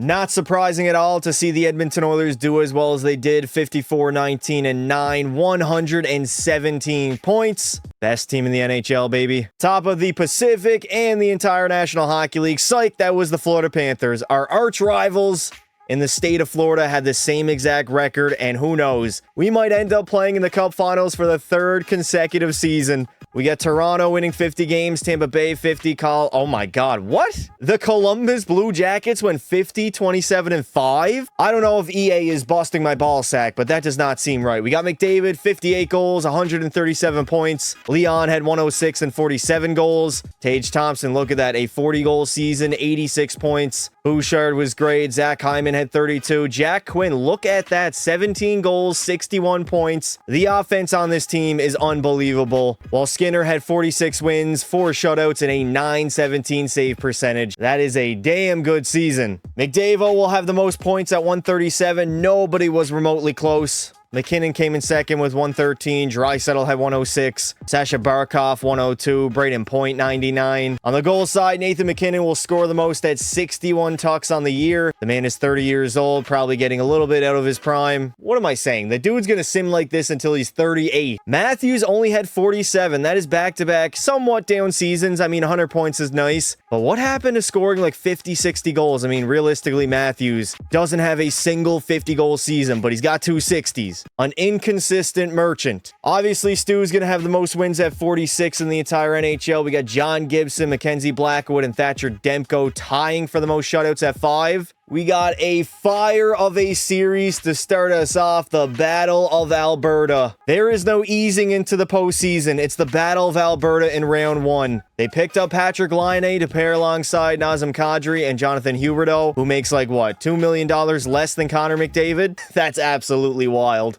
They got Coleman, Frost, and Gallagher. Sharangovich alongside Backlund and Farabee. Their forward core really doesn't scare me. Uyghur and Anderson is nice on the back end, both at an 87 overall. But outside of that, I think our D core is better. And in goal, Dustin Wolf has the clear edge at an 88 overall. You never truly know with the EA Sim engine, but I mean, obviously Edmonton is the heavy favorite in this series. We are leading 3-0 after the first 3 games. We lose game 4. Can we get by them in 5 games and move on to the second round? Yes, we will. Playing another Canadian team in the form of the Vancouver Canucks.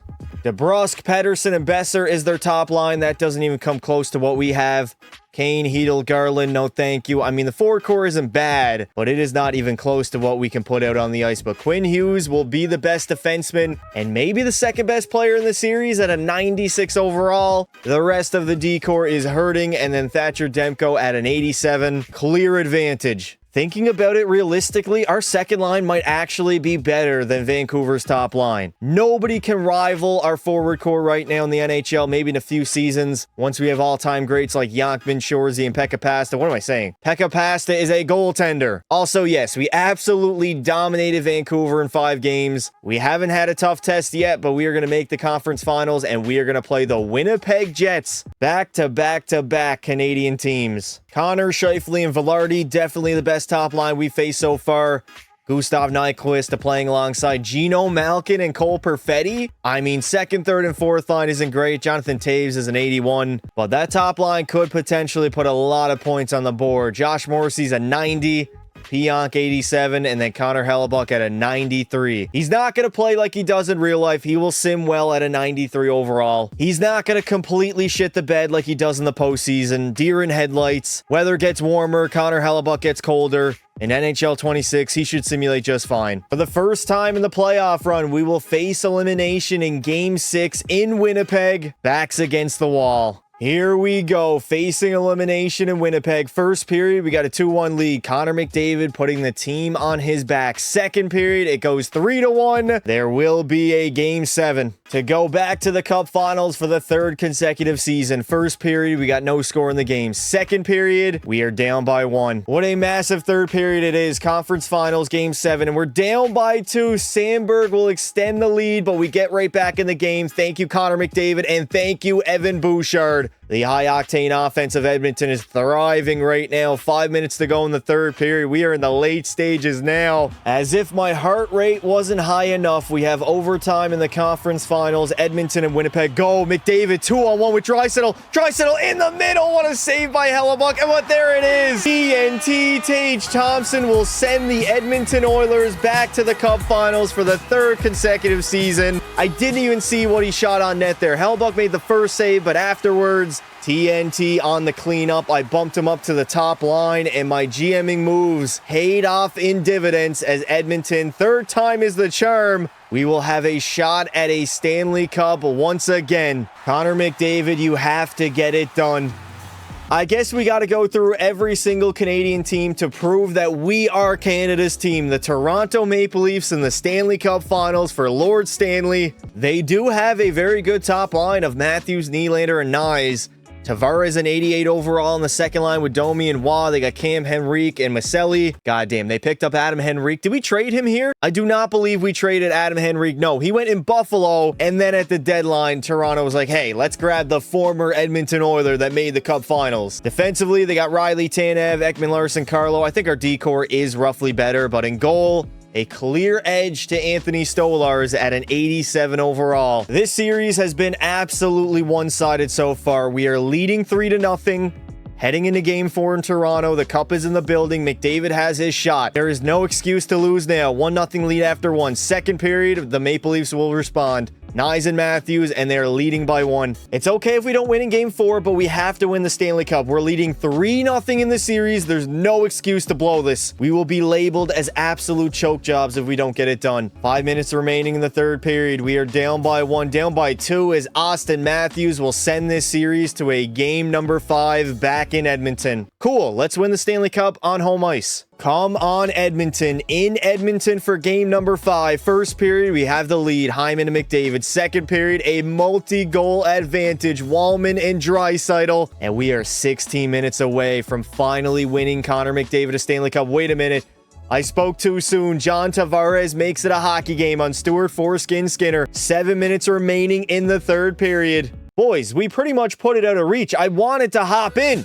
Undoubtedly, Canada's hockey team is the Edmonton Oilers, en route to dethroning pretty much every single other Canadian team en route to a Stanley Cup, and then beating the most popular team in the Toronto Maple Leafs in the Cup Finals in a 5-game gentleman's sweep. Connor McDavid can finally call himself a Stanley Cup champion. He takes home his second Conn Smythe. He's got 12 goals, 36 points. But this Conn Smythe will mean a whole lot more because he finally gets it done 11 seasons into his National Hockey League career. On home ice in Edmonton, the barn is going crazy. The Stanley Cup will be raised for the first time since the 90s. The first Canadian team to win it since the Montreal Canadiens back in 93 are the Edmonton Oilers and Connor McDavid, who finally is a Cup champion.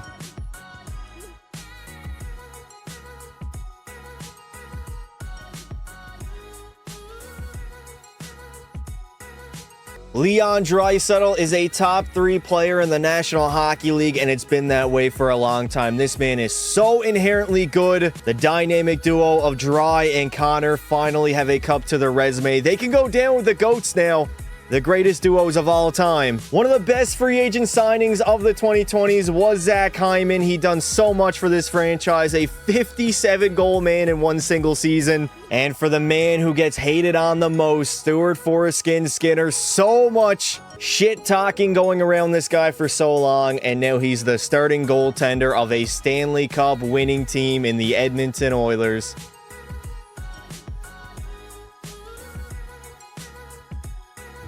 Obviously, McDavid was our best forward.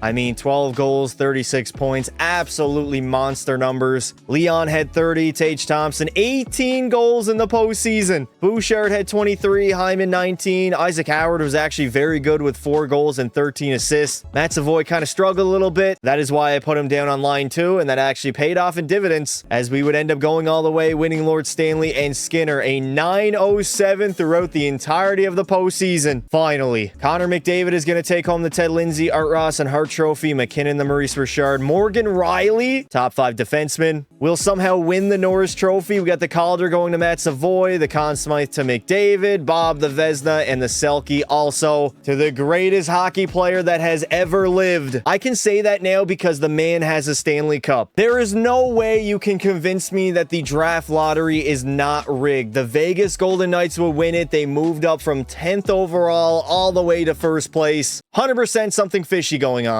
We sold a lot of our draft picks, one of which was our first rounder from this season, so we don't have any picks really to make, but I'm sure Gavin McKenna is going to go first overall to the Vegas Golden Knights. Unbelievable. Edmonton is very lucky they have a great general manager in the re-sign phase where we really don't have to get anybody back. Troy Stetcher's going to walk. We do got to re-sign Stuart Foreskin Skinner, but Devin Levi, he might be the starting goaltender moving forward. 24 years old, 82 overall, elite medium potential, making league minimum. Stu did have a good season, but he wants 5.5. We only have 2.4 to give, so we're going to let him walk to unrestricted free agency. He got a Stanley Cup. He did his job. He can finally leave Edmonton, and we can move on forward to the next stage of the Edmonton Oiler, Connor McDavid, Leon Draisaitl era. We are now in the Dynasty phase. Of course, we're going to have to re-sign Chris Knoblauch and bring that man back. He led us to 3 consecutive Stanley Cup final appearances, so $9.9 million over the next 4 seasons. He is well worth it. The free agency class of 2026 is not really that great. I mean, we got Adrian Kempe at an 89 overall looking for 11.3. John Carlson wants 8.4. Tuck, that is the exact reason why I did not go after that man. He wants 10.1. We don't have any money to spend anyway, so we're just going to simulate on to the next season. Unless we bring in Captain Serious on a $2 million 2-year contract. Welcome back, the greatest head coach in Edmonton Oilers history. And we also signed Ivan Fedotov as our backup goaltender. We are going with Devin Levi. We'll see how it goes. Unfortunately, I think Zach Hyman is the odd man out here. I really want Howard and Jack Quinn both playing second line minutes. Although I could go Isaac Howard as the third line to start off and then maybe trade Hyman at the deadline. He's got 2 years left on his contract at 5.5. He's been a great player for us. But if we want to become a dynasty, I cannot hold on to older players that I know that are going to regress. I have to wheel and deal my way to multiple cups in this video. The decor is going to remain the same. Bouchard, Farivari, Wallman, and Gooley. And then we got Kulak and Perbix. And in goal, a brand new starter in the form of Devin Levi, already up to an 84, which was Stuart Skinner's overall last season. And then Fedotov will be our backup. Devin Levi's the future, man. Devin Levi needs an extension. He wants 3.7 for 2 seasons. I mean, if we want to keep the low AAV, we could maybe go 4 years at 4 mil, something of that sort. I mean, the dude is going to be worth it 100%. I just would really like to lock him up long term. 4 seasons it will be. I'm going to lower the AAV all the way down to 3.750. No movement clause in the final 2 seasons. No hesitation needed. All right, EA Sports, what is going on? Matt Savoy in his rookie season came off of 50 points. The dude is only an 85 overall, and he wants $9 million over the course of next 3 seasons. If I raise it to 4, it goes to 13.5, 14.5. Like, dear God, dude, there is no way you believe you are worth that much in this system. That is utterly crazy. We can give the man 5.35. He's not going to accept it at all. That might be a massive challenge, re-signing him and Jack Quinn. Chris Knobloch, it is now time to defend our title and go back-to-back here in Edmonton.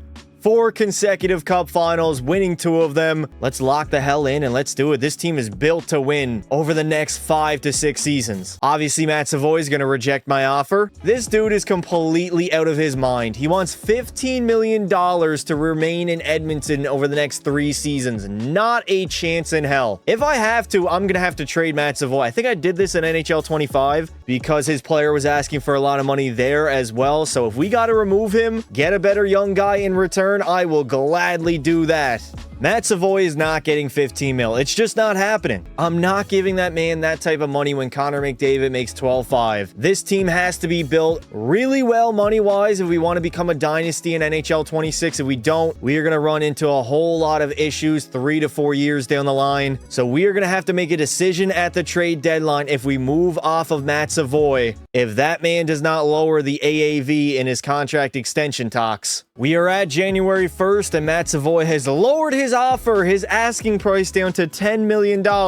This guy is out of his mind. Not a shot that is happening. Most likely outcome is me trading him at the deadline. It is the unfortunate business part of the NHL. Matt Savoy, I would love to keep him here long term. I really would. But the man is pricing himself out of a contract in real time. He is not worth that amount of money and he does not deserve it after a 50-point season where we also got to re-sign Connor in a few years also. Matt Savoy, a first, second, and a third for Alexei Protas from the Washington Capitals. They are totally unwilling. We might be able to get this done if I added in Zach Hyman, but I don't know if I'm actually comfortable in doing so. We are saving salary to re-sign our pending free agents. We are not comfortable taking on extra salary at the moment. Well, funny enough, Matt Savoy's contract is done at the end of the season, Washington. Oh my God, the computer AIs are brain dead. We might actually have to do it. How many more years? Protas has 3 more seasons at what, 3.4? What a steal of a contract. We gotta add in Zach Hyman. Hyman at the deadline and Matt Savoy for Alexei Protas. No. If I add in some draft picks though, I'm willing to bet this trade is gonna go through. We'll go 2 seconds and a 3rd round draft pick. Load up the deal and bang. There it is. I hope you know what you're doing. Fun fact, I do know. I mean, right now I am playing with house money. I got my Stanley Cup. It's time to build a dynasty. I'm really wondering how we don't have salary available when we just shed Zach Hyman's contract. That was like $5.5 million. Protas is only making 3.4. We got to go out and try to find another forward. I found our guy, 6'7", and I'm also going to throw in a 3rd rounder for Lambert from the Winnipeg Jets. Done deal. Not too much deliberate about it. Selling all my assets. We still get that +5 on the top line of Connor, Leon, and Protas. Tage Thompson will center between Quinn and Howard. We got Taves with Mangiapane and Janmark. Brad Lambert, Trent Frederick, and Vasily Podkolzin as our 4th line. Defense has remained the exact same. And Devin Levi is still an 84 overall. We're still going to stick with McDavid on the captaincy, Leon with an A, and on the back end, Evan Bouchard finally is an assistant captain of the Edmonton Oilers. I mean, with Nugent Hopkins gone, it's only fitting. Some absolutely massive mid-season moves by the Edmonton Oilers. They needed to be done. We're not even going to bother heading into the trade deadline. We don't have a lot of assets or salary cap space available. 46-19-1. A great record so far. I'm hoping for a strong finish to the end of the season. End of the season, and the Edmonton Oilers are dominant once again. 55-25-2. 112 points, an even better regular season than last year, taking home the President's Trophy. Florida again. I'm waiting to face them in the Cup Finals to get a revenge. The Maple Leafs are up here. Winnipeg, teams pretty much that we went through in the postseason. Vancouver, Winnipeg, and Toronto were all teams we beat en route to a Stanley Cup as the Carolina Hurricanes. They are straight up down bad. McDavid will set a brand new career high. The man had 59 goals, but 153 points. The dude is 30. Tage Thompson had a career high, 52 goals, 102 points. Bouchard had 94. Leon Draisaitl honestly had a bit of a down season, which is saying something considering he put up 42 and 91. Protas had 75. Jack Quinn was amazing. Jonathan Taves was great as well. And then for Devin Levi in the back end, 6 shutouts, a 912 save percentage, and 47 victories. Nice. McDavid, most points in the league at 153. Matthews and Nylander both had 131. Barkov with 108.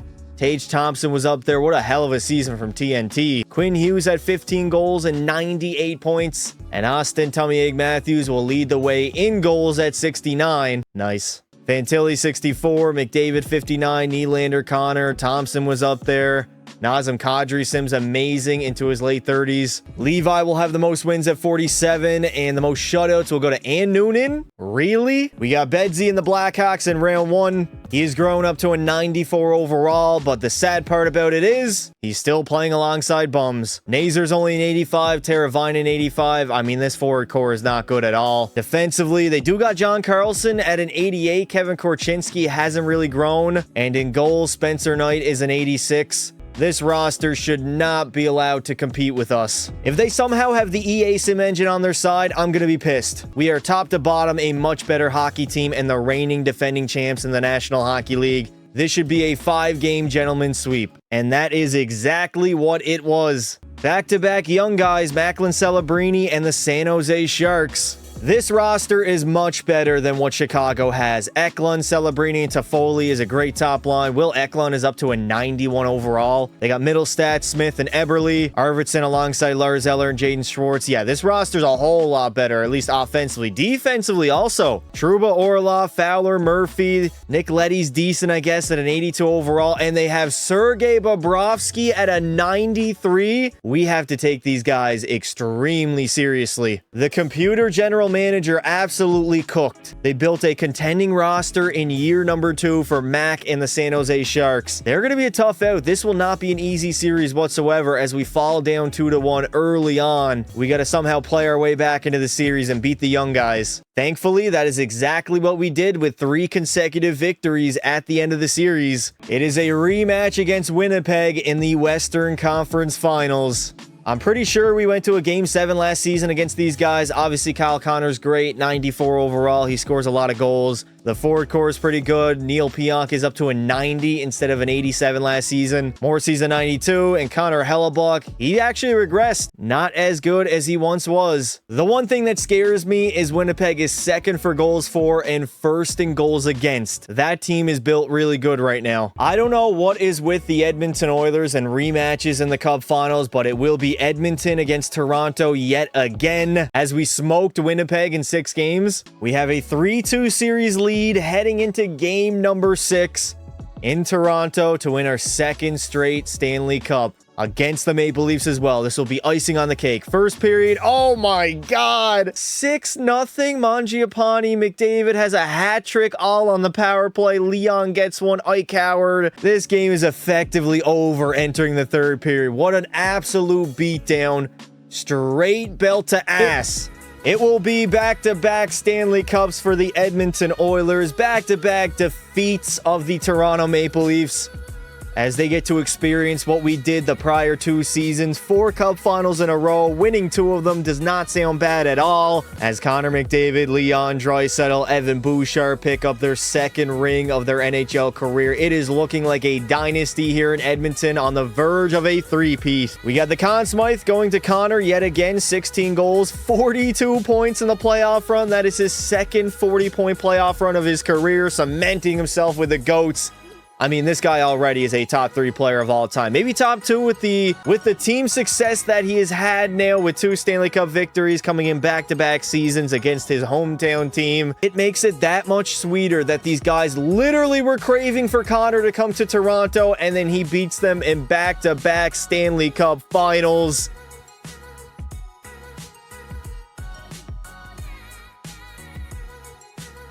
Seeing Connor McDavid and Leon Draisaitl raise the Stanley Cup just feels right. It feels like it's destined to happen, and I'm willing to bet it will happen over the next 3 seasons with the contract that McDavid just signed for. But in this universe, they already have 2. Tough trading away Ryan Nugent-Hopkins, but Tage Thompson is the better player, the younger player, and he has helped the success here in Edmonton to capture back-to-back cups. How could I forget Devin Levi? We locked him up long-term. He's still extremely young at 24 years old. Our starting goaltender, a Stanley Cup winning goaltender. He actually has 2. 1 as a backup and now 1 as a starting goaltender in the National Hockey League.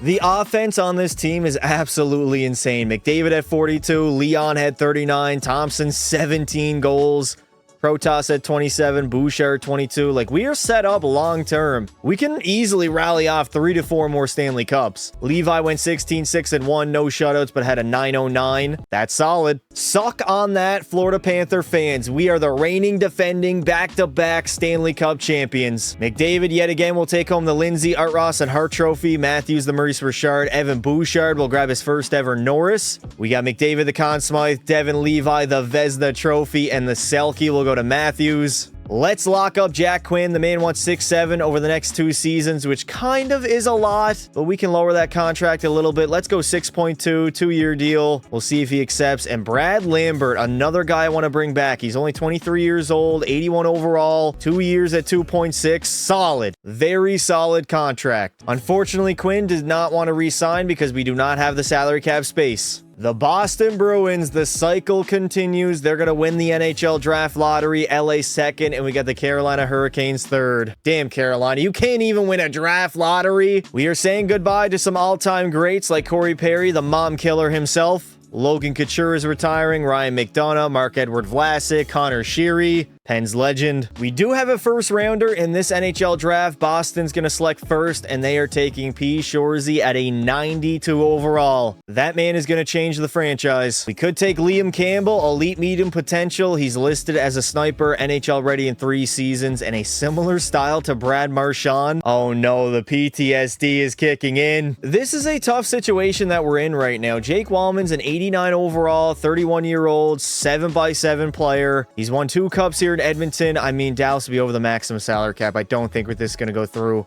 I really want Thomas Harley, and they want to give him away. That's the thing. The Dallas Stars do not want to re-sign Thomas Harley, but that probably means the guy's asking for like 12, 13, 14 mil. So this trade will not go through. Instead, I am going to take my chances with Liam Campbell, selecting him 32nd overall. Top 9 medium, 65 overall player. That was a whiff of a draft pick. We wasted our only draft pick of the entire 2027 NHL draft on goddamn top 9 player. Landon Dupont went to London. I don't know what I'm saying London for. I don't know what it is, but this is so inherently funny to me. We only have 1 draft pick for this NHL draft. GM Pasta, clap it up, buddy. Connor McDavid does need to be re-signed next season. There ain't no way he's taking 12-6. That dude's gonna want to get paid.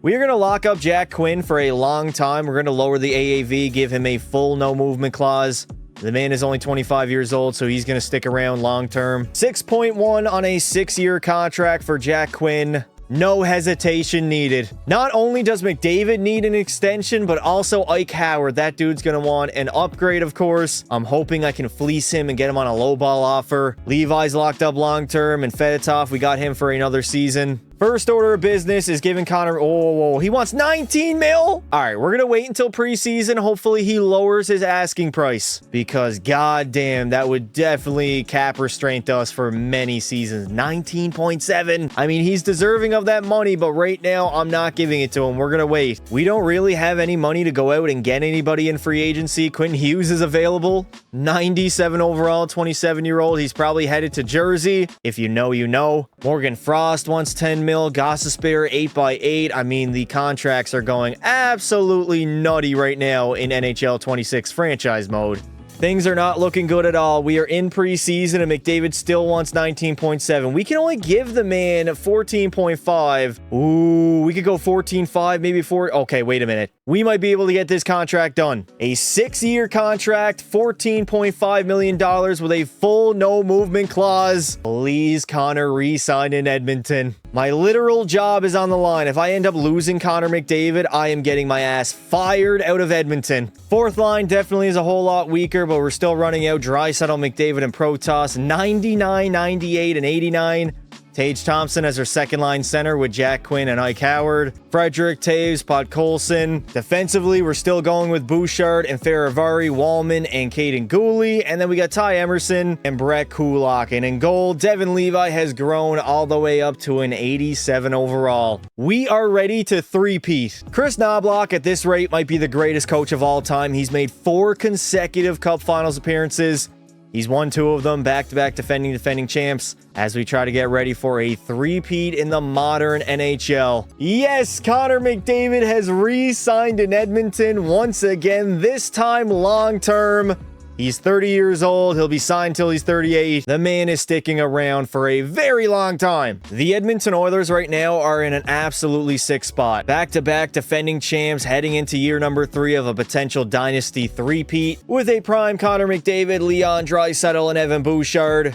This team is built to win multiple more Stanley Cups. Any rentals available at the deadline that I would potentially be interested in? Siegenthaler would be nice, but I don't think we're going to be able to get him. Wait a minute. Why is Jake Wallman available to be traded? Who approved this? This did not go by me. One of my assistant GMs going behind my back and listing Jake Wallman on the trading block. Unbelievable. We got to try to go all in and win another Stanley Cup. We already have 2 in the video. Max Domi at damn near 50% retained to Edmonton for a 1-year rental. They don't like what the return is. What if I sweeten it a little bit, adding another 4th round draft pick? Come on, Toronto. A 4th rounder is not that bad. Unfortunately, that trade is not going to happen. The Edmonton Oilers damn near won 60 games in the regular season, 22 regulation losses, 2 in overtime for 118 points. Back-to-back President's Trophy winners. Florida, again, they're dominant. We've yet to meet them, though, in the Cup Finals. Vegas had a 50-win season. Toronto, 51. Dallas out in the top 5. And the Colorado Avalanche with a prime Nathan MacKinnon. They absolutely stink. McDavid, again, is going to put up video game numbers. 54 goals, 143 points. Draisaitl also had 143. The greatest duo of all time. Evan Bouchard, as a defenseman, had 111. Protas, 92 and 49 goals. Tage Thompson, I mean, the goals are limitless on this Edmonton Oilers team. Does that say not Devon Taves, Jonathan Taves, at the age of 39, will put up 28 goals and 60 points. That man has not done that since when? Since 2019-20. Almost a decade later on the Edmonton Oilers. Devin Levi didn't really have the greatest of seasons. A 904 is solid, though. 4 shutouts, 47 wins. I'm never going to complain about that. McDavid will be tied for the most points at 143 alongside his teammate Leon Draisaitl, and Mikko Rantanen is going to go off in Dallas for 65 goals on the season. Rico! Matthews had 57, McDavid 54, Leon 53, Bedard had 42, or I should say 52 and 86 points. Meanwhile, Devin Levi is just racking up the wins at this point, 47 in the regular season. Saros and Bobrovsky tie for the most shutouts at 7, as we have a rematch against the Vancouver Canucks in the very first round. DeBrusk, Pettersson, and Besser still their top line. They got Andres Lee centering a line between Matt Zuccarello and Kyle Palmieri. Holy fucking unction. This team realistically should not be able to beat us unless they have the EA Sim engine on their side. Decor's not that great either. They don't even have a clear edge in goal. I mean, Demko's an 89. I think Devin Levi's like, what, an 87? It's close. We end up beating them in 6. Mitch Marner and the Vegas Golden Knights in round 2. The last time we played Vegas, Mitch was not on the team. Things are going to be different. 295s on the top line. This is the, oh my god, they have Gavin McKenna. I completely forgot. This roster is scary. Dorofeyev solid. Barbashev with McKenna and Stone. Their third line, I mean, Tomas Hertl's an 86. They actually can match our, oh my. Not only can they match our offense, but Shea Theodore, Noah Hannafin are a 90 and 89 overall piece. They picked up the Ghost. And in goal is Aiden Hill. No, it's Arthur Shelov's at an 86. Probably the best team we faced so far in any playoff run. There is no way they are not the best team we've ever played. Somehow we do end up leading the series 3-1 after the first 4 games. We got game 5, home ice to send us to our 5th consecutive Western Conference final. 2-1 lead for Vegas after 1, 6-4 after 2. Oh my god. A third period from hell by Leon Draisaitl. Third period hat trick will send Edmonton yet again to the conference finals. Connor McDavid with a massive 7-point night. 2 goals, 5 apples for 7 points. Draisaitl had 6, Protas 4. This team might be unbeatable.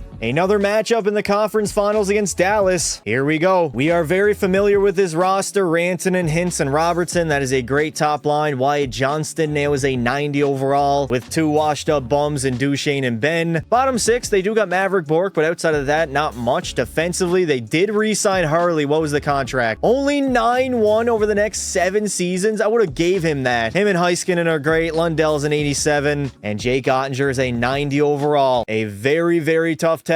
Despite getting absolutely belted in game 1, 8-2, we recovered very well, and now we have a 3-2 series lead heading into game 6 up against the Dallas Stars in Dallas to move back to the Stanley Cup Finals. First period, we're down by 2. Not a hot start. Second period, it is a 3-0 lead. It is looking like a game 7 back in Edmonton as Jamie Benn will put the final nail in the coffin. Do or die time. It went all the way to overtime, but an Isaac Howard OT winner will send the Edmonton Oilers to the Stanley Cup Finals. Howard had 2, Draisaitl had 1, and the Dallas Stars gave us our toughest series yet, going to a Game 7 overtime, which I also forgot to hop into. Great job, Pasta! Oh, baby, the playoff series I've been waiting for. Florida, Edmonton, V3. It is time to get our revenge. And obviously, three-peat. The best team we've played to date. Reinhart, Barkov, Kachuk, probably better than our top line. They got Lundell, Samoskevich, and Verhaeghe, Marshy, Bennett, and Kunin. The best third line in the entire National Hockey League. Fourth line isn't much, but they're probably not going to play much either. And then 3 great defensemen, Jones, Ekblad, and Forsling. No Sergei Bobrovsky in net. There is a weakness in the form of Jacob Markstrom. These guys are scoring almost 4.5 goals a game. That's absolutely bonkers. That could have been disastrous, but we have a 3-0 series lead in the Stanley Cup Finals. The Edmonton Oilers 1 win away from completing the three-peat against the team that beat us in back-to-back Stanley Cup Final appearances. We tie the game up. Tage Thompson and Connor McDavid knotted up at 3 in the third period in Florida, where we also lost both of the series and had to witness them raise Lord Stanley on home ice. Gustav Forsling will give them the lead, though. Power play for Edmonton. Can we strike? Come on, Edmonton. No, we have one of the greatest power plays of all time. Brad Marchand will put it out of reach as we head to a Game 5 back in Edmonton to finally get it done. Cup is in the building in Edmonton for NHL history. First period, we got a 1-1 tie. Brett Kulak and Seth Jones. Second period, we take the lead off an Evan Bouchard power play marker, but we are only relying on a 1-goal advantage right now. I do not feel comfortable at all. Can we extend it, please, on the power play? No, nobody scored. Are you kidding me? Yes, Brad Lambert, our 4th line gem,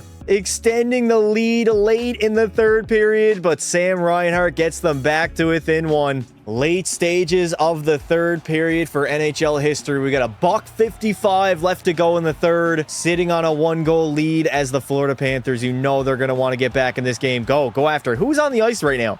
Oh my God. Protas in. What a save.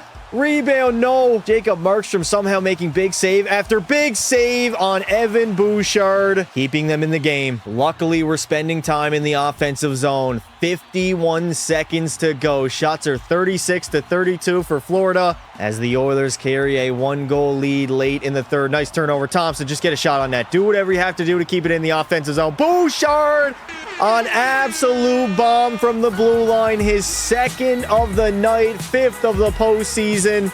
And that will guarantee an Edmonton Oilers victory. Third consecutive Stanley Cup, a three-peat in the modern era. And the icing on the cake was beating the Florida Panthers in the Cup Finals. It felt so goddamn sweet. 5 straight Cup Final appearances, 3 in a row. One of the greatest dynasties in NHL history, led by Connor McDavid. But Leon Draisaitl this time around will grab the Conn Smythe, 17 goals and 47 points in the playoffs. Arguably the greatest playoff run by any single player, including McDavid, including Wayne Gretzky, or any other Edmonton Oiler that went absolutely off before. We win it on home ice in front of our home fans. McDavid and the Oilers once again Cup champs, third consecutive season, 3 in a row. It is so insanely sweet to see this happen. McDavid signing that team-friendly deal allowed it all to become possible.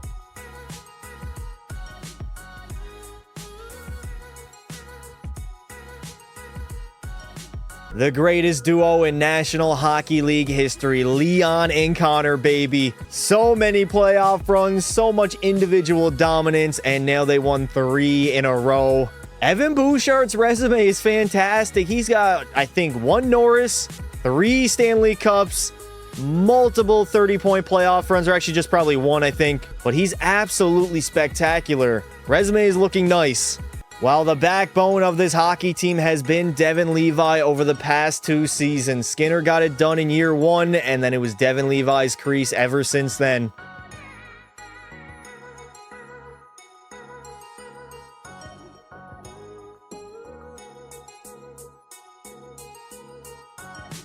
Leon Draisaitl actually outperformed Connor McDavid. I mean, it was only 3 more points. Connor had 15 goals, 44. Bouchard with 35. Protas had 14 goals, 33 points. The greatest offense in NHL history. It's not even remotely close. We could score at absolute will. And then Devin Levi. We won the Stanley Cup with Levi having an 8-9-7. A very shaky playoff run, but in the end, it didn't matter. We were just too goddamn good. That is just so fitting. 3 in a row for the Edmonton Oilers. Yet again, McDavid will win the Lindsay, Art Ross, and Hart Trophy. Bouchard back-to-back Norris. Conn Smythe to Draisaitl. We got Vezina to Jacob Markstrom in the big 2028. And then finally, the Selke Trophy will go to Sidney Crosby. Isaac Howard only wants a $5.3 million extension. We don't have that available to give him right now, but we can easily get that done. The St. Louis Blues will win the draft lottery. Colorado is second, and the Red Wings third. Stamkos is going to end up retiring as a member of the Predators. Brad Marchand is gone after losing to Edmonton. Suck on that, you big-nosed bastard. Goodbye to Nicholas Backstrom, Brent Burns, Chris Letang, Jordan Eberle, and Semyon Varlamov, the GOAT. Now, I honestly cannot remember. Oh my god, we do have a first-round draft pick. St. Louis obviously picks first. They're going to take Luke Yonkman at an 88 overall. Absolute stud. We missed on our first-round draft pick from last season, so we definitely got a hit here. We got to get a guy that we know is going to be good long-term. We could take Jaden Bruce. Thorson is there. All these guys really aren't that uncovered. Are my scouts just fucking useless? I think I'm gonna go with the Finn, Mikko Thorson. Power forward, medium elite potential, similar style to Milan Lucic. He's NHL ready in 2 seasons. Welcome to Edmonton. And we also got to get another guy. I will give up all my draft picks from this single draft to the Los Angeles Kings for their second, and they don't want to go for it. What a shocker. I don't know if I'm gonna be able to get this done. We might have to wait to get a 3rd rounder. I will try to grab Chicago's instead, and bang, done deal. I should be able to get the guy that I wanted to go after. He was a gem ranked, I believe, 67th, 6'7". There he is, Javon Martin, 2-way guy. Top 6 low at a 62 overall. Not bad. We got some very big extensions in the works. Evan Bouchard, 94 overall, 28-year-old. Protas is going to want a massive raise himself. RFA Ike Howard, we're going to re-sign. Jonathan Taves, probably end up letting him walk. I mean, depends on what Howard will want from me. If he wants, like, the bag, it, then goodbye. It is good night, Jim Kite, for Jonathan Toews. The dude will not be returning. We're going to get Brett Kulak back for 2 more seasons at $2 million.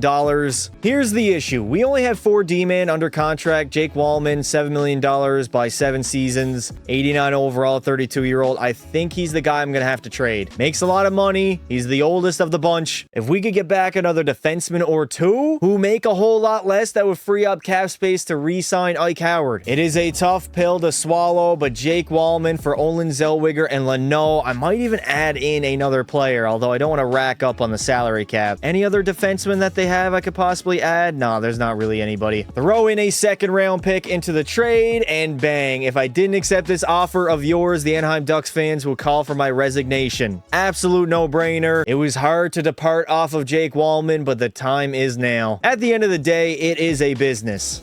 Isaac Howard only wants $4.9 million. We can lower the AAV a little bit and he'll still end up accepting. I'll go 4.750, 3 seasons, no movement clause in year 3. We should comfortably bring him back to Edmonton. Bang, there we go. Isaac Howard will remain an Edmonton Oiler. I mean, why would he not? He's had so much success here. He's won literally every single season. This team is still extremely good. McDavid, Draisaitl, Thompson, Protas centering his own line with Jack Quinn and Ike Howard. We picked up Taylor Hall somehow. I don't remember signing him. We got him at league minimum alongside Frederick and Lambert and then Podkolzin, Milano, Pearson. Defensively, Caden Gooley's up to a 90 overall. No goddamn way. Defensively, we're definitely hurting a little bit compared to last season. Farivari, Bouchard, Zellweger, Gooley, Fowler, and Leno. Not as strong as it once was. And then Devin Levi is up to an 88 overall. Beast. We can go ahead and take a look at what Evan Bouchard is going to be asking for. $15 million. Dear God. He does not want a short-term contract. What about a longer-term contract? 8 years. We'll go 7 years. I'll try to lower the AAV as much as I can. It is going to be extremely tough, man. I'm not going to lie. 13.250 over the next 7 seasons for Bouchard. On the back end. The man now is a 95 overall. I can't argue that he does not deserve it. Alexi Protas is looking to get paid. I mean, the dude was making like 3-4. He wants a bump all the way up to 12.1 mil. Probably gone at the deadline. Bouchard had no issues accepting that offer. The cash was a concern, but other aspects of your offer closed the deal. GM Pasta absolutely cooking. Olin Zellweger only wants $1 million over the next 2 seasons. Go right ahead, buddy. You got absolutely lowballed. And then finally, we have to re-sign Brad Lambert. I'm comfortable lowering the AAV a tad here. 3.125 over the next 2 seasons for Lambert. He's been a big piece of our core, and he's going to be coming back. The man is only 24 years of age. Welcome back, Brad Lambert. As the Edmonton Oilers try to win their 4th consecutive Stanley Cup, we've already won 3 in a row. We're already a dynasty and one of the greatest runs in NHL history. We are 1-3 to start the season. Not a hot start.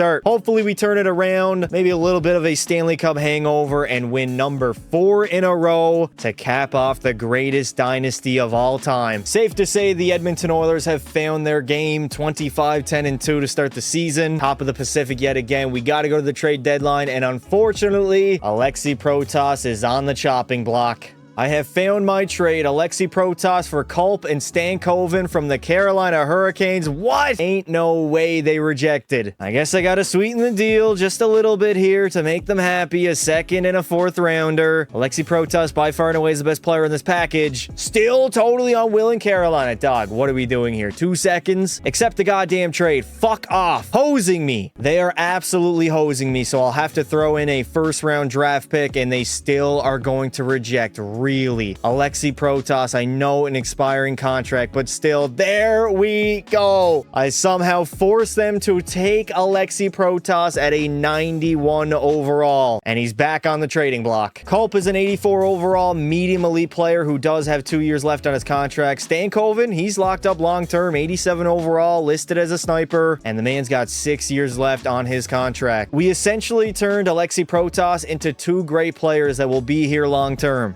61, 17, and 4. At this rate, we just keep getting better. Absolutely dominating the National Hockey League. Another President's Trophy to our resume. Greatest franchise of all time. We got Montreal winning 54 games. Dallas had 50 wins. Winnipeg. Where are the Florida Panthers at? Florida, what happened? Trash-ass franchise. McDavid had 59 and 142. Leon Draisaitl is still a 100-point player at age 33. Bouchard had 103. Thompson 102. And then a massive step back. Considering we did make some trades, Protas was probably very productive, but he is no longer here. Devin Levi went 49, 14, and 4 with 7 shutouts and a 921 save percentage. Oh my God, what a beautiful trade. We picked him up for pennies on the dollar back in the day. Connor McDavid is still the best player in the NHL, although Mikko Rantanen is coming off a 71-goal season. McDavid had 59, Bedsy 56, Shorzy has finally arrived. He's going to take over. Goaltending-wise, Devin Levi had 49 wins, most wins, and tied for the most shutouts alongside Jonas Korpisalo. How's a 34-year-old, 80 overall netminder putting up 7 shutouts? We are going to play Bedard and the Blackhawks yet again in the first round. Overall, a pretty similar roster to last season. Middlestat is new. He's an 85 overall. Bedard has grown to a 95. I just don't know if they have what it takes to beat us right now. They're not nearly good enough. 87 overall, Spencer Knight. If he goes off and has like a 930 save percentage, maybe. Outside of that, we should stomp them. Let's see what the Edmonton Oilers can do on the road to our 4th consecutive cup. It all starts against the Blackhawks in round 1. Well, that was easy. I'm willing to bet Vegas is going to be a tougher test. I mean, Chicago literally did not even win a game. McKenna is up to a 91. Eichel and Marner both 96. That might honestly be better than our top line. Dorofeyev, Hurdle, Radish, they're kind of washed up outside of Pavel. They do got some top-end talent, man. Hanifin, Theodore, both an 89 overall apiece. And listen, they got Johnny Goalie. The man's only an 83. Aiden Hill is not going to cut it. Vegas is getting their asses handed to them. An 8-0 start for the Edmonton Oilers, demolishing the competition, and we got the Calgary Flames in the Western Conference Finals. Battle of Alberta V2. Huberdeau, Laine, Coronado, not a great top line. I mean, I gotta be honest, how did these guys make the conference finals? Understandably, they could be a first-round matchup. Zane Parek's a 90, Mackenzie Weegar 87, but still, that decor is not great, and no longer Dustin Wolf, the starting goaltender. It is Guzda at a 79. They clearly have the EA Sim engine on their side.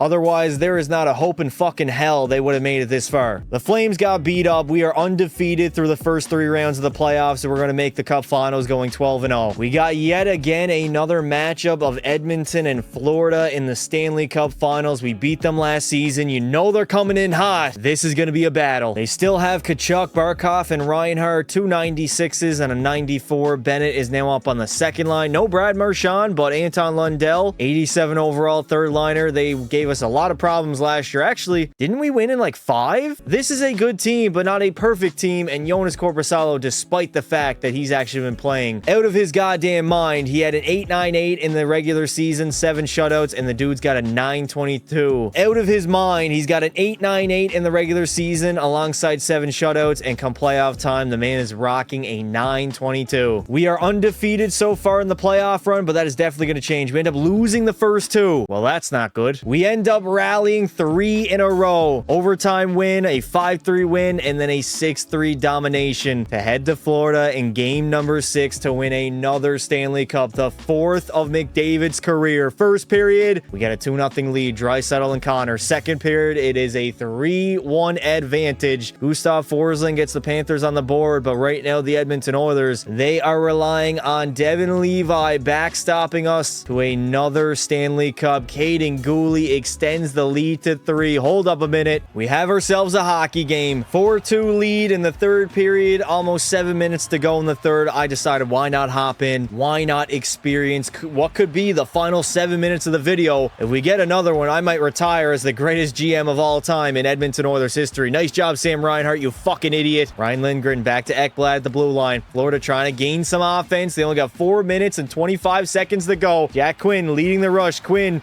he's going to put a shot on net and a save by Korpisalo. Let's not completely defend, but let's go conservative and stick back. Or actually, no, sit back. Fuck. 3:35 left to play here in Florida. The faithful are absolutely silent. I mean, the Panthers don't have real fans. They're all bandwagons. Barkov into the zone, centering it, and there it is. this. Sam Reinhart will make it a 1-goal affair in the third period. That is Reinhart's 6th of the postseason. A good rush by Barkov, and he just centered it out in front. Nobody picked up Sam Reinhart, and he got it to go on the backhand. There is plenty of time here in the third period for the Panthers to get another one. 2:40? That's a lot of time to work with, man. They're only down by 1, trying to come back. Oh my God, McDavid, get out there. I need McDavid to start playing some offense. We can't rely on defense. This is an offensively built team. Bouchard is into the zone, takes a shot on goal. Good save by Korpisalo, though. 1 minute remaining in the third period. The Oilers are 1 minute away from becoming the first team since the New York Islanders in the 80s to four-peat. Oh no, Verhaeghe, what a save! What a goddamn save by Devin Levi. What did I just witness? From behind the net, Verhaeghe centers it out in front to a wide open Conn Smythe winner in the form of Sam Bennett. But he ends up getting denied by Devin Levi, flashing the leather. That is why we pay the man. Not the big bucks, but the little bucks that we give him. Oh my God, the nicest save of the entire video. And that might have just won us our 4th Stanley Cup also. Devin Levi, you are an absolute madman. We still have to get it out though. Defensive zone draw. 50 seconds remain here in the third. We are up by 1, getting outshot by 6. Oh no, back to the blue line. Jones, a good save by Levi once again. Caden Gooley. Take your time, Gooley. Take the ice they give you, buddy. Oh my, Gooley to the outside. Just get it on net. Anybody, please. We do not need to be messing with that puck. Uh-oh, Bennett over to Verhaeghe. Verhaeghe in shot and a save by Levi. Empty net for Florida. Jack Quinn, you got to get it out, Jack. Come on, buddy.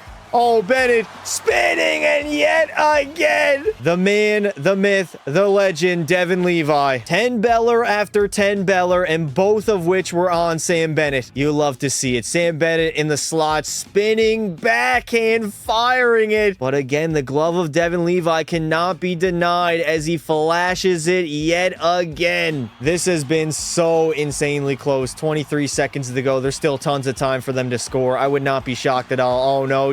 Jones, get it out, please. Paravari, smart play. D to D, over to Connor. Skate that, McDavid. What the fuck was that? Connor McDavid, are you fucking kidding me? On what planet is Connor McDavid making that play in that situation? Fuck your NHL edge stats, EA. That is bogus. Sending a pizza up with 13. He's got nobody around him. Literally nobody around him. I cannot stand EA Sports. They promote their game and it's just lies. McDavid with a full head of steam. Not a full head of steam, but look at the open ice this man has. He could literally skate it all the way up without getting pressured, but nah, he's just going to hand it off. Just give him the goal. Put it on Anton Lundell's stick. A goddamn pizza up the middle, and that results in the game-tying goal. McDavid would never make this play. He would quite literally never make this play in this situation, but EA Sports cannot competently program computer AI in NHL video games in the big 2025. God damn it, man. What did I just witness? That was garbage. Let's find out what overtime has in store for the Edmonton Oilers. We were on the verge of history, and we absolutely blew it. Maybe after all, I probably shouldn't have hopped into the game. That probably helped out the Panthers more than it actually helped us. Barkov, he's in the zone.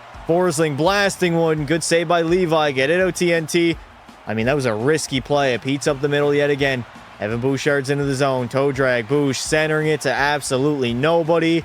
And here come the Panthers the other way. Cross ice. Is that offside on the play? Sometimes it's extremely infuriating just watching the computer AIs go back and forth, but we got to live with it. If you live by the sword, you have to die by the sword. McDavid, come on, rewrite that wrong, Connor. You can do it. Overtime winner. I fully believe in you. For ring number 4, for NHL history, he can do it.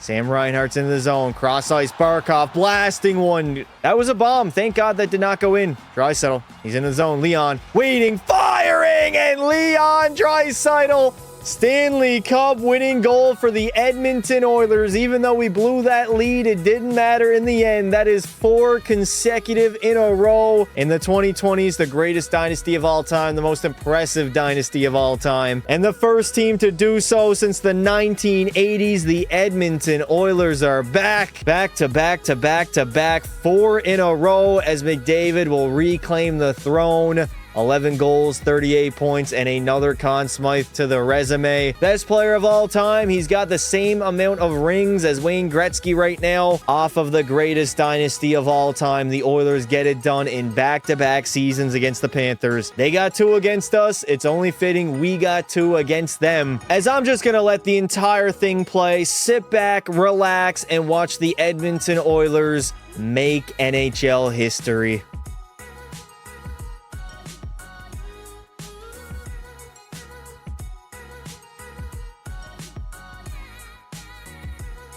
The Toronto Maple Leafs are currently dead last in the Eastern Conference. Oh, how the tables have turned. So today, I'm going to be fixing the issue and breaking the Stanley Cup curse. Now, I'm not going to lie. There's something that is telling me to just completely gut this roster. But I mean, we do have good pieces. Austin Matthews is a 95 overall and only 27 years of age. I can work with that. Matt Nyes is still extremely young at the age of 22. I have done some scouting. William Nylander, this is the guy. 29 years old. He makes $11 million over the course of the next 7 seasons. Change is coming. There is a guy that I believe will make this team a whole lot better. Brandon Hagel, 91 overall at the age of 27. He only makes $6.5 for the next 7 seasons. That is an insane deal. If we put this guy in the chopping block, add him into the trade proposal, we most certainly have to give up William Nylander. Now, Willie is a little bit better, 92, but he's 2 years older, makes a shit ton more money. Tampa Bay at the moment would be over the salary cap, so we have to take back some salary. We are going to end up throwing Ryan McDonagh into the trade, and we're probably going to have to give up a first, 2030 first round pick, and maybe a 4th added into the deal. William Nylander, a 1st and a 4th for Brandon Hagel from the Tampa Bay Lightning. Consider it a done deal. Division rivals making trades like this, that does not usually happen. That is going to shed a whole lot of salary off the books, and now we got Hagel locked up long term. Basically, for the remainder of the video, he's going to be a $6.5 million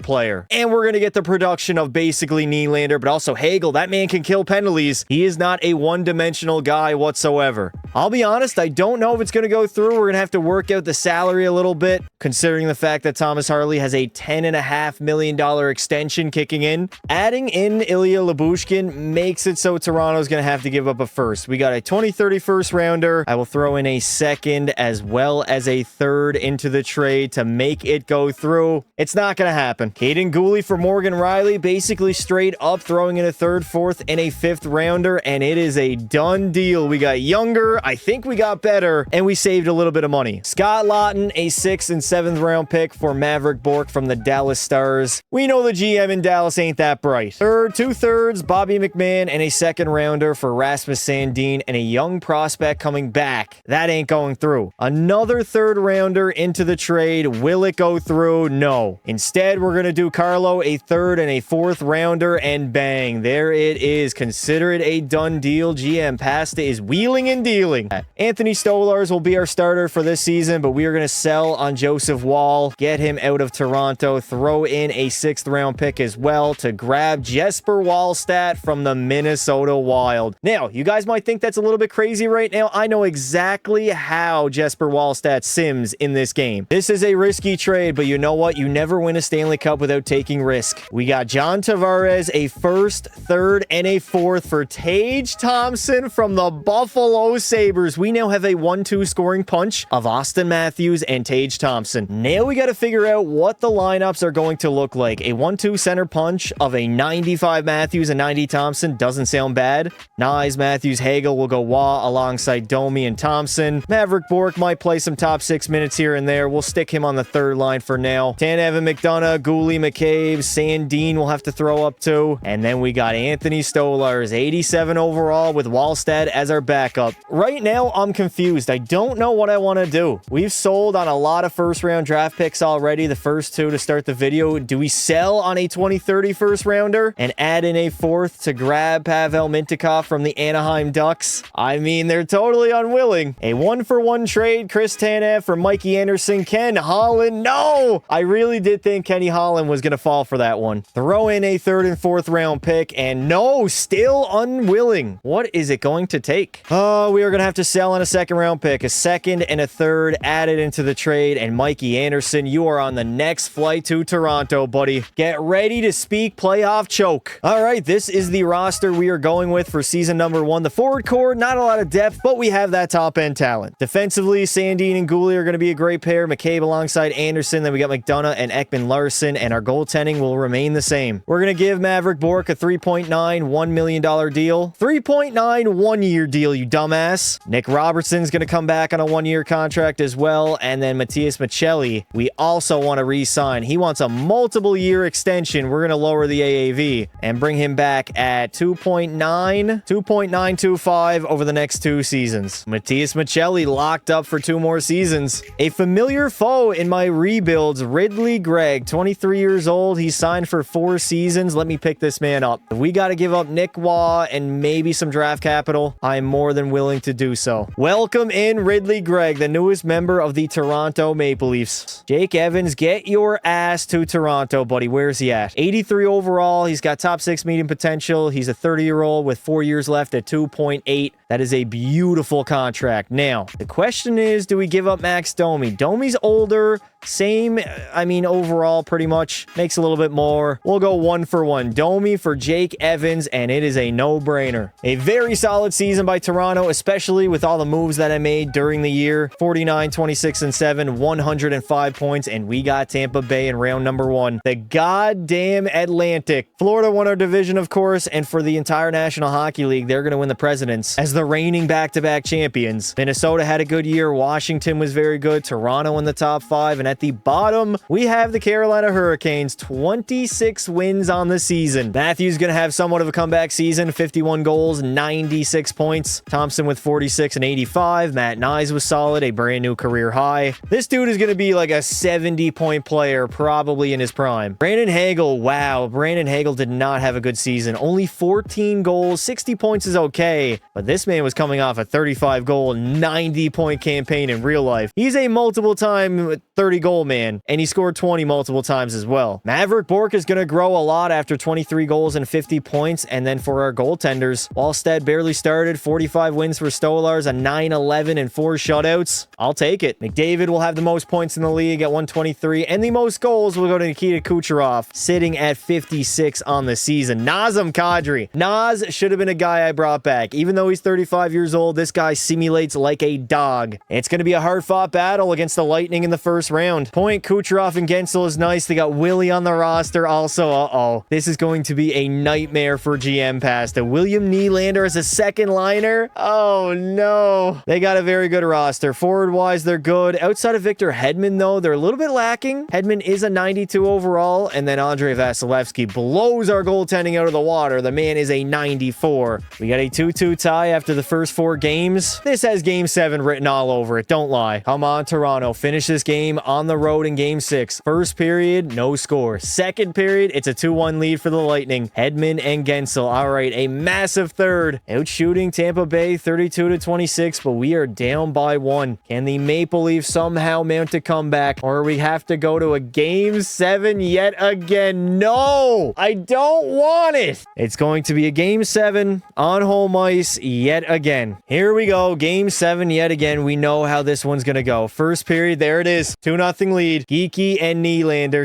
It's William fucking Nylander, dude. The guy that we traded away come back and bites us in the ass in Game 7. What a shameful performance by the Maple Frauds in yet again another disappointing playoff exit. Not much of a playoff run, but Matthews was good. 6 goals, 9 points in 7 games. Hagel had 8. He finally showed up. Thompson was all right. Just disappointing playoff exit. Yet again, another Game 7 loss. Stoley, the goalie. You are gone, brother. And we have to sit here and witness the Florida Panthers three-peat as they dominated Colorado in 5 games in the Cup Finals. God damn it. McDavid will win the Lindsay, Art Ross, and Hart Trophy. We got Cooch, the Maurice Richard. Chikrin? Jacob fucking Chikrin's gonna win the Norris? He had to have had himself a season. Demidov the Calder, Kachuk the Conn Smythe. We got Philip Gustafson winning the Vezina, and Matthews somehow won the Selke. That's our only victory of this season. Chicky is a legit superstar right now. He's been bumped jumped up to a 90, fresh off of a 17-goal, 81-point campaign. Damn. St. Louis will win the draft lottery. So we do not have a first rounder. We pick 59th overall. That is crazy. We could take Mikael Lack, defensive defenseman. He is NHL ready in 2 seasons, so I'm going to go with him. Top 4 low, 65 overall. Not bad. Ryan McDonough is the only guy that I'm probably going to allow walk. We do got to bring back Bobby McMahon as well. That should be easy. And now in the offseason, I want to uphold this roster and make us a lot better. Wallstadt's going to grow to like an 85, 86. He'll be our starter next season. Stolarz probably should have moved him at the deadline to get some value in return. It is what it is. 2 years at 1.6 or 1.6, 2 seasons with a full no movement clause. The entire coaching staff is going to go. It is makeover time here in Toronto. We're going to hire a brand new head coach, associate, and assistant, and we're even going to fire all our scouts. This is the best head coach available, so obviously I'm going after him. Either him or Chris Knobloch. Let me lock up my goaltender of the future. Jesper Wallstedt wants 6'4". All right, let's go full no movement clause. He wants a $7 million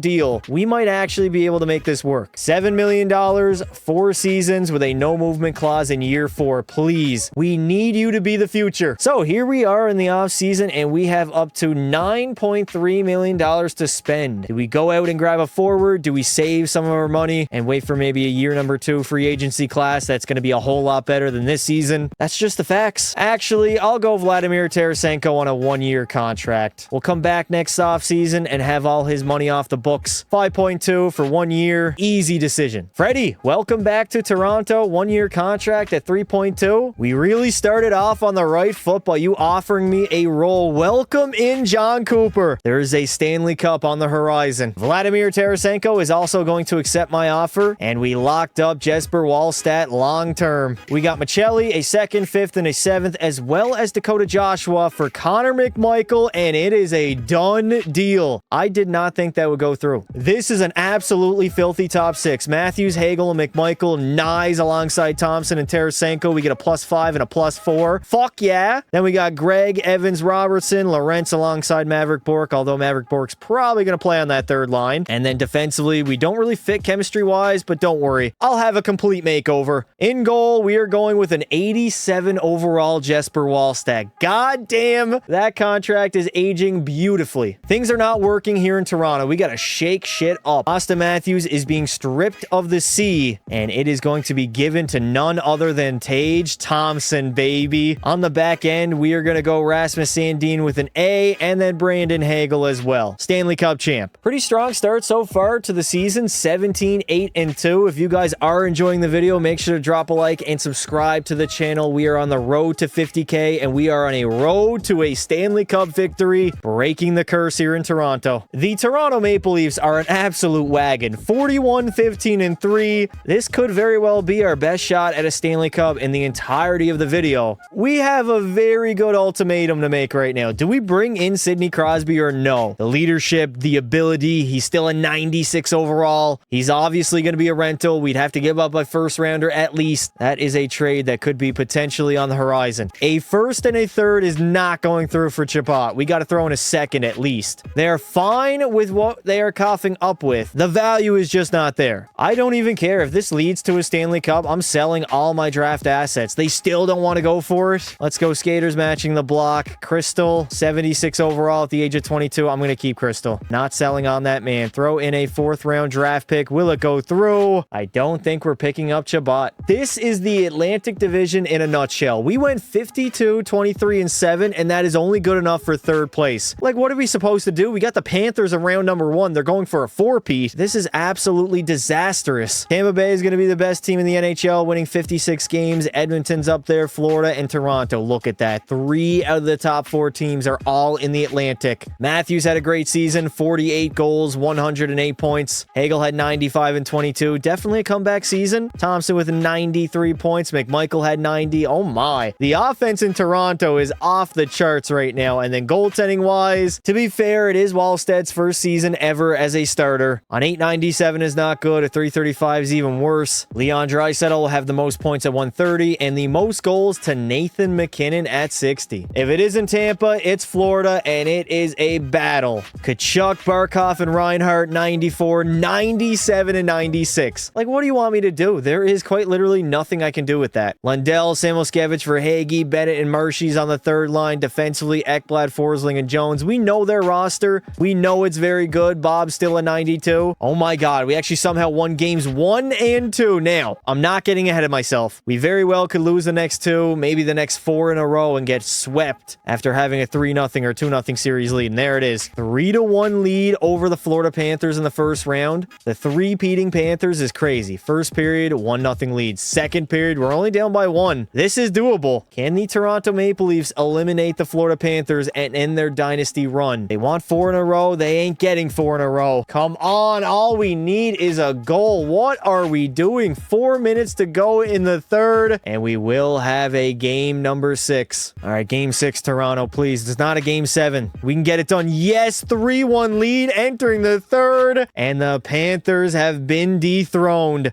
We go from one Florida team to another, the Lightning, who defeated us last season. The number 1 seed Tampa Bay Lightning, might I add. Cooch, Gensel, and Point on their top line, and then a 94 overall Willie alongside Cirelli and Paul. What have I done? Looking back on it, maybe I don't make that trade. We did shed some money, but man, if Tampa Bay ends up defeating us back-to-back years in the postseason, that is going to look horrific on my resume. Now, it all works out in the end if we eventually capture glory and win the Stanley Cup. And we have a 3-0 series lead over the Lightning. They got their asses swept. This is a new season. This is our year here in Toronto. We got the Washington Capitals in the conference finals. Can we get it done? Ovi is still very good. 89 overall. Strome's a 90. Protas 88. Wilson's on that second line. Matias Maccelli, obviously. We traded that man. Their top 6 is nice. I don't know what it is. I gotta stop. Oh my God. Carlo and Chicky. Carlson, Ferravari. That is much better than what we have. And then Logan Thompson is an 89 overall. Can the Maple Leafs, for the first time ever, win a third-round playoff series victory? I'm not kidding. They've never done it. We are leading 3-1 after the first 4 games. Can we close it out? No. Are we going to a game 7? Please, no. Game 7 will not be needed. I don't know what it is, but I'm always playing the Colorado Avalanche in the Stanley Cup Finals. Let's do it again. McKinnon, Natchez, Nichushkin, dynamite top line, Lehkonen with Nelson O'Connor. I'm not gonna lie, not the deepest team of all time, but Taves and Makar, they take the cake on the back end. We might end up getting dominated. We have the better starting goaltender, but we're also playing Nathan McKinnon at a 98. If the Toronto Maple Leafs somehow manage to get this done, this will be the most difficult Stanley Cup of all time. Think about it. Florida, Tampa Bay, Washington, and Colorado. 4 legit juggernauts. The Stanley Cup is on the line. Game 6 in Colorado for all the marbles. I mean, we can rely on a game 7, but we know we are good as dead in a game 7 against the Avs. First period, we're down by 1. Oh no. Second period, again, 1 goal deficit. Steven Lorentz gets our lone goal in the game. The Maple Leafs offense, it has to explode now. No, Samuel Girard on the power play will extend the lead to 2. Colorado with another power play. Are we really going to go to a game 7? It is game 7 city in the Stanley Cup Finals. This is it for everything this season entails. First period, no! Why are we always trailing? Can we respond in the second? We do not. Martin Necas has both goals in the hockey game, and our offense is nowhere to be found. Getting shut out by Mackenzie Blackwood in a Game 7 Cup Final scenario is crazy. Halfway through the third, the Toronto Maple Leafs, they don't have anything right now. No offense, no grit, no energy, no effort. All right, I am hopping in. The Toronto Maple Leafs facing elimination, facing the embarrassment of losing Game 7 on home ice in the Cup Finals. I can't imagine doing that. Ross Colton's in the corner. We're gonna have to pull our goaltender soon. I'd like to get one, pull my goalie, and go for it all, but right now we're literally doing nothing. Dury into the zone. He's gonna dump that puck in deep. Tyler Myers skated out. Since when does Tyler Myers play on this fucking hockey team? I did not trade for that man. I don't know if I'm missing something. Oh, great. Show me the Stanley Cup celebration. Fuck you, EA. I did not trade for Tyler Myers. I don't remember grabbing him. Never mind. It's Philip Myers. Philip Myers, not Tyler Myers. I mean, they look pretty similar. They're both Bambi on skates. Tall as shit. Can't skate for shit. Oh, no. Devon Taves blasts one on net. McKinnon downloaded Natchez back to the blue line, and there it is.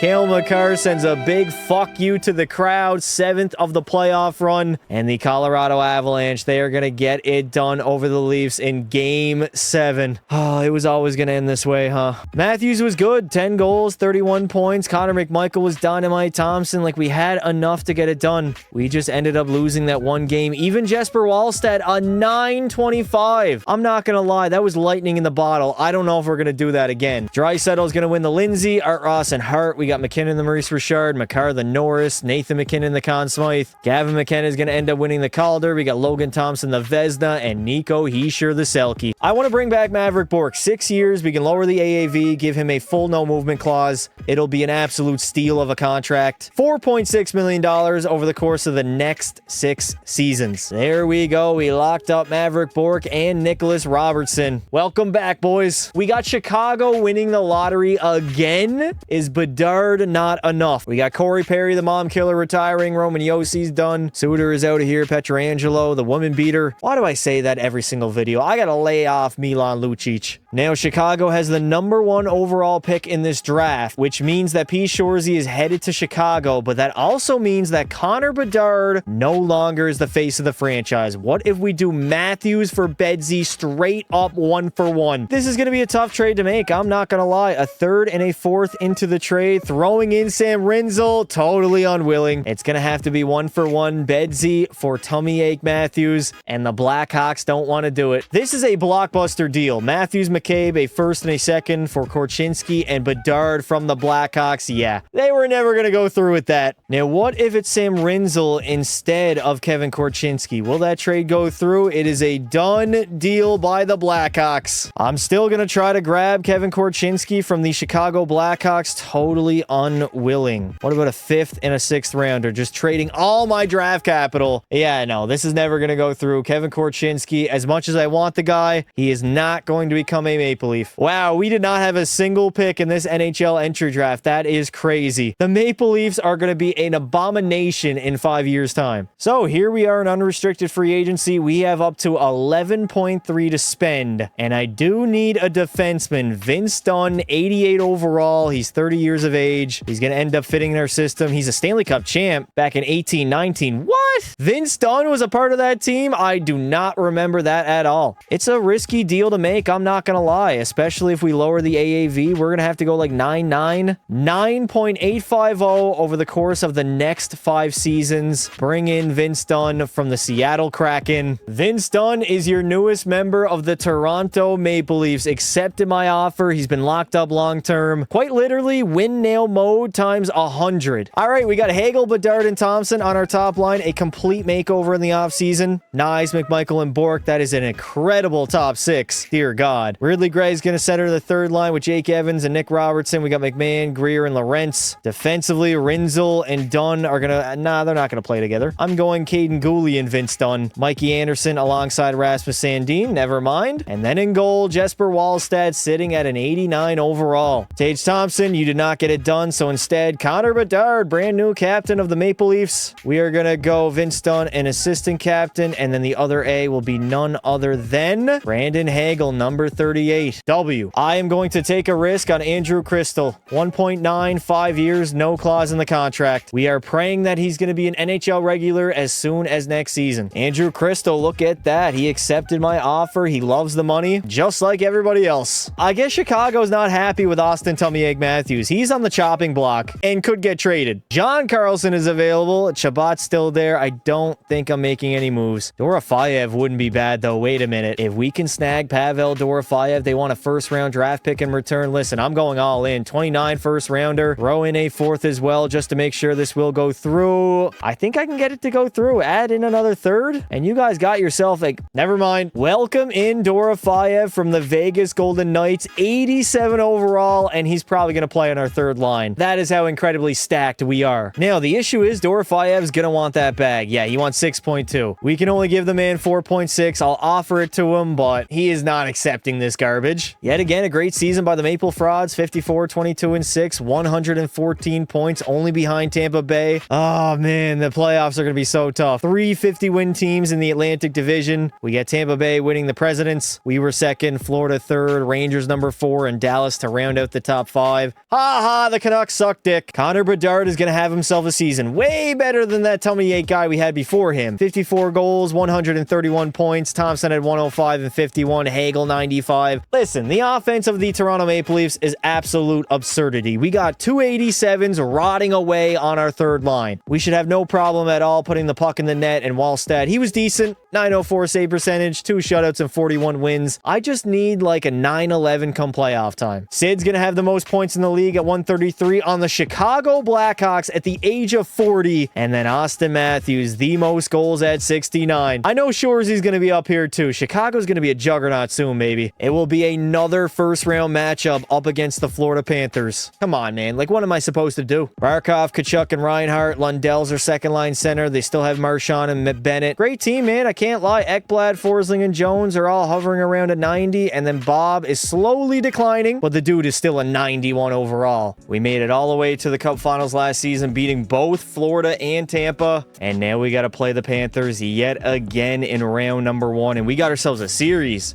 A 2-2 tie after the first 4 games. We lose game 5 and now face elimination. I'm going to be so inherently disappointed in this roster if we are again a first round exit. 2-1 lead entering the third. Robertson and Thompson get our goals.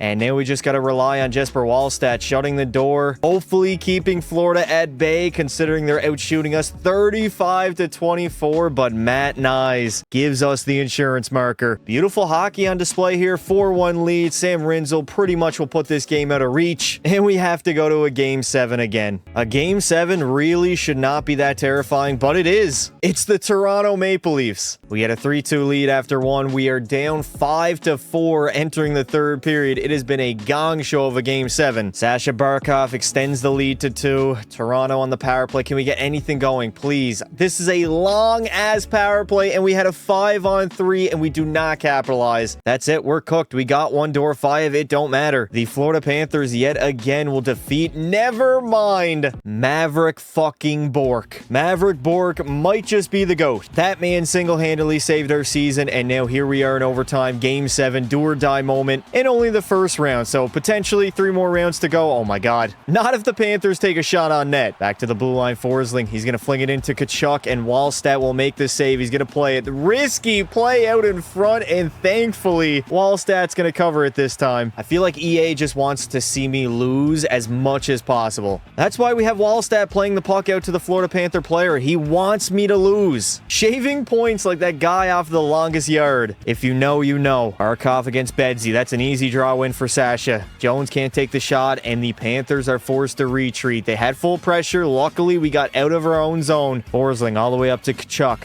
Matthew dumps it in deep. He's going to go in after it. We got Vince Dunn head-manning that puck to TNT Thompson. Thompson turns it over. Sasha Barkov. What a save by Wallstedt. Back to Reinhart at the blue line. He's going to take a shot. And again, Jesper Wallstedt, what are you doing, buddy? The dude is making the saves, but goddamn, he is playing a very risky game. Consistently playing that puck. They have full pressure. Our goalie has no energy. This is not going to end well. Another clean draw win. Jones with a shot. Saved by Wallstedt. Here we go. Rinzel. Oh my god. It's going to be icing on the play. I'm debating whether it's even worth it watching this game. It seems like everything's just not going our way here in overtime. They've been in our own zone basically the entire period, and there we go again. Another clean draw win. Luckily, it does not lead to a goal. Yes. Maverick Bork, he's got the hero so far in this game. Rinzel's into the zone, blasting one on Bob, and oh my god, we have an offensive zone draw. Offensive zone draw. Bedard up against Barkov. Barkov has completely owned Bedsy so far. And Sasha, he's going to lose it. Back to Cooley, finding Thompson. Why? Why does nobody want to take a shot right now? Just put one on net. See what happens. Good things happen. I promise you guys, good things happen when you put the puck on net. That is exactly what we need to be doing here in Game 7. Otherwise, we are going to take a trip to Cancun. Bedard against Barkov yet again. Bedsy loses it. Forsling has it. Can he get out of his own zone? He does. Here come the Panthers the other way. Gustav Forsling's into the zone.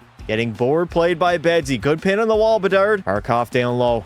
He's getting board played by Gooley. Bedsy's going to get in there. So will Sam Reinhart. How? How do they play that back to the blue line? I don't understand it. Reinhart wins that puck battle. What a save by Wallstedt. Standing on his head. And here come the Leafs the other way. Bedard in the middle. Connor, no, right off the shin pads. Down low to TNT. Back to Bedsy. He's going to lose it. And the Panthers break out yet again. It has been an abomination of an overtime period. I'm not going to lie. Barkov, he shoots it right off the shin pads. And a counterattack yet again. Gustav Forsling. 5 minutes and 30 seconds left to play here in overtime. I'm pretty sure Gustav Forsling has been out here the entire period. That man does not come off the ice. Hagel Finding Bedard, toe drag release, a beautiful rebound, and unfortunately we couldn't get there in time. We had it. We literally had it. Oh no, Sam Bennett, Conn Smythe winner in. Good save there by Jesper Wallstedt. Sam Rinzel getting pinned. Get there. You got to get there, Jake Evans. Over to Dorofeyev. This is our third line out there on the ice. We have multiple 87s. Ridley Gregg into the zone, off the shin pads. He can't take a shot. Sandin tries to win it, but Sergei Bobrovsky stands tall with less than a minute remaining. Ian Cole, is that not offside? Referees, what are we doing? Get it out, Dorofeyev. You are getting pinned on the wall. Oh no, Sam Reinhart walking out. Good save there by a netminder. 35 seconds to play. Jake Evans puts it in deep. Let's get the big boys out there. Ridley Gregg, he wins that puck battle. He's going to try to hold on to it. He still has it. Get in there, Greg. You gave us enough time to change. We have the puck again. Ridley Gregg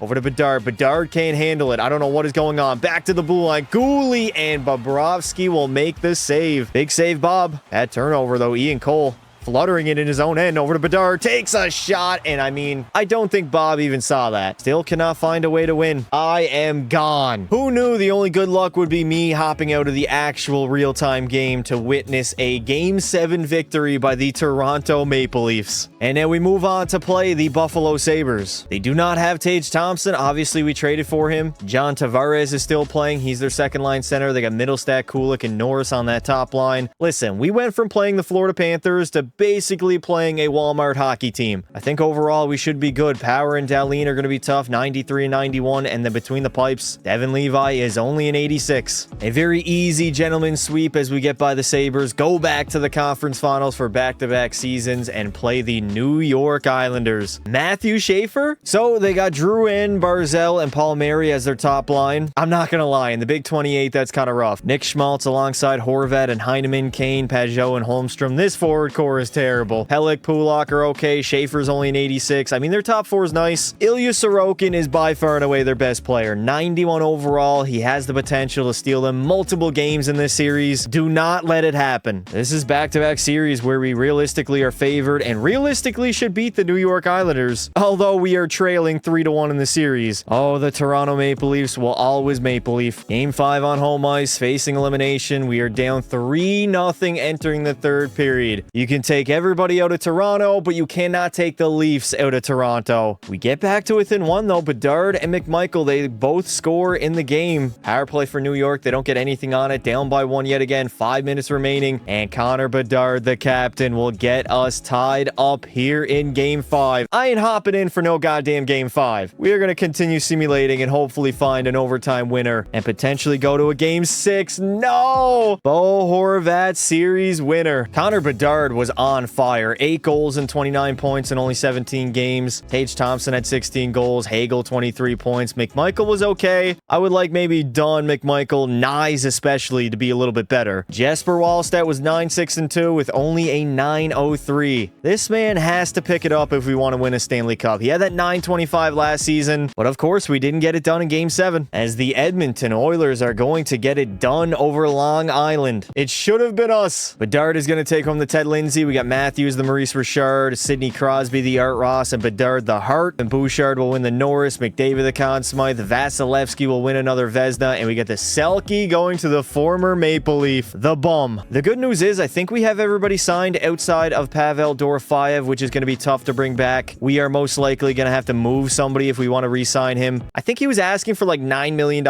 Actually, the dude only wants 6.2 over the next 4 seasons. If I move somebody at the draft, we can get this done. We got Vancouver winning the lottery. Yevgeny Malkin's going to retire as a member of the Red Wings. Kind of weird. We got Marshy getting out of here. Backstrom. Why is Nicholas Backstrom still playing hockey? Letang's done. Couture, Foligno, Nick Leddy. All right, so we got to go ahead and move some contracts. I want to clear up maybe $4 million in salary cap. That way we can actually re-sign Dorofeyev and we'll have the greatest forward core of all time. The question is, who do we move? That done deal is not looking hot. I was intoxicated. Caden Gooley, I'm not going to move. Rasmus Sandin, I don't really want to either. I'm thinking maybe Mikey Anderson, although he signed for 4 more seasons. What about Ridley Gregg? Jake Evans it is. All right, I think I found a trade that I'm going to make. We are going to go all the way over to contracts and see who makes a lot of money. I think it's going to have to be either Jake Evans or Nick Robertson, possibly even both, honestly. We move both of them for Bennett Seneca from the Anaheim Ducks, and they're not too thrilled. They don't like the offer. It is a risky play to make, but let me add in a 3rd and a 5th round rounder to make this trade go through, and there we go. It is a done deal. I am also going to be making this trade to bring in Berggren. Not the biggest deal of all time. And then I'm going to go ahead and flip Berggren for maybe a third rounder. Never mind. EA wants me to see Luke Jonkman getting drafted by the Vancouver Canucks. Of course they do. We are going to go Berggren for a third rounder from the Pittsburgh Penguins, and hopefully this trade will go through. Not going to happen. They're going to decline that, which means we got to add in some draft capital ourselves just to make the trade go through. We got the 30th overall pick, even though we didn't make the Cup Finals, and who can we grab? Top 9 medium, and I'm not going after that guy. Jassu is NHL ready in 3 seasons, which is interesting. Or do we go with the elite high hybrid goaltender, Gustavus? I mean, the guy's 48 overall, but he's going to grow very quickly. Pavel Dorofeyev, he does want to come back, and he wants $6 million.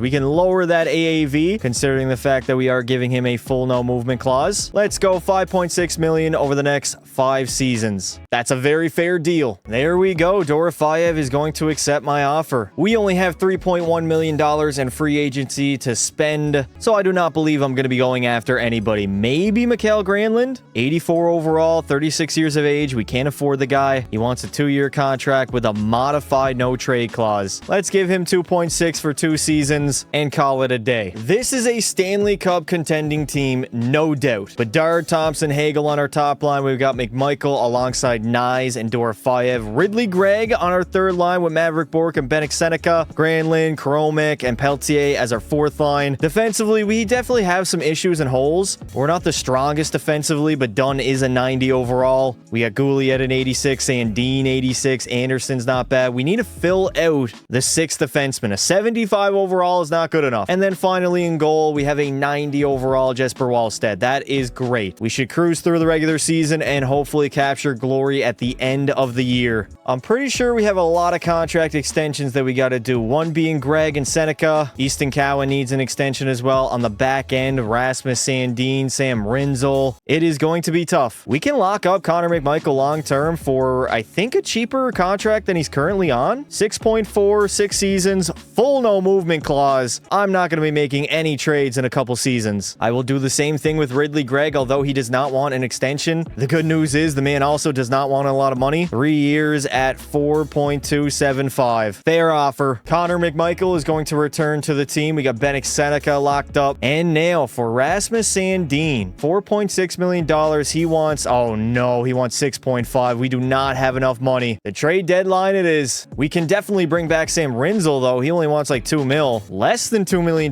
Bring this guy back at 1.950. It has been a dominant start by Toronto. 28-4-1. I mean, if we're not the odds-on favorite to get it done, I don't know who is. All right, so here we are at the trade deadline, and I think it's time to move off of Sandin. We're not going to be able to re-sign the guy. He wants too much money, and potentially we could get back a younger defenseman that we could use, especially for the playoff run. I think the only option that we can go for right now is Bium from the Minnesota Wild. Now, we are going to have to give up some picks, preferably a second and a third. I don't want to give up another first. Throw that into the trade. It's pretty even. Yeah, that ain't going through. It's got to be a first rounder, so we're going to go 2034, and they're still going to say no. Rasmus Sandin for Bium, a second, third, first, and another second, and they are still totally unwilling. What is it going to take? I will go 2 first, a second, and a third instead, and they're still not going for it. This is crazy. They want all of my draft capital, and rightfully so. There we go. Finally, we got the trade to go through, and that might have just won us a Stanley Cup. Listen, draft picks come and go. Stanley Cups are here forever. A historic season for the Toronto Maple Leafs, 58-20-4. That is a damn good record. We got Montreal finishing second in our division, Tampa Bay third. Hopefully, the Atlantic calms down a little bit. We are going to be the President's Trophy winning team. Just keep adding on the curses. Winnipeg would end up being second, but 10 wins less than us. Montreal third, Nashville fourth. Let's be realistic here. There is not a single team in the NHL that was even remotely close to us. Connor Bedard might just be the best player in the world right now. 54 goals, 132 points. Hagel had 120. I know Nylander can't do that. Thompson had a 60-goal, 119-point campaign. Vince Dunn was over a point per game as a D-man. Dorofeyev had 31 goals. Like, look at the offense of this team, man. It is absolutely off the charts. Wallstedt had a 907, 5 shutouts, and 48 wins. Tied for the most ever. Bedsy's gonna have the the most points at 132 in the entire league, and then Tage Thompson, the most goals at 60. The Sabres, round one yet again. They are pretty much running back the exact same roster that they had last season, and they got belted. Dahlin and Power are nice. They got Ukko-Pekka Luukkonen now as their starter, no longer Devin Levi. This should be a very easy series. Just as expected, we did not lose a single game to the Buffalo Sabres, as we should. Tampa Bay is going to be a much tougher challenge in the second round, although at this point, they could all be washed up. Yeah, I don't think they're really washed up. I mean, honestly, Cooch is kind of washed. 35 years old, 88 overall. Jake Gensel's only an 86. They still got a 95 overall Braden Point. And oh yeah, the guy that we traded way back in year one. We end up getting by them in 6 games and back-to-back conference finals. One of these seasons, we have to get it done, right? This Columbus team is absolutely loaded. Fantilli, Marchenko, and Johnson on their top line, all 90s. Monahan, Shinnikov, and Krause. Yeah, okay, so they can contain us in the first line, although I'd argue ours is a little bit better. They don't have the depth to really match up. And then Werenski, 94 overall. That is crazy. Between the pipes. Okay, they have 0 goaltending. No, why? I do not want to play the Colorado Avalanche in the Cup final. They beat us 2 years ago, I believe it was, in Game 7. It is time for some revenge. Thankfully for us, Nathan McKinnon now is down to a 94. They still got Natchez at a 90. This roster is not as strong as it used to be, but obviously Makar on the back end helps out. Devon Taves a little bit worse, and in goal, Mackenzie Blackwood solid, 88 overall. I'm feeling a little bit better about this team now. We finally got the opportunity yet again. Same exact situation as we were 2 years ago. Have we learned from our mistakes? No more Tommy Ake Matthews on the squad. Oh, for fuck's sake. Doesn't matter. We're gonna have to go to a Game 7 yet again. The Maple Leafs in a Game 7 actually have the lead. Yes, Ridley Gregg, you beautiful bastard, giving us that insurance marker that we so desperately needed. The blood pressure is just way too high right now. Late stages of the third period. Can we come up clutch from last in the Eastern Conference all the way to Stanley Cup champions? Finally, the curse is broken. 1967 is no longer. We got it done in 2028, and we had to completely overhaul the roster. Now, I'm trying to think in my mind, is there anybody that is still on the team now from the beginning of the video? It was OEL, but he was gone after last season. No. Matt Nyes, Conn Smythe winner, 12 goals, 25 points, and I believe he is the only player that is still remaining on this Maple Leaf team. No Willie, no Matthews, no Marner, no Stolars, no Wall. We traded away quite literally everybody just at having a shot to play for the Stanley Cup, and we did twice. We got it done on the second try. It took 2 Game 7s. I mean, we learned our lesson. Austin Matthews in a Game 7 never gets it done, but Connor Bedard in a Game 7, it's a little bit of a different story, as Bedsy is the captain that led the Stanley Cup back to the Mecca of hockey. So Maple Leaf fans, sit back, relax, and just enjoy the presentation of seeing your team for the first time ever, especially in color, raise the Stanley Cup.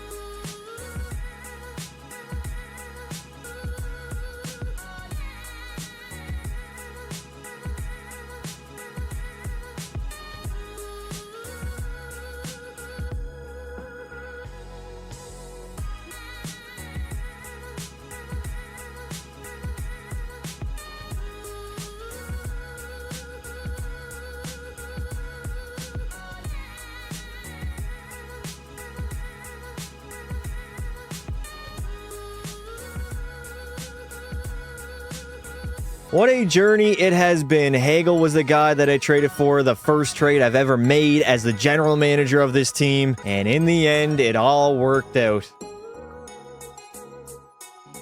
I cannot believe the fact that Matt Nyes was our best player. 12 goals, 25 points in 22 games. Bedard had 24, Hagel 23, Thompson was great. Just overall an even out effort by everybody. The team was so stacked that there was no doubt we were going to win at least one Stanley Cup. That top 9 of forwards was probably one of the best I've ever created in NHL 26. And then Wallstat went 16-4-2, had a shutout, and a .919 save percentage. No, your eyes do not deceive you. The Toronto Maple Leafs are Stanley Cup champions. Crazy, I know. We got Bedard winning the Lindsay, Art Ross, and Hart Trophy. The Maurice Richard will go to Tage Thompson. Norris to Vince Dunn. Conn Smythe to Matty Nyes. No! Blackwood ruined the streak. Blackwood will win the Vezina, and the Selke's gonna end up going to Nick Suzuki from Les Montreal.